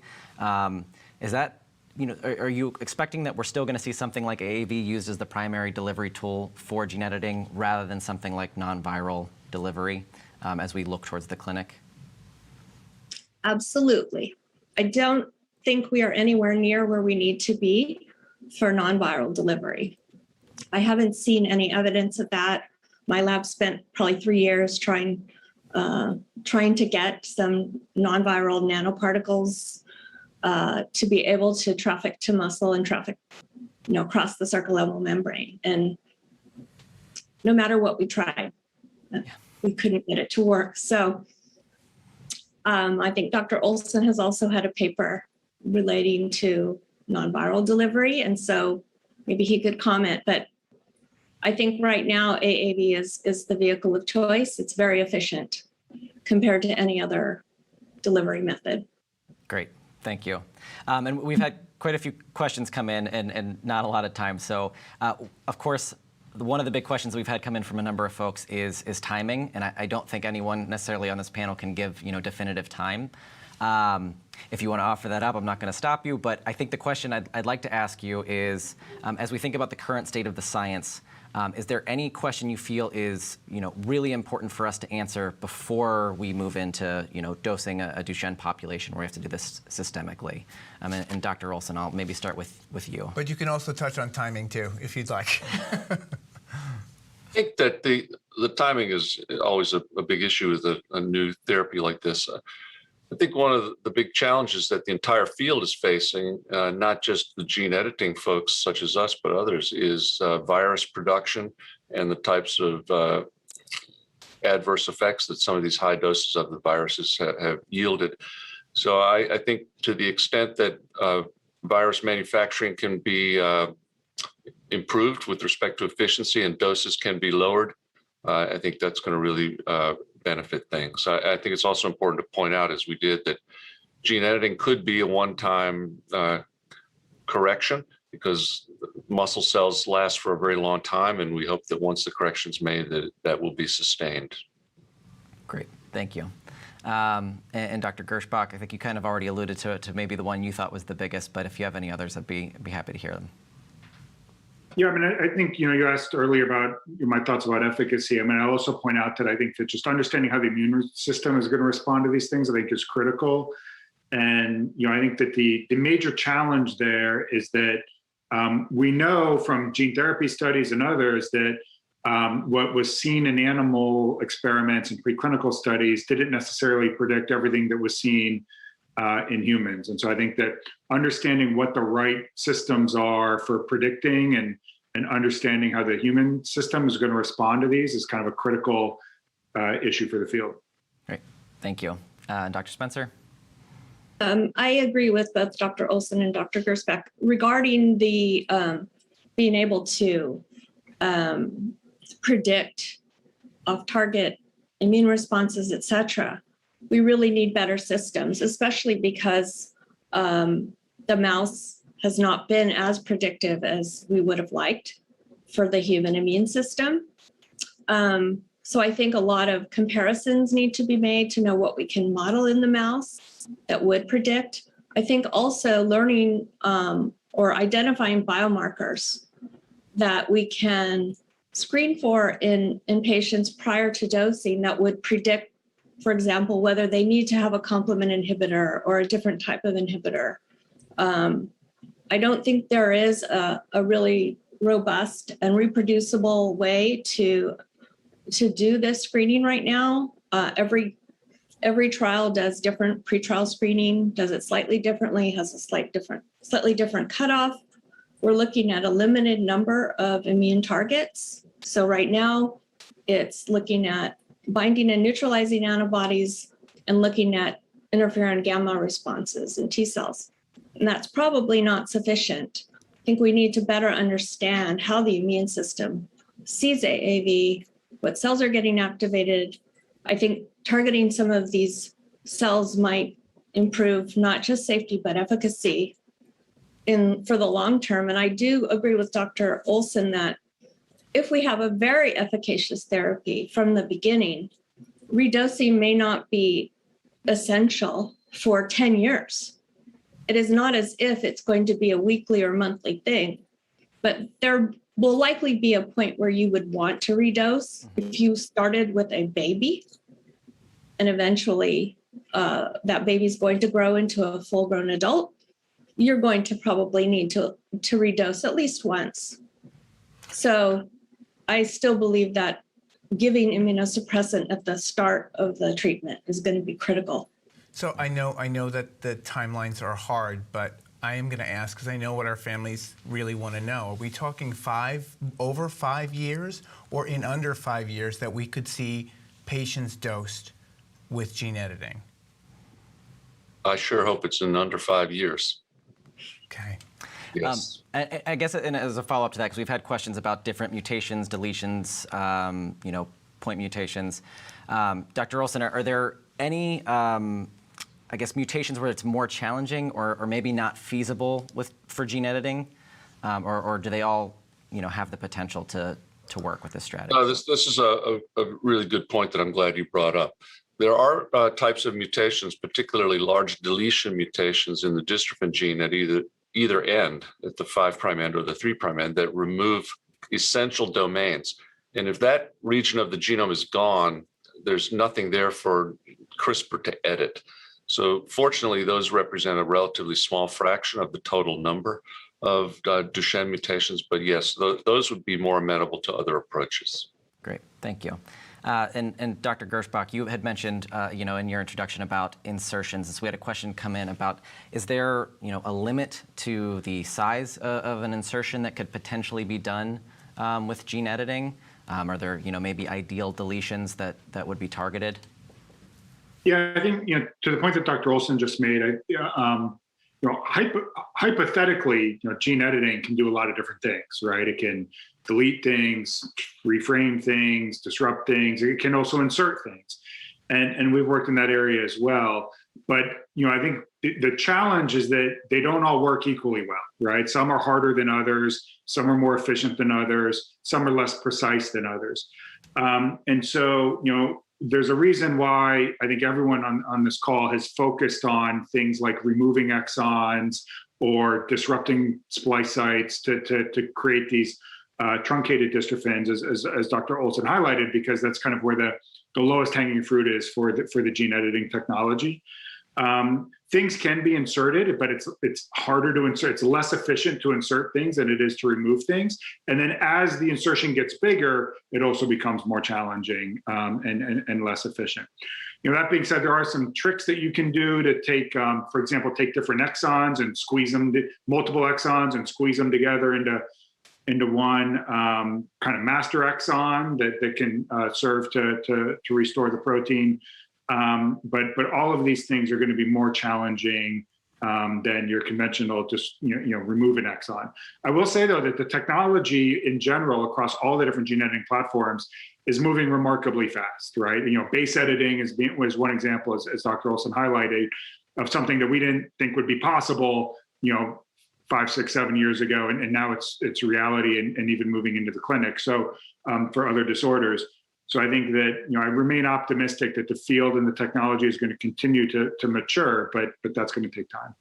I would just second that and say that there has never been, I don't think, a more exciting time in science when one can understand the error in the genetic code and can actually correct it. And we're not quite there yet, but the pace of this field is breathtaking and the potential is breathtaking. And so I could not be more optimistic about where this field is headed. Great, thank you. And I think on that note, we're gonna call a close to this session. We had a lot more questions. We would love to get to them. I think we would welcome an opportunity to speak with you all in the future. This was incredibly insightful and educational, and I think it was really helpful for our community. So we really appreciate you taking the time to speak with us tonight. Wishing you Godspeed. Thank you so much. Thank you. So it was a really, really great discussion, and I think timelines are just the hardest thing we're going to ask, and it impacts the choices people make and the decisions they have to make around gene therapy. I know in our preference study, we even saw that one of the highest sort of things related to making a decision about even microdystrophin was the fear that it could eliminate them from participating in CRISPR. Right. No, that is it's definitely something that we've heard our clinicians talk about as well with their patients and that kind of decision making. So again, always something we suggest you have those conversations with your care team. Agreed. All right. Well, finally this evening, we have recently reported updates from Fibrogen tonight, where Dr. Elman Kabadi will present data from his phase 2 trial on pamrevlumab. I can never say that right. Forgiveness, Dr. Elman Kabadi. Turning it over to you now. Thank you, Ryan and Eric, for inviting Fibrogen and PPMD community actually for inviting Fibrogen to present their this breaking news for phase 2 results. That we decided internally that the first persons or committee to hear about it is PPMD to show our appreciation to your community and to your organization. So without further ado, Bassem Mankabadi, I'm a board certified surgeon by training. I did my training back in New York at SUNY Downstate internship, then followed by Brooklyn Hospital general surgeon. Joined UCLA for a couple of years. Then I joined Amgen Oncology for 5 years. Then here I am leading the Duchenne muscular dystrophy program since 3 years here in Fibrogen. Without further ado, let's dive in. Next slide, please. And today I'm going to show the disclaimer for our presentation. And as we said, we're going to discuss the phase 2 results in non-ambulatory patients. And then I'm going to give a overall high-level summary and conclusion for my presentation. So next slide, please. So this is a disclaimer. So in a nutshell, we have 2 categories here to compare our results against. The first one is a synergy data, which done against matched populations, so exactly matched patients with our trials. The other category is the published data that we have it in natural history. bunch of papers with regards to non-ambulatory Duchenne muscular dystrophy patients, and we compared against our results that we had from in phase 2 in pembrolizumab infusion, after pembrolizumab infusion. Next slide. So next slide. This is, I'm going to talk about the main and OLE trial. So technically, this is the phase 2 study is started in non-ambulatory patients. We have 2 years data right now to announce or to publish with your community, and we're working on a publication anyway. It's an open label single arm study in non-ambulatory patient with Duchenne. A total 21 patients enrolled in this trial. Each subject received pembrolizumab at 35 milligram per kilogram biweekly for a minimum of 2 years of infusion. Subject rolled over into open label extension, which pembrolizumab will be given for additional 4 years or the drug get approved. Safety was assessed by a bunch of labs and physical examination. Respiratory function was evaluated by using forced vital capacity as a primary endpoint in this trial. Cardiac fibrosis was evaluated by ejection fraction measured by cardiac MRI. In addition to cardiac fibrosis was also evaluated by late gadolinium enhancement. Muscle function was evaluated assessing by performance of the upper limb version 2. And also we looked at the muscle fibrosis by mainly the biceps brachii muscle by MRI.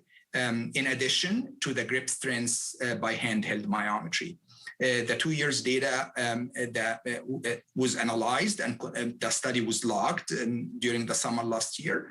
And the 2 years data we'll present it right now. So this is just a schema for the trial, and showing that the trial is screening for 4 months, for 4 weeks, and then that main study, and then the data, the analysis that we had after 2 years, and then patients right now as they are in open label extension, and then follow up for 6 weeks after the last dose of infusion. Next slide, please. So this is just showing that the design of the trial before we dive into the data. So technically, without going into details here, so it's the primary endpoint is forced vital capacity by spirometry, and that the secondary endpoint were the forced expiratory volume at 1 second, and then a peak expiratory flow and MEP and MEP. Changes in the left ventricular ejection fraction from baseline to week 104, and then also the performance of the upper limb, the grip strengths, and then the cardiac fibrosis by MRI, in addition to the biceps brachii muscle fibrosis. These are the main study. Next slide. And then this is the OLE. So we focused only on the result that showed some signal of efficacy, and we designed the OLE based on that. So the primary endpoint will be the forced vital capacity % predicted, the change, the annual change, and also we had another bucket, which is a performance assessment, will evaluate the pull, and then the handheld myometry, and then cardiac assessment will be the cardiac fibrosis, the ejection fraction by MRI, and also the myocardial circumferential strain by cardiac MRI. In addition to, of course, the safety assessment, which will be looking at all SAEs, NAEs, and any lab abnormalities in these trials. Next slide. All right, so this is the first category here.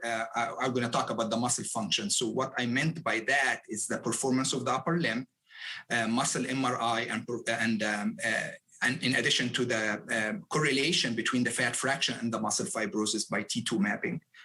Next slide. So the study 7, this is this table here showing a comparison between our trial, our pembrolizumab arm, in performance of the upper limb versus Ricotti paper, which showed 29 patients and also versus Panay paper, which had 90 patients. So our trial was 21 patients, however, 19 only patients who did the performance of the upper limb. The age was similar, kind of. It's around 16 years of age in our trial, then 14 and a half in Ricotti, and then 16 in Panay paper. The steroids usually in 100% in our trial, 82%, and then 57% in Panay paper. As you can see here, the performance, the baseline performance of the upper limb was around 24 and a half in our study, compared to the 50 in Ricotti paper, and also in around 20 in Panay paper. So the change of baseline after 1 year and then after 2 years. So we will present the two data here, the 1 year and the two years data, to give you the overall view here. So as you can see here, the changes in baseline, from baseline to after 1 year, was declined by almost 2 points, and then versus around 4.13 in Ricotti paper versus 2.5 in Panay paper. And then after 2 years, you can see that the trend is the same. We had decline of 4, and there was no data for 2 years in Ricotti paper. However, in Panay paper, the decline was around 5.1. So you can see even that it's like that. The trend is stayed the same across this trial. Next slide. And this is a diagram showing the performance of the upper limb versus Ricotti paper. So pamrevlumab is in the green, in the blue color here, versus the green is Ricotti paper. And then this is the first diagram here is the 1 year and then the 2 years. In study 079, as you can see, the pamrevlumab arm shows less decline than Ricotti paper by almost half in the performance of the upper limb. Of course, as I mentioned, there was no data for 2 years to compare against. However, this is the result that we had for 2 years, after 2 years. Next slide. And okay, so this is Panay paper is very important paper actually to us, because it's showing the distal and the middle muscle in regards to the performance of the upper limb. So the first, the left diagram here showing the first part of the left diagram is the middle arm score. And you can see here that the pamrevlumab actually shows less decline than a Panay paper at the middle arm performance of the upper limb. And then also in terms of the distal arm, is the same consistent result here. So pamrevlumab in blue is less decline than the green, which is Panay paper. After 2 years, the results showed the same trend. Pamrevlumab, actually the blue here, showed less decline in compared to Panay at both middle arm and the distal arm. Next slide. And I believe I have it in a table here, so showing exactly the same number and the same comparison here. So in a nutshell, while it's not controlled head-to-head comparison, less decline was observed for the key performance of the upper limb score in 079 trial, which is a phase 2 pamrevlumab trial, after the first and the second year of pamrevlumab infusion versus Ricotti and versus Panay paper at the middle arm and the distal, at the mid arm and the distal level. Next slide. All right, so upper arm muscle fat fraction by MRI, you can see that the mean change from baseline to the upper in the upper arm biceps brachii muscle fat fraction at 1 year in 8 patients was 1.8 compared to the mean increase in fibrosis by 3.2. So significant less fibrosis in the muscle with pamrevlumab arm compared to the Hoggerel paper that we compared against natural history data. In 2 years, the fibrosis only 2 years, we have only one subject. So this data is only for one subject. So it's showing the increase in fibrosis. However, it's just one patient. So we'll focus only here about the 1 year, which showing the good results here. Next. All right, so biceps brachii muscle fibrosis T2 mapping by MRI. T2 mapping, it's of course, it's showing the level of inflammation and edema and fat infiltration in the affected muscles. And this is proven by Magarath paper that I show here.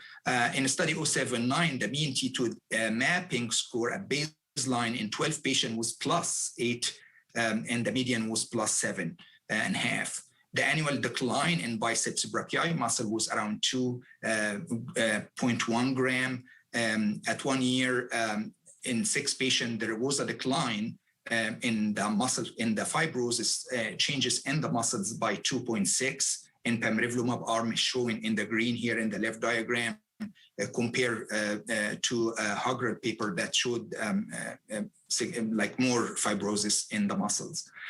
After 2 years, same trend, you can see that fibrosis stayed almost the same after 2 years. Next slide.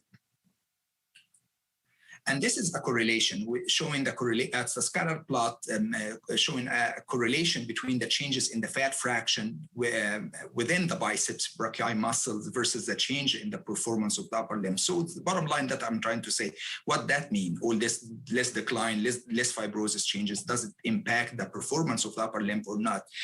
Interestingly, that there was some promising and positive correlation. So the less fibrosis changes in the muscle, the better performance of the upper limb. So next slide. And then this is, as I mentioned, that synergy, we had synergy data as well, which is the identical patient, kind of very matched population between our synergy data and our trial. So the main age, this is in terms of the grip strengths. Age, as you can see here, is around 16 in our trial versus 14.5 in synergy data. Corticosteroid was almost in 100% in both in pamrevlumab and synergy.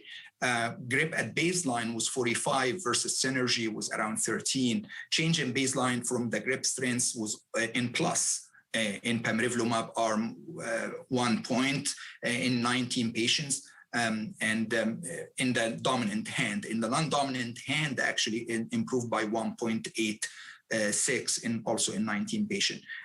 Versus synergy. Synergy showed decline by almost half point at after 1 year. There was no data for 2 years at synergy. And again, the changes in after 2 years was almost 2.5 in 3 patients only.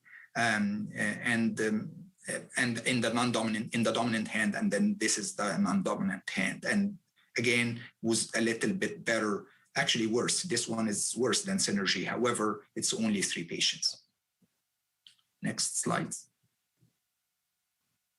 And this is a diagram showing the muscle function in grip strengths in a diagram fashion here. So the blue is pamrevlumab, and we compare it against ceferian, which is the green bar here. So, and then we compared it also against Ricotti paper that I just mentioned earlier with the pull and pulmonary, with the pull for now. And then the green, again, is the ceferian paper, and then synergy data is that dark blue. So as you can see here, pamrevlumab actually showed better results in the grip, actually better in positive 1 Newton after 1 year, and remain above all this data, all this natural history. So the ceferian better than ceferian, what they observed in their paper, and also better than Ricotti paper, and also better than synergy in terms of the grip strengths. Next slides. All right, so we talk about the muscle function. So let's change gear here and talk about the pulmonary function. What I meant by pulmonary function is the forced vital capacity, peak expiratory volume at 1 second, and peak expiratory flow. Next slide. I don't want to run out of time here, but I'm going to be very quick. Despite that, so this is a comparison between the synergy data and in terms of the pulmonary function test and pamrevlumab after 1 year and 2 years. Again, synergy data was matched population. So the age, as you can see, he's almost the same, 15 or 16 years of age in our trial versus 14 and a half.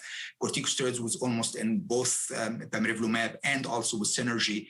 The baseline forced vital capacity in our trial was around 54 versus 66 and a half in Synergy data.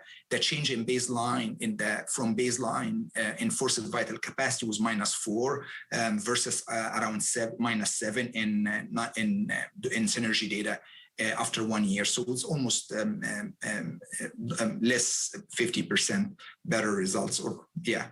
And then the change at 2 years was -8 and versus -10.7 in forced vital capacity. And again, despite the lower forced vital capacity to start with, so we have the forced vital capacity was better at baseline in Synergy data. And despite that, despite the worst baseline, the forced vital capacity showed a little bit better result than Synergy data. Next slides.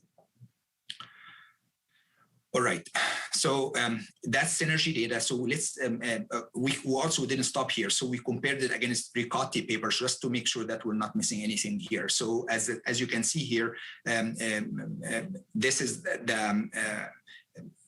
079, which is pamrevlumab arm versus Ricotti paper. As you can see here, the patients was around the same age group. 100% of our patients were in steroids versus Ricotti paper, only 82% were in steroids. A baseline percent predicted forced vital capacity was 54 and 62 in Ricotti. And then the change in from baseline and forced vital capacity was -4 versus -5.5, let's say. After 2 years, it was 8, and there was no data available for at 2 years at Ricotti paper.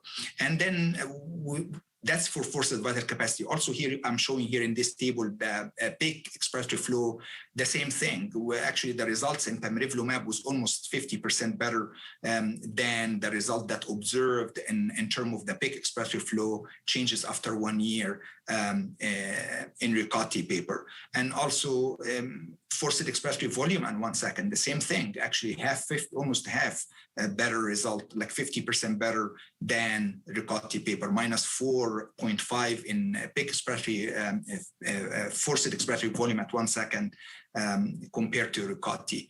And 2 years data showing -8 in forced expiratory volume at 1 second. So the trend of all the pulmonary function tests is the same.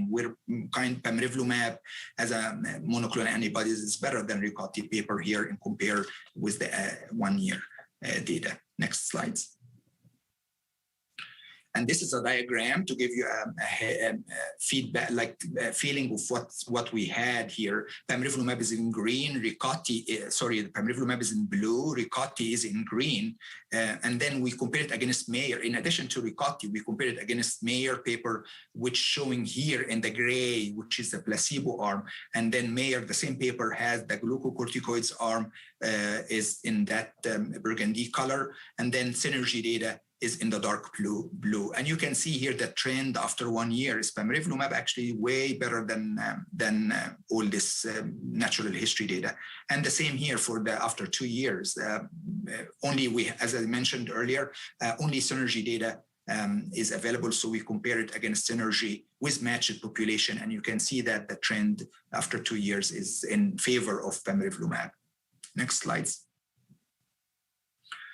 All right, so that's peak expiratory flow. The same thing as the pamrevlumab is the blue color, and Ricotti is in green. Gray is the Mayer placebo, and burgundy is Mayer in glucocorticoids. And you can see that pamrevlumab shown a less decline in peak expiratory flow compared to all these papers. In 2 years data showing here in this diagram. Next slides. And this is the forced expiratory volume at 1 second. Also the same thing. Pamrevlumab is in blue, gray is Mayer, both arms, placebo and corticosteroids, and then the 2 years. And you can see here almost 50% better than Mayer paper and after 1 year. And this is the data for 2 years. Next. All right, so cardiac. So we'll talk about pulmonary, we'll talk about muscle. Let's talk about cardiac here. So next, what I meant by cardiac ejection fraction by MRI and cardiac fibrosis and myocardial circumferential strain. So cardiac MRI was used, as I mentioned, to evaluate the ejection fraction and also the cardiac fibrosis. We compared it against McDonald paper, actually, which is 2018 paper. The mean ages were similar. All patients were in steroid. The baseline of ejection fraction was not provided at McDonald paper. The decrease, there was a decrease of ejection fraction almost by 1% per year expected in this patient population based on the publication. In comparison to our study 079, at 1 year, cardiac function results showed a similar decline, a smaller decline in the mean ejection fraction with pamrevlumab compared to the natural history data, was almost 0.02 versus 0.82 in McDonald paper. So next slide shows that diagram. Will illustrate that here. As you can see here, the green one is natural history synergy McDonald, sorry, not synergy, the natural history McDonald paper, and that blue is the pamrevlumab arm, and you can see that the cardiac function is kind of stable here versus declined in McDonald, despite the fact there is a confidence interval, big confidence interval here. We have to keep it in mind, but in general, it's promising. Next slides. And also ejection fraction by MRI was not enough for us. So we looked also at the myocardial circumferential strain, which is more robust tool to evaluate the ejection itself of the power of the muscle of the left ventricle to eject during the ejection fraction. So as you can see here, we compared it against Hagen-Busch paper, and you can see here the myocardial circumferential strain slightly better than Hagen-Busch paper with regard to the global circumferential strain. So it's kind of stable. We stabilize the circumferential strain somehow. Next slides. And this is a correlation between the cardiac fibrosis in 1 year, after 1 year. Again, I didn't mention in the previous slide that there was, because of COVID, a bunch of patients did not make it to the MRI facilities because the unit was closed and all that. So, so this is a correlation after 1 year. You can see that less cardiac fibrosis showed better ejection fraction. And that's the correlation that we had it since after 1 year of pamrevlumab. Next slides. And there's just 4 patients, as in the slides here, just 4 patients who did at 2 years, who completed the MRI. The rest of the patient, because of COVID, did not make it. Next. Oh, safety. All right, so 6 subjects withdrew consent because of the travel burden, mainly and the study fatigue in general. Because the infusion was bi-weekly, so they were tired after 2 years. Treatment emergent adverse event were mild to moderate in severity, 1 to 4 grade. 97% of the patient had treatment emergent adverse event throughout the trials. The most common adverse event, as any monoclonal actually, headache, migraine, nasopharyngitis, pyrexia, and fever, cough, and nausea and vomiting. 8 subjects had serious adverse event since the initiation of the phase 2 trial. No serious adverse event were deemed related to pamrevlumab by the PI, and none of any of these adverse events led to discontinuation of pamrevlumab.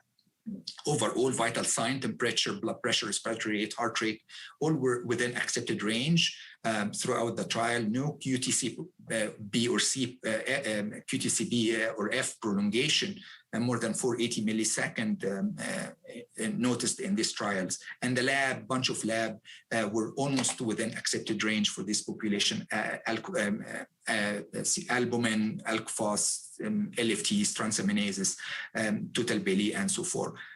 So there was no surprises whatsoever in safety. Next slide.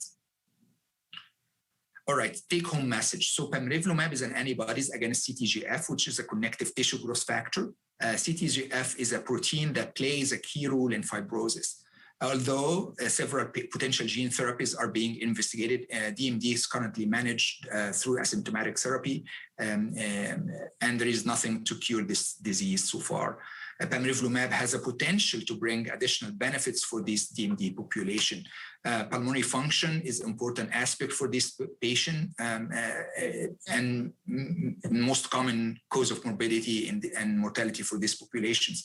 In addition to cardiac dysfunction, also most leading cause of mortality for DMD patients. So preserving the muscle function, especially the upper arm, also is an important aspect here for these patients, especially for non-ambulatory patients, at least give them the function independency. So as you can see here, as I showed you earlier, the result of from phase 2 in non-ambulatory subject should slow that pamrevlumab may slow down the disease progression. Pamrevlumab has been well tolerated in this pediatric population, and may provide additional benefits for these DMD patients compared to the published natural history data that we showed you.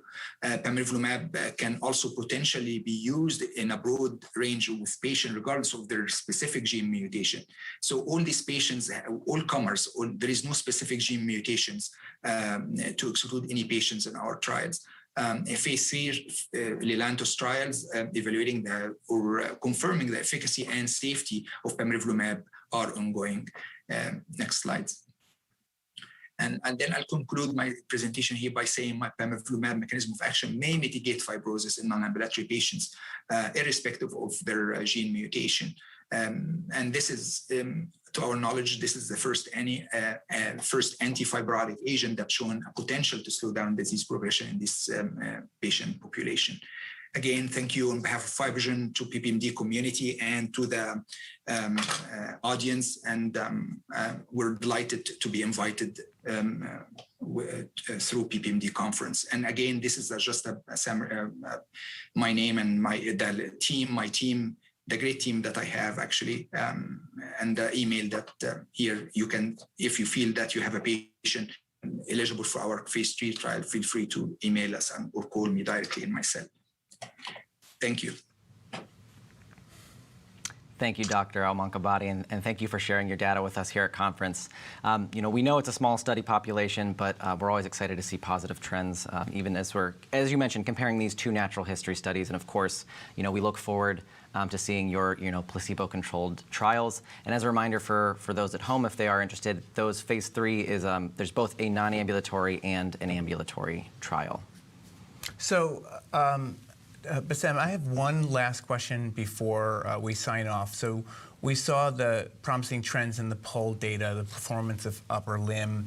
I think it's sometimes hard to interpret a few point change in measures like that. Are you thinking about, or have you measured patient-reported outcomes like the PUL PROM? That's a patient-reported outcome that's connected to the PUL. And if not, are you thinking about that in your phase 3 so that regulators can better understand as well what's the meaningfulness to a patient for a two-point change or a 3-point change on a measure like that? That's a great question. Yes, we are thinking to implement this during the phase 3. However, we have the video tools through Casimir. So we elected to go with the video recording, which shows any changes in the performance of the upper limb, or not like specifically the performance, the patient reported outcome through a video recording. Definitely, this is something to explore further. But for now, for the phase 3, is the video is the main tool for the patient-reported outcome for now through Casimir as an exploratory endpoint. Wonderful. Yeah, we're very supportive of Casimir, so we're grateful that you're doing these type of measures. So thank you so much for your time tonight. Thank you. Bye-bye. All right. So we're going to take a look at tomorrow for conference, which is our last day of conference. So in store for you, we will have some more of our kind of into the pipeline series. We're going to be looking at some both preclinical and early stage kind of development products around gene therapy and exon skipping. We're also going to have 2 different recently reported updates. We're going to hear from Givinostat or Italfarmaco about their Givinostat trial in Becker patients, as well as some more data on vamorolone. We're also going to have a care panel on facilitating independence, and we're going to have a panel on quality of life celebrating awesomeness. And then we're going to have a teen and adult track for finding purpose and setting goals. So look forward to that and make sure you get registered. Great. So tonight we have Zoom socials for moms, dads, grandparents that are happening. Teen and adults closed session on relationships and mental health. I want to announce the polling winners for the pop quizzes, Adria Finch and Pallavi Bopana. You both won your polling questions. Congratulations. We'll be sending you gift certificates. And thank you all for tuning in today. We hope to see you tomorrow. We leave you now tonight with a special performance from Patrick Motion and Jim Felker, Colin and Henry Wrench, Cooper Jones. Good night, everybody.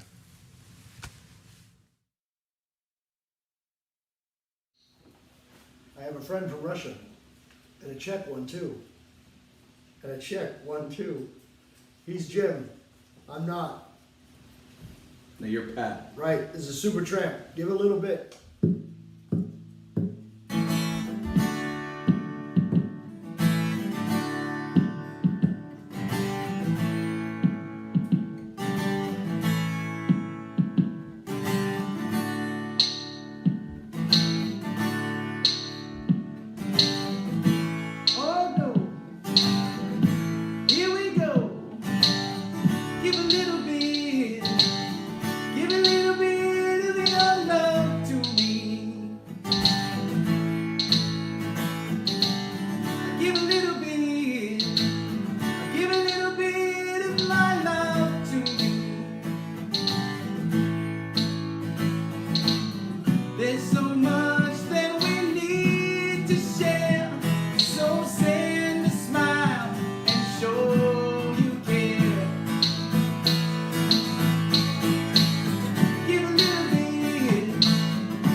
the record collection and the misdirection. I'm dancing with myself when there's no one else inside. In the crowded lonely night, well, I wait so long for the love vibration, and I'm dancing with myself, dancing with myself, dancing with myself. When there's nothing to do, there's nothing to do. Dancing with myself,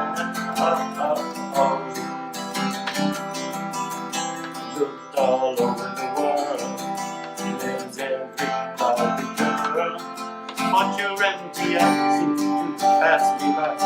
Dancing with myself, so let's see another drink, 'cause it'll give me time to think. If I had the chance, I'd ask the world to dance, and I'm dancing with myself, dancing with myself, dancing with myself. When there's nothing to lose and there's nothing to prove, dancing with myself,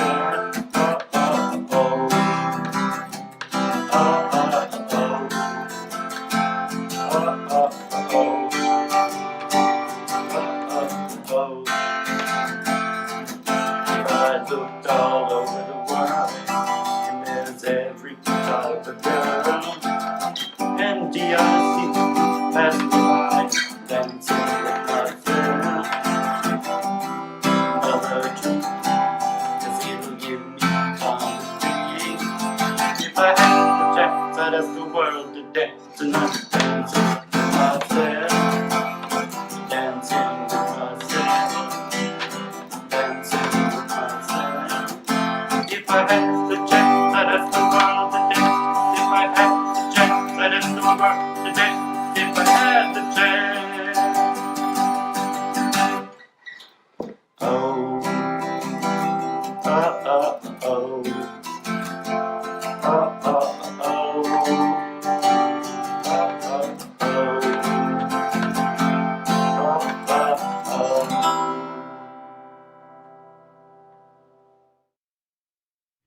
I'm Cooper Jones, and I'll be singing Good Riddance by Green Day.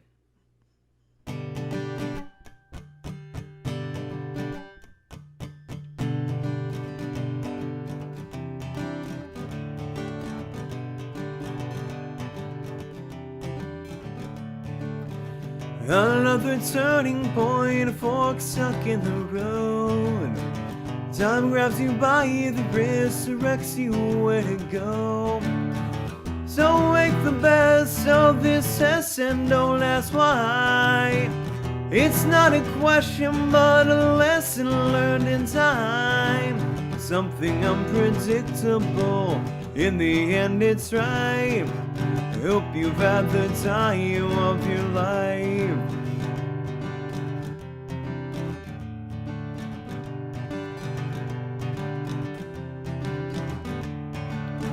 So take your photographs and still frames in your mind. Go hang it on a shelf in good health and good time. Tattoos of memories and the dead skin that's on trial. For what it's worth, it was all worth the while. Something unpredictable, in the end it's right. Hope you've had the time of your life.